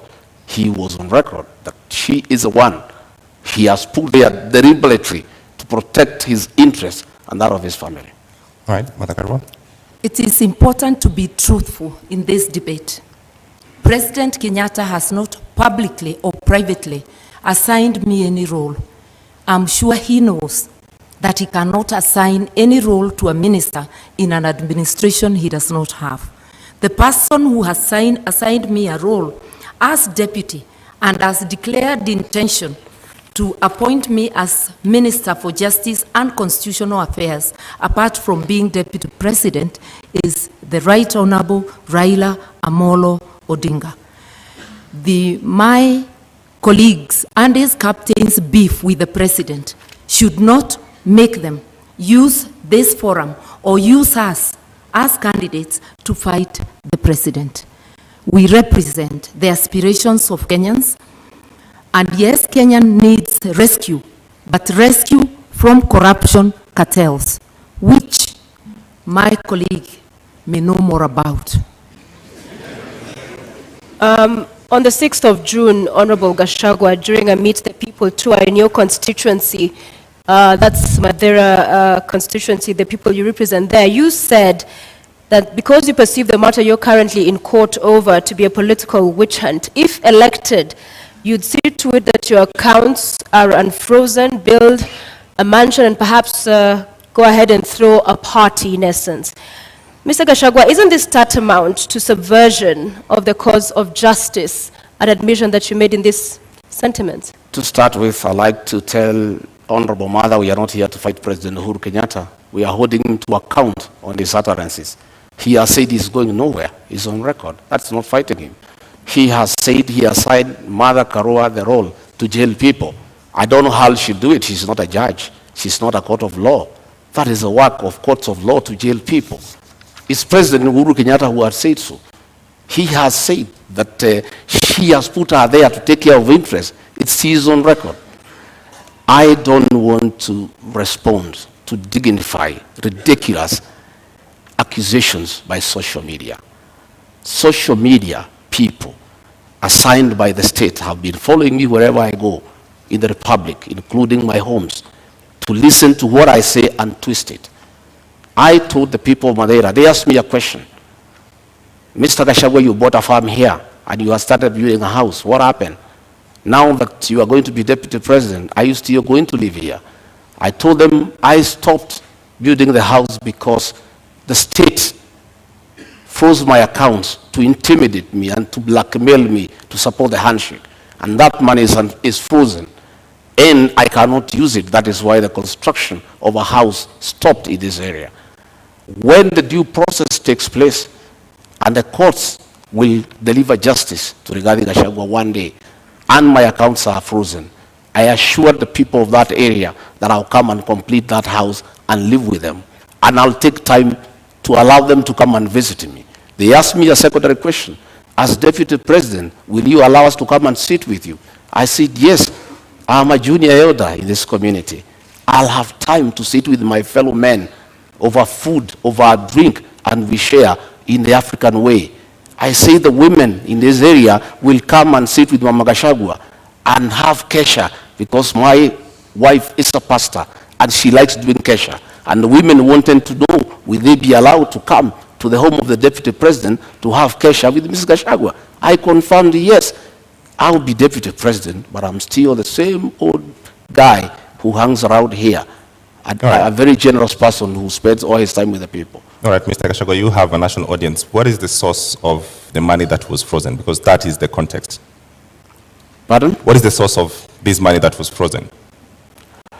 I have said many times that I'm a victim of blackmail by President Uhuru Kenyatta, whom I served as personal assistant. President Uhuru Kenyatta wanted me to abandon William Ruto and join him in fighting him, and I said no, because he didn't give me a good reason. And he blackmailed me. He sent Nancy Gitawe, his advisor, to threaten me that if I don't abandon William Ruto and join him, I'll face the music from the state. And one problem started after another. They froze my accounts, KRI froze all my companies, then they arrested me on trumped-up charges for 1.5 years, no evidence in court, nothing. I'm a victim of blackmail and persecution by Uhuru Kenyatta using the state criminal justice system to manage politics and deal with those who don't agree with him. Honorable Gachagua, with all due respect, you not answered my question. What is the source of the money that was... The money that I have is well documented. I am an astute businessman. This is money that I made during the reign of Mwai Kibaki when the economy was thriving. I made over 200 million and invested in an account. And that account has been running for the last 8 years, and nobody has ever asked me a question. In 2013, when I supported Uhuru Kenyatta, I still had the money. In 2017, when I supported him, I still had the money in my personal account. This is money I have accounted for. It's clean money. I am a good businessman. And in the fullness of time, I'll be vindicated. All right, Martha Karua. I was really hoping that my colleague would explain to us how an individual finds 5 billion shillings in their accounts. But I hope one day Kenyans will be able to know money that was transferred to his accounts in the last 10 years of the Jubilee administration. But that's for him to account. I believe as leaders, we have to be accountable. That is why there is declaration of wealth, so that as you enter office, people can know how much you are worth, and as you exit, or in the middle, they can monitor and see how you are progressing, whether it is from your salary, and if it's from business, it has to be a business that can be ascertained. I think we really need to come clean, because if you cannot account for your wealth, you cannot be a good steward of the money of the people of Kenya. So this is a question to both of you. You've brought up the subject of wealth declaration. Yeah. What are you worth, Honorable Karua? I think about just about 150 million, and that is because the 56 million I had declared in 2013 has appreciated because of the inflation. I haven't had any new properties, but I'm a person many may not understand. I'm not thirsty for land. I'm not thirsty for worldly goods. I'm happy to have a house I call home. I'm happy to have a house in my father's land. I do not look for property. Not everybody is hungry to amass. I'm hungry to do something to help my country, to transform the lives of the people. Right. So if you are looking for Martha Karua to be a billionaire, no, I am not hungry for billions. Honorable Gachagua, my how much account are did you worth? not receive 5 billion. That is propaganda. I have 200 million. That is the money that is held. 200 million, 64 million. I worked in the Ministry of Lands and Settlement. 10 million, I worked in Kenya Power. 33 million, I worked in the Ministry of Livestock. Another 46 million, I worked in another organization called Patek. Up to 200 million, that is all the money. But when you set policemen to investigate, they don't understand accounts. When you save money in a fixed deposit, it leaves your personal account into a suspense account. A normal policeman looking at it, movement in and out 4 times a year of 200 million, he thinks you have 800 million within that year. So when he multiplies by 7 years, he says you have 12.4 billion. That is the folly of the kind of investigations we are having in this country. I don't have billions. I have 203 million into that account. And that is part of my wealth. I'm worth 800 million minus the 200 they are holding, another 600. So just a quick follow-up on that, Honorable Rigathi, because the charges you are facing are as a result of trading with county governments. What's your position on public officers doing business with government, whether at the national level or at the county level? By the time I've done all my businesses, I was not a public servant. I was a private individual. I have no conflict of interest. I was a businessman. I applied for tenders and competed, open tenders and won, and did construction business and did supplies, and nobody is complaining. Today, those charges against me, no evidence in court, nobody is willing to record a statement. Clean business. And I never traded with institutions because I was not part of any government. But this That is when your business brother... I did in 2011, I did in 2012. You know, when they say that my brother was governor, my brother became governor in 2013. I did business in 2008, in 2009, in 2011. And that money is there, and it's all documented where it has come from. But nobody is bothered because they just wanted to punish me. But they wanted to blackmail me into supporting the handshake. And I'm a man of principle, and Uhuru Kenyatta knows that. I respect my conscience. I will never be intimidated. And I can tell you, many governors today supporting Azimio is because they were blackmailed like me, and they gave in. Honorable Gachagua, just clarity. In 2009, 2010, there was no county governments. Which government did you do? Sorry? There was no county governments in 2009. I'm saying I made money in 2010, in 2009. There was no county government. I didn't make money with the county government. I never did business with the county government. I said I worked with the Ministry of Lands. I worked with the Ministry of Livestock Development. So you cannot say that there was conflict in Nyeri because I did this business long before county governments came into place. But Honorable Gachagua, the matter in court is about doing business with county governments. I'm saying the matter in court is a matter that is on fabricated charges. And that matter will be coming in the fullness of time. What I'm talking about is the money that is held and where it came from. As to the allegations as a matter before court, there is nothing. It's absolute lies. There is nothing. And in the fullness of time, and that is why, even after sending 200 policemen to arrest me in Nyeri and drag me naked in front of my wife, in front of my workers, drive me to Nairobi, lock me for 4 days, 1.5 years later, not a shred of evidence, nothing. That is why the case has not taken off. They have slated it for September later this year, but still nothing has been presented to us. Our lawyers have been asking, give us evidence against Rigathi Gachagua. It's not forthcoming. It does not exist. It's a fabrication. It's blackmail. It was a way of trying to force me to abandon William Ruto. Okay. But I was not intimidated. I remain on board. Okay, Honorable Karua, you have 2 minutes. An Azimio government will have a policy position that graft cases and all serious crime should be investigated and prosecuted within a given time, within 6 months to be specific, so that people like my colleague here, Mr. Gachagua, anybody charged with crime against the people, within 6 months, we ought to know whether they are guilty or not. so that people don't seek public office when having baggage of cases. And if I may remind Mr. Gachagua, the cases, because I've been following the newspaper reports, relate to Kuala County, Bungoma County, and Nyeri County. And the period when the offenses are said to have been committed is between 2013 and 2020. So it is important, even from a personal position, that a person gets cleared and that you do not instruct advocates to delay the cases, because what we are having in our courts is really a circus, where one is charged, you are holding public office, you continue holding public office, elections come, and now we have seen new language in the courts that to allow them to campaign, the case is further delayed. Kenyans need to know, and even the person accused needs to know, so that they do not give excuses. We have repeatedly said with my captain that whether it's my daughter, my blood relative, or a member of the opposing camp, the law must apply equally to all. And everybody must have a swift chance to clear their name in court or for the court to declare them guilty.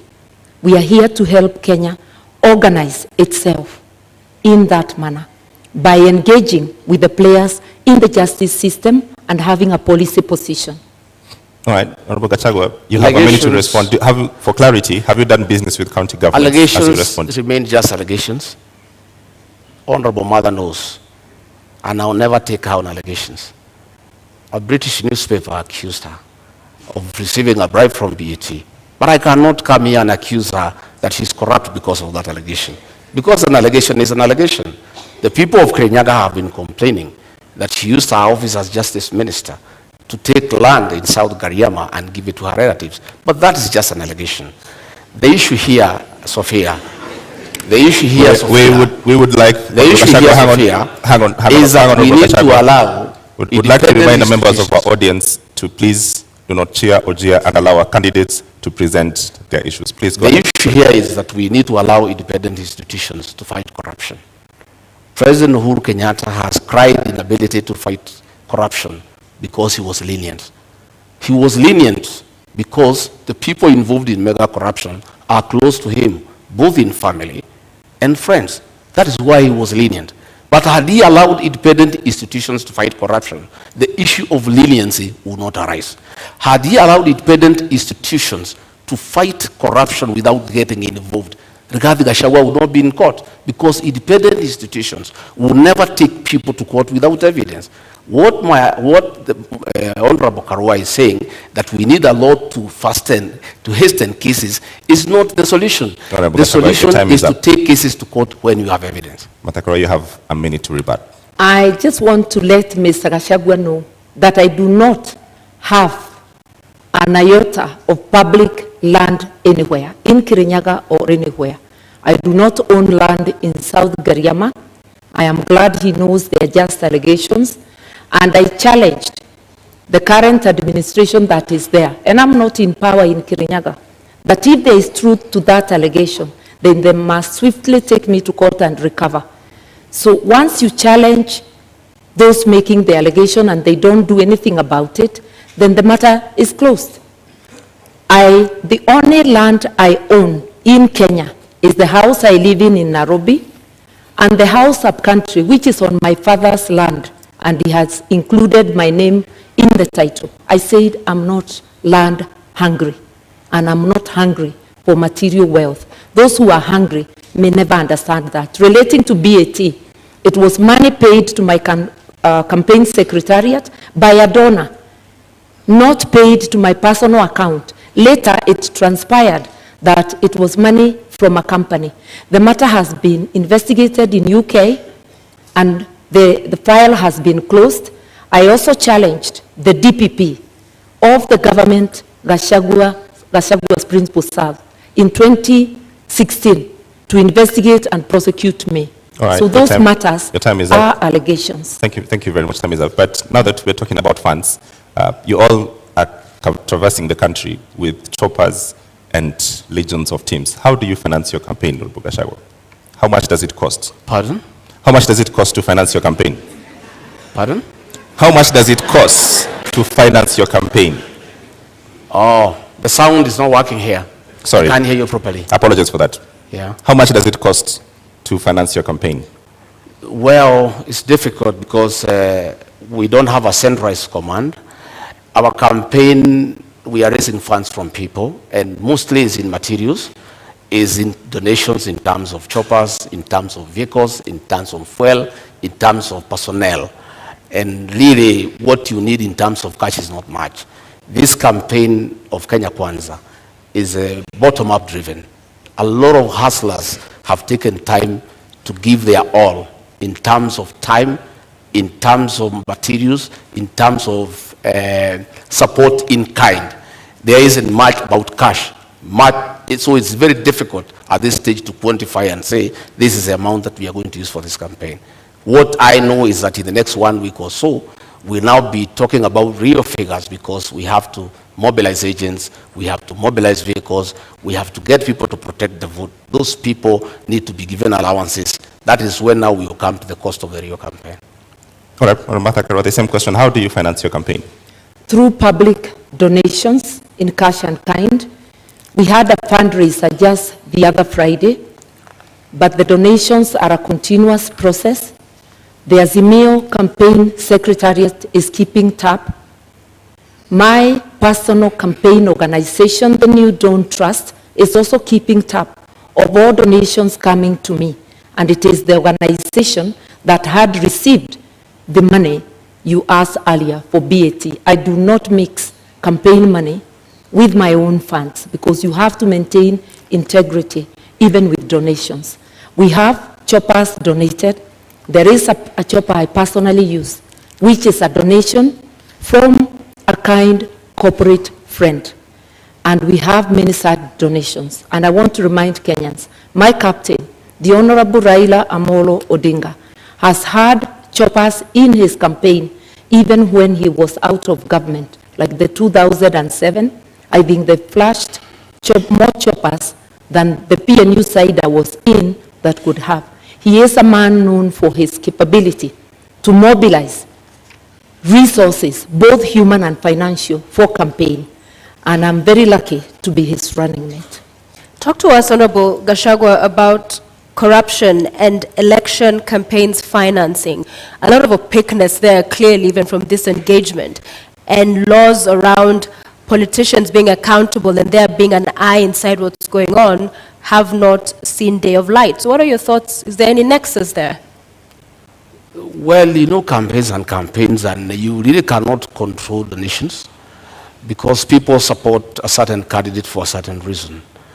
And it behoves upon the candidate to receive donations that are well-meaning and donations that are not tied to your win and what you need to do for people after. And that is the basis of our campaign. I personally have many friends who are supporting me. They have not demanded anything for me in return when we form government. They think we have got a good plan. They think that we need to be given an opportunity to run this country and turn it around. They think that the real thing is the economy. They think that they need to help us to move around the country. And they are well-meaning. I wouldn't say the same of my colleague here because their campaign is being run with the public resources. You are aware that the PS Interior has been meeting chiefs and assistant chiefs who are public servants and give them instructions to work for Azimio. You have seen their meetings being attended by chiefs in uniform. That is the misuse of public resources. We have seen funds from Harambee House, from the confidential expenditure, being put into this campaign. Many of the town hall meetings they are holding in the Mount Kenya region, all the delegates are given 1,000 shillings to go home. And that is money from public coffers. Do you have evidence of this? Oh yes, we have photographs, we have recordings, we have audios, they are there. We are always well appraised because many of those people who go to receive that money are actually our supporters. And they say they don't want to allow the elephant to die with the tusks. They need to remove the tusks before it is dead. That is what is happening. And public servants, the Cabinet Secretary for Interior, is on record campaigning for Azimio. The cabinet secretary for ICT is on record campaigning for Azimio. These are public officials. They are paid with public money, but they are campaigning. That is misuse of public resources. And my colleague here, who says he's a stickler of the rule of law, has not condemned that, because I would want her to condemn that, because she says she's a stickler of the rule of law. And if she finds public resources are being used to prepare her to office, she should be bold enough to say that is wrong. She should speak out against the misuse of chiefs and assistant chiefs by the PS Interior to campaign for her and her boss. Okay, Honorable Karua, just to build on that, all corruption scandals, Eurobond, Kimarer, Afia House, Kemsa, do find a dotted line into politics. As you respond to this question, how does Azimio and yourself going to deal with these questions that we have to deal with now? May I begin there by saying that Azimio government is very clear on what it will do. Both my captain and I have repeatedly said there will be no sacred cows. Anybody involved in corruption will face the law, irrespective of who they are. As for campaigning with public resources, that's a fabrication. What I know is that every presidential candidate is entitled to security. So there will be security apparatus, whether it is the Deputy President's campaign or the Right Honorable Raila Amolo Odinga. We mobilize our own meetings, using our candidates, using everybody. Anybody who attends, they attend on their own volition. Yes, there are some cabinet secretaries who have attended our meetings, but they have sometimes attended as a by the way. When they attend deliberately, it's of their own volition, and it's not because we need them to mobilize. Let nobody forget that there is no political operator who can mobilize more than the Right Honorable Raila Amolo Odinga. I also personally do not need help to mobilize. I've been in this game for 30 years. When Mr. Gachagua was still a DO, I was in politics. All right. You have a response to that? 1 minute rebuttal. Well, I have no agenda for that. My request is that it's about time we move to the real issues that the people of this country need to know. What is our plan? We have talked many issues, and that is a good thing. But the people of Kenya need to know, what does Rigathi Gachagua and William Ruto have for them? I'm hoping that debate will come around tonight, because it's important. Because many Kenyans are glued to the screens. They are waiting to hear. They want to know about health. They want to know about education. The public service wants to know about their issues. The police service wants to know about their issues. There are many people waiting. And I think, I am guessing, they must be getting information. Honorable Gachagua, we are getting to that. And corruption is a big issue in this country, where public resources... Corruption must be fought. And the real corruption is state capture and conflict of interest. What is state capture? State capture is where the people in power compete with citizens for scarce resources. Where the people in power use their position to advantage themselves to get business unfairly. Where people in power allocate resources to projects where they have an interest. I have an example. In the year 20, I want to tell you what is state capture and conflict of interest. This is Gazette Notice Legal number 1112, dated 26th June 2019. In the exercise of powers conferred by Section 106 of the Stamp Duty Act, the Cabinet Secretary of the National Treasury and Planning, on the recommendation of the Cabinet Secretary for Lands and Physical Planning, directs that the instruments executed in respect of the transactions relating to the merger of NIC, PLC, and Commercial Bank of Africa shall be exempt from the provisions of the Act. By a single signature, these two companies owned by the first family were exempted from paying 350 million. These are rich banks who have made money from domestic borrowing. They have lent money to government. They are in Fuliza. The owners are the richest people in Kenya. they were exempted from paying 350 million, money that can put up 35 level 3 hospitals in Kenya. That is conflict of interest and state capture. That is chronic corruption. It's worse than the corruption associated with public procurement. And that is what we must deal with. Okay. We must deal with state capture. We must deal with conflict of interest. There is a railway line between Nairobi and Nyanyuki that was put up at a cost of 3.8 billion. That railway line serves one company that supplies fuel to Nyanyuki. All right, Honorable Gachagua, thank you very much for this. Unfortunately, I cannot authenticate this document. You asked me what is state capture. I'm giving you time, but I cannot authenticate the document that you just read right now. So I've seen in your manifesto that you would put a commission to investigate these bribes. Would you go after the first family? We will not go after anybody. We'll go after all those who are in state capture and conflict of interest. Who are they? But what are you saying? That will come out in the commission. I'm saying there will be a commission because the real corruption that we need to deal with, not what Honorable Mother is talking about, is state capture and conflict of interest, where the people in power have used their offices to usurp public resources to their advantage and to the disadvantage of the rest of Kenyans. You are aware that the milk industry has been monopolized by state capture and conflict of interest, where the owners of that monopoly decide how much to buy from the farmers and how much to sell to the consumers. So, Honorable. And extort the people of Kenya. Clarity for the Kenyans who are watching. At the center of government is President Uhuru Kenyatta. Yes. Are you going to go after President Uhuru Kenyatta finishes his term? I have said we are not talking about individuals. We'll deal with state capture and conflict of interest. Anybody who is involved in state capture and conflict of interest will be held to account. The first family, sir. So grab the bull by its horns. Don't perhaps cut around the issue. You are talking about the first family. So in essence, you are saying you will go after them. Isn't that? I am saying this is state capture. I've given you an example. You will feel for yourself what needs to happen. All right. And I am saying that is what we need to deal with.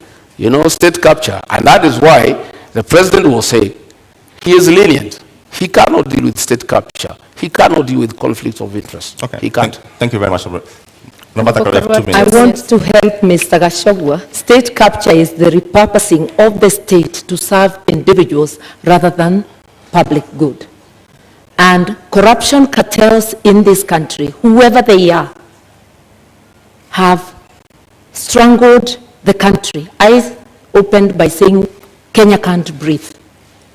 Our health services, their money is taken, the money for agriculture, for fertilizer subsidies, money for building dams such as Kimwerel, Arol, Galana Kularu, which was supposed to help Kenya feed itself. That is what state capture is about, that every penny intended for the public, a majority of it is ending up in people's pockets. This is not about families or individuals. It's cartels, and cartels are organized people, gangs of criminals, because what they are doing is committing crime. And you don't need a commission to punish crime. You just need serious law enforcement. And if you find roadblocks, that cases are taking too long, then Parliament can be used to do its work, to consider proposals from the government, to pass laws that fast-track such cases. We all know that election petition cases take 6 months. Why can't corruption cases similarly take such a period? That is the debate that must go to the National Assembly. Mr. Gachagua serves in the National Assembly. I have not heard him talk about corruption except when defending his own position in the case he's involved in. In contrast, I'm out of Parliament. I've been vocal, whether it's KEMSA, whether it's any other corruption. And I've also been vocal in upholding the rule of law and reminded my brother President Kenyatta that he cannot serve beyond his term, a position he holds at this moment, that he is going home. So, Honorable Karua, do you agree then that there's state capture in Kenya? And secondly, what do you make of their proposal to form a commission of inquiry into the same in Kenya if elected? That just expresses their reluctance to fight corruption. In fact, Mr. Gashagua's principle is captured on tape in an interview in this country, saying that corruption, he doesn't think corruption can stop a nation from developing. With what money will a nation develop, invest, or even provide services if the corruption cartels are taking 2 billion shillings a day, which translates to stealing 40 shillings from every person? In an average household of 6 people, that's 240 shillings. 2 packets of unga at the discounted price of 100. Kenyans need to understand. They're hungry, they're without medical service, without fees for their children, and without free education, because corruption cartels are strangling the nation. That's why we can't breathe. Once we understand that, then we will vote for people with a track record, like Azimio, people with the will to fight corruption, people who are prepared to confront the monster and to apply the law evenly, irrespective of who is mentioned. So do you believe we have state capture in Kenya? There is state capture, yes, by corruption cartels, organized criminal gangs who plunder our resources daily. 2 billion shillings a day, which is authenticated by the Auditor General, translates to 765 billion shillings. The amount of money we need for the social support is just 144 billion. The rest can be used to pay debt, to do other things. We intend to seal all those loopholes so that Kenyans can have advantage of their resources. Honorable Karua, the names of every corruption scandal, Kimura, Kamsa, Eurobond, they're all government officials. Yes. How do you deal with that? That is where the state capture is coming. If you look at them, it's not about families, it's about individuals who choose. Because I keep saying, no mother has baptized their children the name corruption. It's a behavior an individual deliberately chooses. And state capture can even become a tool during elections, where empty promises are given to entice Kenyans to further surrender their sovereignty to corruption cartels. I'm urging Kenyans to look at the track record of each of the formations that are seeking the presidency of this country. I am confident that a reasonable look at the candidates present, as Kenyans will commend themselves to vote for Azimio. And Azimio will do the jobs, not because we are perfect, but because we have the best track record, and we do try and have tried before and done good work for Kenyans. All right, we have 2 minutes. I don't know. I don't know whether the Honorable Mother has taken time in their meetings with the chairman of Azimio to ask him. He said he's in charge of this country. He knows everything that goes on. Then he went ahead to say that 2 billion shillings is stolen daily. I don't know whether in her meetings with the chairman of Azimio, she has tried to find out from him who steals this 2 billion and why he has done nothing about it. In terms of fighting corruption, our manifesto is very clear. Our plan is sound and is in accordance with the Constitution. Our plan is to allow independent institutions that fight corruption to be really and truly independent by giving them that freedom and giving them resources and financial autonomy so that they receive instructions from nobody. On assuming government, we shall appoint the Inspector General of Police as the accounting officer of the National Police Service so that himself and the DCI have independence to do what they need to do on fighting crime and corruption without having to take instructions from anybody. Because you know, this, it is said, he who pays a piper calls the tune.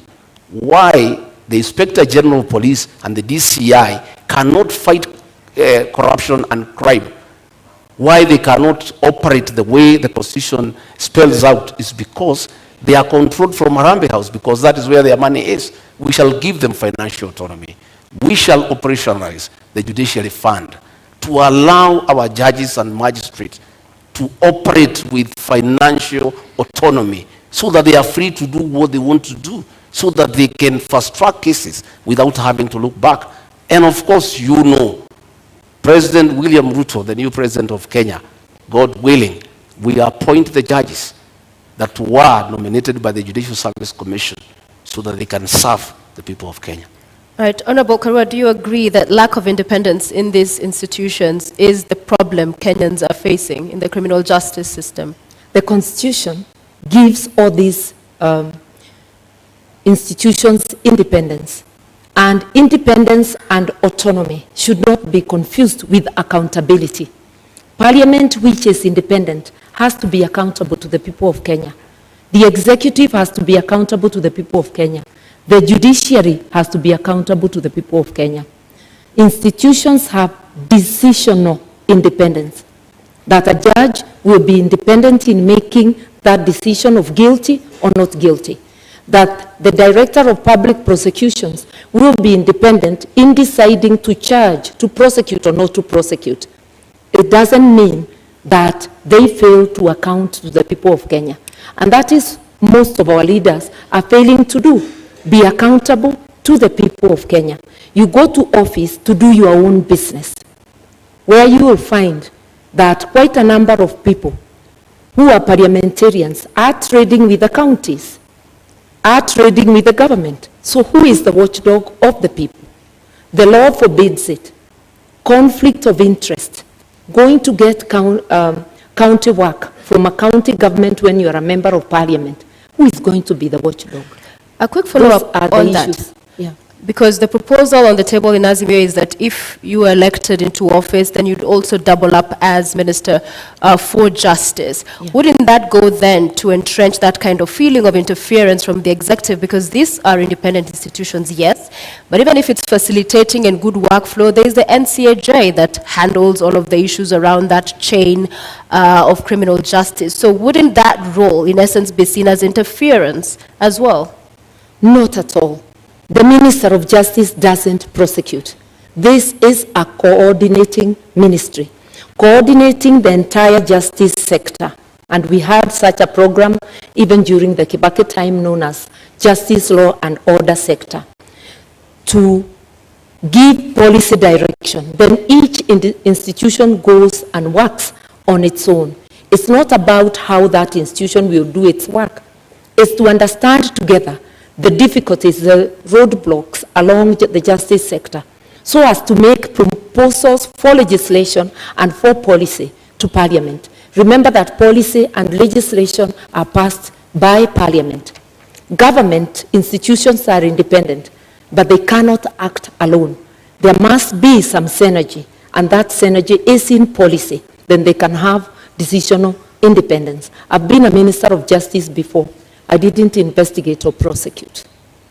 All right, we're going to move to the next topic, and let's go to the cost of living. One of the charges against politicians in this country is that they're simply out of touch and you're unable to solve the problems that we face. To give you an opportunity tonight, Honorable Gachagua, to start to make your presentation on cost of living by first telling us what is the cost of milk today? The cost of milk, the farmer sells at 42, at the supermarket, some places 120 per litre, others is 130, depending on where the supermarket is. Kerosene? I don't go to the supermarkets. Okay.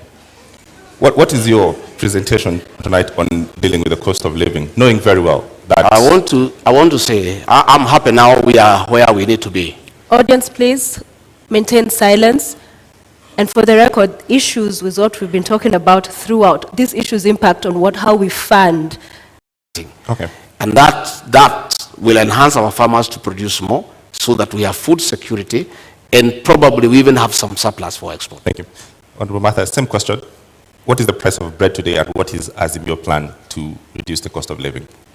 The price of bread, the bread I buy, is 80 shillings.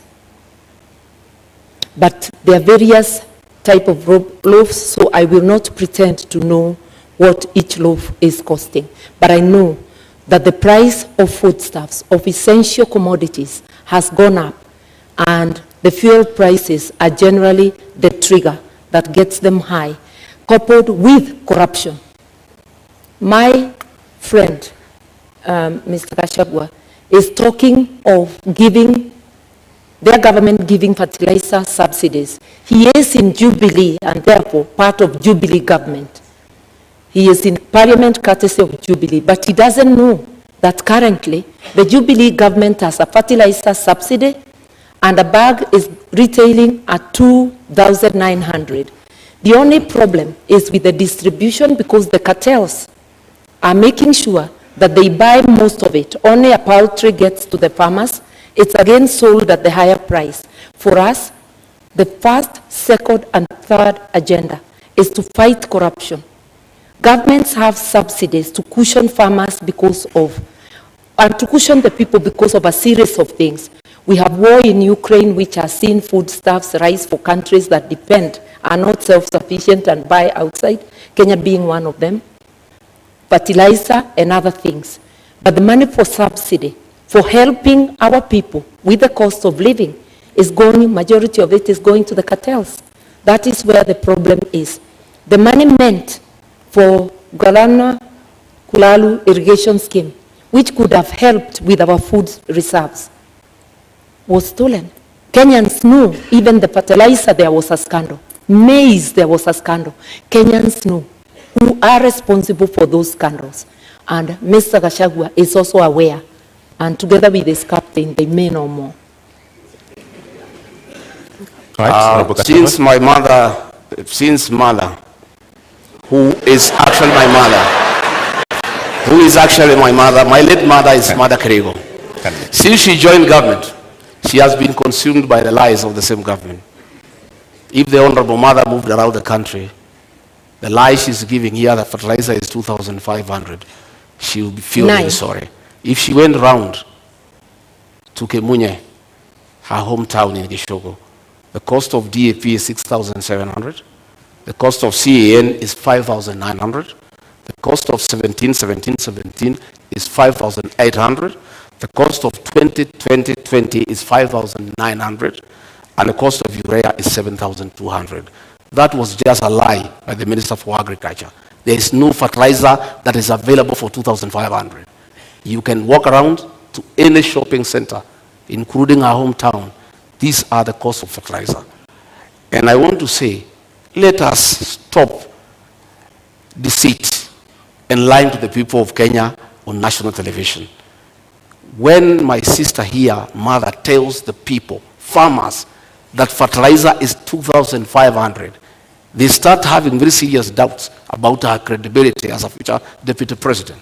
Because if she can come here on national television and give prices that are not true, when people are suffering, when people cannot buy fertilizer, her credibility is put into question.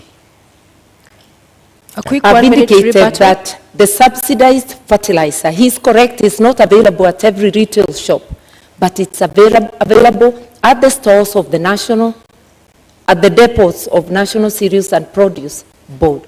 It is a project of the Ministry of Agriculture. I've heard the minister talking about it, and I know of farmers who have accessed it, but I know, and I have stated, it's riddled with corruption, and it's not getting to the people. The honorable thing Mr. Gachagua could do, when you are not aware, you just say you're not aware. You just don't dismiss things as lies when they're happening. The problem with Kenya, money meant to cushion farmers, to cushion consumers, is going to corruption cartels. That is a big problem, and which, as Azimio government, will rescue Kenyans from. All right, I'm going to give you all 1 minute each to talk to first 100 days on how you'll deal with the cost of living. I'm aware 100% there's no fertilizer anywhere for 2,500. I'm a bottom-up man. I move around this country. It's simply not available. In the first 100 days, we want to do several things. One, bring the cost of food down, bring down the cost of living, bring fertilizer subsidies from 6,700 to 2,500. How will you do that, sir? We'll provide funds for that. These funds that are being proposed now for bringing the packet of unga down for 2 kg is what is supposed to go to fertilizer so that we have a long-term solution. The other one is not sustainable. It's a short-term thing for the elections. We have a plan to focus on primary health care, where community health volunteers are given an allowance to boost their morale and increase their efficiency to deal with preventive medicine as opposed to curative medicine. We have a plan to employ 116,000 teachers within the first 2 years so that we can deal with the shortage of teachers. For that? I will explain to you. I have explained to you that we are stopping wastage in public spending. We have had a lot of projects that are not planned. Okay. We have legacy projects that are of sentimental values to leaders, but have no meaning to the people of Kenya. Thank you, Honorable Gachagua. So, your minute. I want to first say that we in Kenya do not have a revenue problem. This year alone, we collected over 2 trillion shillings, the taxman that is. We have a problem of expenditure, non-priority expenditure. That is what we are going to curb. In relation to fertilizer, the subsidies are already in place. It's a question of ensuring they work for the people. It's ensuring that the subsidy for unga continues to the time there will be harvest. The expenditure for operation and maintenance, O&M, is over 600 billion, while salaries are at about 550. You can see operation and maintenance overshooting salaries. We will prioritize what needs to be prioritized to help Kenyans move forward. And for all the things we have said we'll do in 100 days, I have acquainted myself with the budget.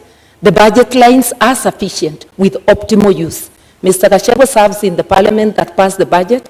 He doesn't seem aware that the money is in the budget, including for Baba Care. All right. As we bring this to a close, fuel.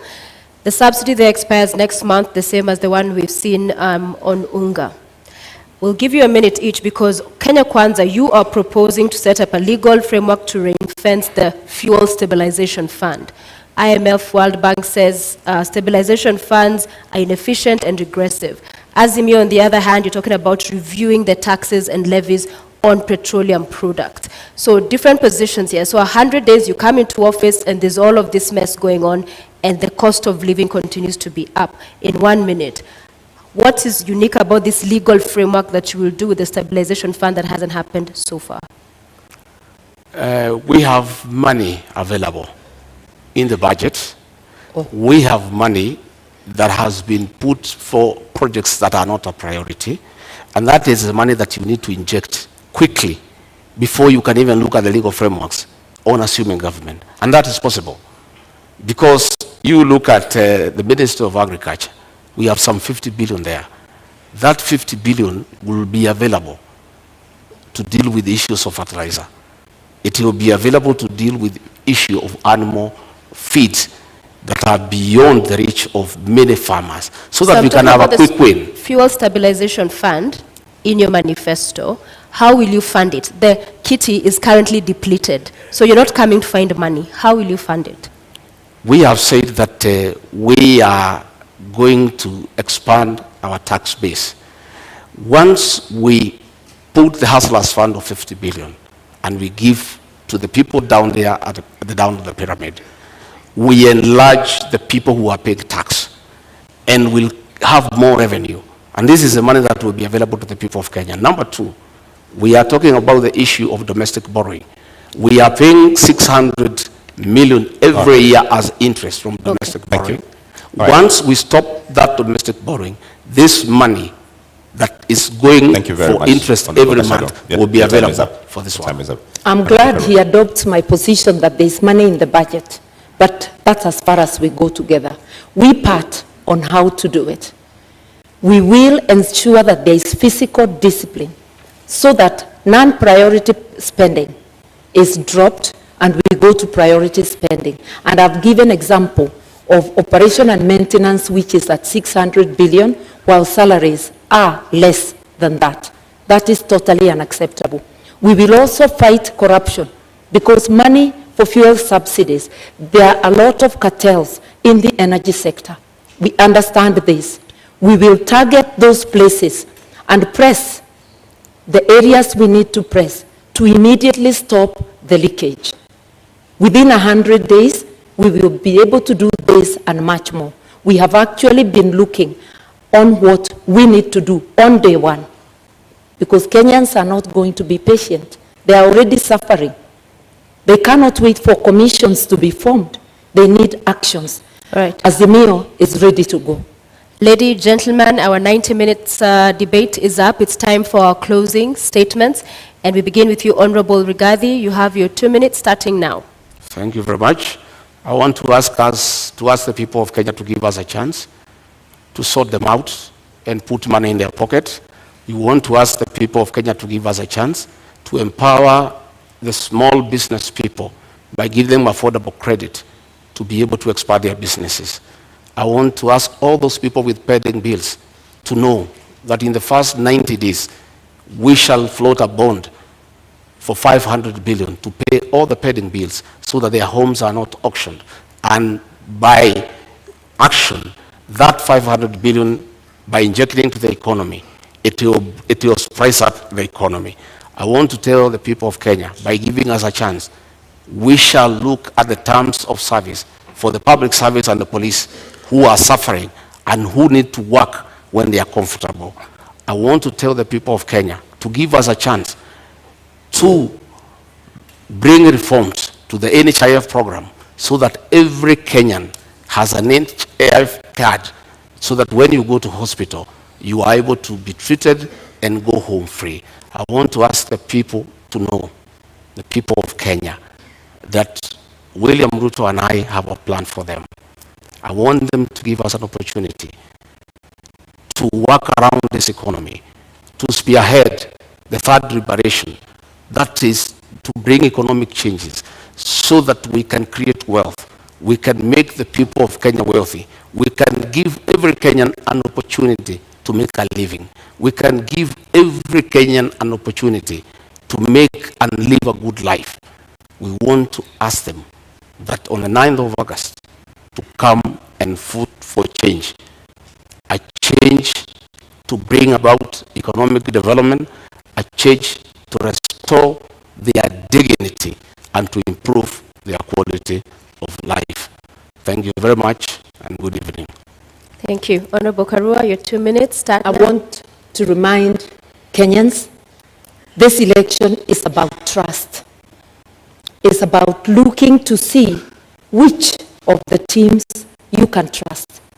We offer our track record, because even when you employ a driver, you ask them for the driving license and you want to know about their record in driving. We are asking you to critically examine the teams, and if you do so dispassionately, you will come to a conclusion. I know that Azimio is the team. We will not form commissions to fight corruption. We'll go directly for the jugular of corruption cartels, apply the law across the board, and while we agree that there is need to review salaries in view of the cost of living, it's very easy to promise heaven. Without fighting corruption, without physical discipline, non-priority spending being cut out, that is not possible. But inawezekana. With an Azimio government, we are going to do this, and together with Kenyans participating and helping us to fight corruption, we will be able to deliver our agenda to you, the 100 days agenda, and each item to reboot the economy so that Kenyans can have a decent life. While we wait to reboot the economy, for you who is unable to put food on the table, rescue is on the way.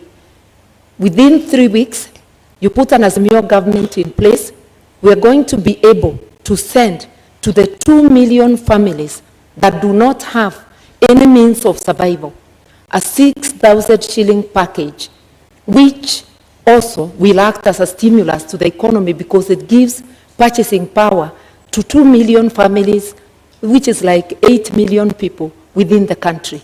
rescue is on the way. All right. We shall finally have our country back. Vote Azimio. All right, thank you very much, Honorable Martha Karua. Honorable Rigathi Gachagua, we've come to the end of our Deputy Presidential Debate 2022. I invite you to shake hands. Thank you very much. You've all done very well. Thank you very much.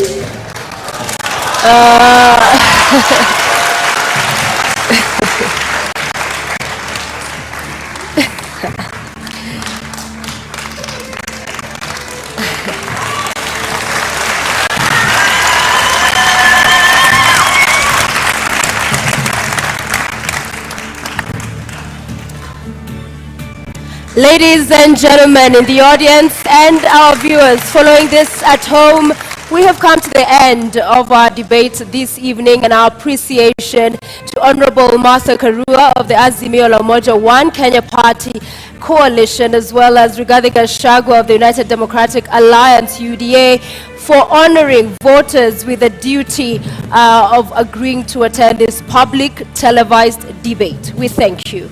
And we thank you for watching. The final of our joint national debates will come to you on Tuesday next week, when Wahiga Maure, Raila Odinga, William Ruto, and George Watakoya take this very stage in the presidential candidates debate. My name is James Maro of NTV. And I'm Sophia Wanuna of KTN News. Good night.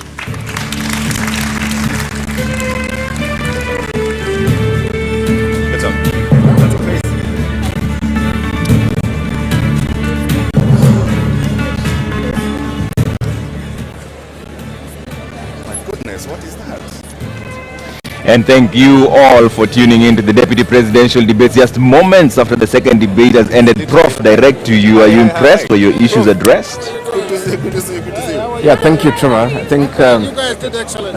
Thank you very much. Appreciate it. Yeah, it was wonderful. The debate actually did not address the sort of central issues we're looking at. Yeah. But on the very positive side, I think the debate spent time on what's ailing this country. And I'm very, very happy that for the first time in history, we have two parties from inside government, so that we are able to know what's actually ailing Kenya. The theft, the corruption, the inflated government project costs, the state capture, lack of ethics amongst those who are in power, families and so on. I'm actually very happy that this fight between Uhuru and Ruto is actually exposing to us the real problems that this country actually have. Because I would like to imagine if the president was on the same side as the deputy president, would have not known any of these things. Yeah. There would have remained accusations. But this went into all sorts of interesting details, all the way to the cases in court, to those who have captured the country, to those who are stealing money, that is being used, that should be used to subsidize Kenyan lives, to those who are doing business with the state, to those who are determining prices of what we buy, and so on. So I think there was very good texture. Yeah. Ideally, we would have wanted to hear more about the manifestos. Yeah. But what I lost in terms of the details of the manifestos, I think I gained 100% by having these confessions about rampant looting and theft of our people. Okay. Killing our people in the hospitals. We know now the issues in agriculture. Yeah. We know the reason why we cannot buy bread at the correct price. We know the cartels in the energy sector. We know all this thanks to this wonderful debate. Okay. Yes, so I really congratulate the two teams for exposing to Kenyans the rot that has become our country and the incompetence of those who are in power, who are ruling us now. Thank you. Nerima, you wanted to hear the how of the manifestos. Did you get your answers? Not very directly. Unfortunately, a lot of the questions that I wanted answered, the meat of the conversation was coming toward the last 20 minutes of the debate. So I did hear in terms of, Honorable Karua talking about the 2 million people who will be supported with the 6,000 shillings with the social welfare, touched on Babacare, and I did hear Honorable Rigathi talking about the Hustler Fund. I mean, it's 50 billion shillings, but then just because you give people resources, he talked about the pyramid and it going down, and we know a lot of youth is where they're at the bottom of that pyramid. It doesn't mean as soon as you get money, let me tell you, you're paying back your loans. Because a lot of people right now are living on debt. So they're going to be repaying that. So it's not going to be that easy. Nerima, hold on one second. Let's cross over to Martha Karua, who's just finished the debate. Mtazamaji popote pale ulipo, kilicho na mwanzo kikosi mwisho na hatimaye mdahalo umetamatika. Na hapa nipo na Bi Martha. Bi Martha, shukrani za dhati kwa kutenga muda wako na kujiunga nasi. Ningependa kujua hisia zako ni zipi? Mdahalo umekwenda vipi? Je, umeafikia matarajio yako? Nafikiria nimeafikia, umeenda vyema. Tumedebate bila balaa yoyote, tumeendelea vyema. Naam, shukrani sana na nakutakia kila laheri na kwa heri. Na mwenzangu Nimrod Tabu bila shaka atakuwa anajiunga nasi baada muda usiokuwa mrefu akizungumza na mgombea mwenza wa UDA Rigathi Gachagua, na atakuwa anatueleza je, hisia zake ni zipi, na je amefikia matarajio yake, je ameweza kuwashawishi wa Kenya kumpigia kura ifikapo Agosti 9. Nimrod, kama unanipata, naam, labda tu tujiongee upande huu. Pole. Naam, asante sana. Bila shaka ni mdahalo ambao umekamilika. Tumezungumza na mgombea mwenza wa kwanza. Wacha tuzungumze na Mheshimiwa Rigathi Gachagua. Mheshimiwa Rigathi Gachagua, dakika zilikuwa ni saa lizima na dakika 30. Unajihisi namna gani baada ya mdahalo huu? Nimefurahi. Ilikuwa mazungumzo tumepata kuongelesha wa Kenya, lakini sijari kwa sababu tulitaka tupewe nafasi kuongea juu ya maneno na masuala ambayo yanahusu wa Kenya, ya uchumi. Tungetaka tuongee mambo ya afya, hatukupata nafasi. Mambo ya housing, hatukupata nafasi. Tulitaka tuongee mambo ya public debt, hatukupata nafasi. Tulikuwa tumeambiwa hayo maswali yote yataulizwa, lakini tumekaa sana kwa maswali moja mbili, lakini yale maneno ambayo yanahusu wa Kenya, hasa bei, gharama ya maisha, hatukupata nafasi ya kujadiliana. Natumai kwa waandishi wametoa fursa hii kwamba mdahalo mwingine ambao utakuwa juma lijalo pengine nafasi hiyo itatokea, lakini pengine kwa kifupi, kwa wale ambao hawajakata shauri jinsi watakavyopiga kura tarehe 9 Agosti, je, unahisi kwamba umewafikia? Na nafikiri Wakenya wengi sana wameweza kunisikiza kinaga ubaga, na nimepata nafasi nzuri kueleza hao mpango wetu ya kwamba katika Kenya Kwanza tunaweka sana maanani mabadiliko ya kiuchumi, tukilinganisha na wale wengine ambaye wanataka mabadiliko ya katiba. Na Wakenya nikiwasikiza pahali pote nitatembea katika Jamhuri la Kenya, masuala ya kiuchumi ndio yanatatiza Wakenya na ndio wanataka suluhisho. Nimeweza kuelezea, lakini kwa kifupi kama ningepata nafasi ya kutosha, tuko na mpango mzuri sana ambaye tungepata nafasi ya kueleza Wakenya, lakini hakuna shida kwa sababu tunaendelea na mikutano. Kesho nitakuwa Murang'a, niko na mikutano 7. Kesho kutwa nitakuwa pande ya Nyandarua. Tutaendelea kueleza Wakenya na tutapata nafasi ya kukutana na hawa na kueleza yale ambayo tumewapangia. Asante sana mheshimiwa, pamoja na familia yako na wote mliokuja. Asanteni sana kwa kuwa pamoja nasi. Mheshimiwa Rigathi huyo pamoja na wale waliokuwa wakimsindikiza baada ya kuhudhuria mdahalo huu. Trevor Mbija, najua bado ukeli na wageni wengi tu ambao wanataka kuzungumza nao wachanganuzi kuendelea na masuala yaliokuwa yakijadiliwa ukumbini. Trevor. Asante sana Nimrod Tabu, lakini kwa sasa tupitie kwa Ken Mijungu na Michelle Ngele mwanzo. Ken? Thank you so much, Trevor. Indeed, about 5 hours and 45 minutes already gone.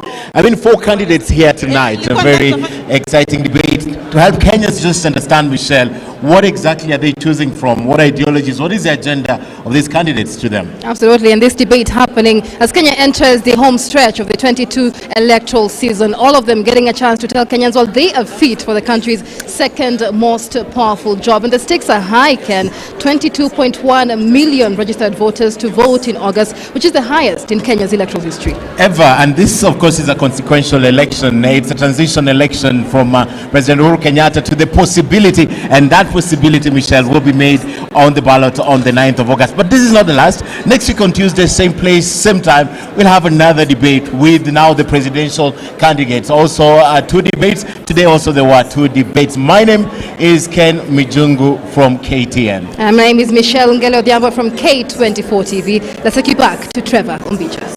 Thank you very much, Michelle and Ken. Now I panelists have 5 minutes maximum. Rima, 1 minute, finish your thoughts on your reactions on whether you are satisfied with the debate.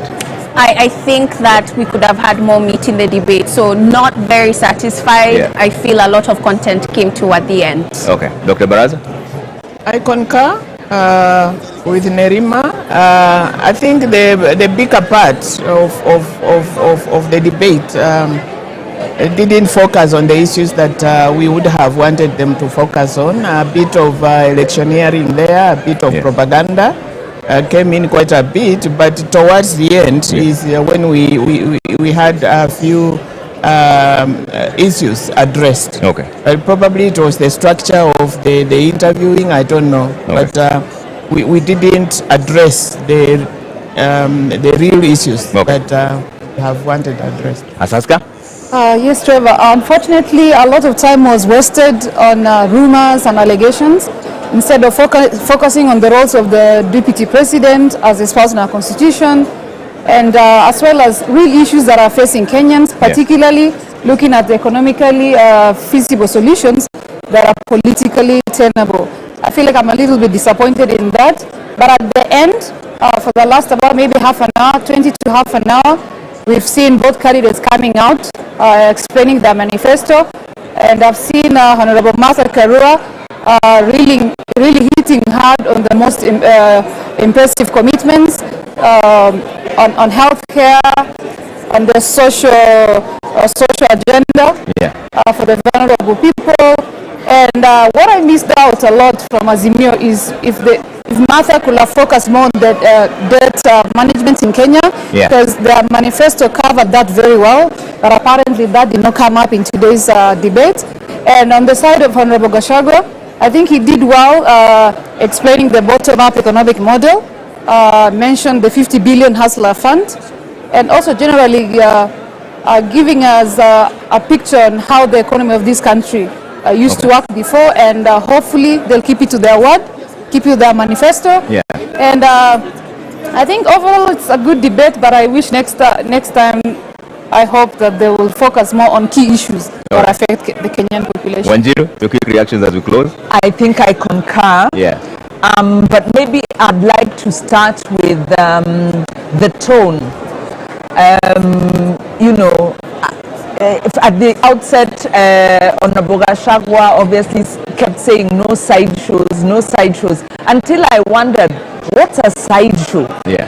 But then, of course, as the conversation went on, he began to fire his salvos, and he fired them, in a very, going almost into those personal questions. Some are genuine questions on the minds of Kenyans. Yeah. But Honorable Karua kept very calm, and at first I wasn't sure her strategy would pay off, but in the fullness of the debate I felt it did. Yeah. She didn't rise to the bait and really stuck to the issues around corruption. Okay. And I think she was able to bring out very well that this state capture and corruption are one and the same thing. Yeah. This dichotomy that's being created, because at some point Gachagua was almost saying they are going to fight state capture, but not corruption. It didn't come out directly, but almost going that way. She just said it's the same thing. Okay. I liked her definition about cartels. Yeah. they have made a promise that if they come into power, they will fight all the cartels. Okay. She, of course, struggled a bit because of the role of the president in the party. Okay. She made an explanation, Yeah. but at the end of the day, I think the decision falls on Kenyans, and Karua was very keen to stress the issue of track record. Okay. So I think it was a good debate, but Yeah. we should have had more time All right. spent on the economy. All right, ladies and gentlemen, thank you so much for making time this evening. Professor Alfred Omenya, Urban Planning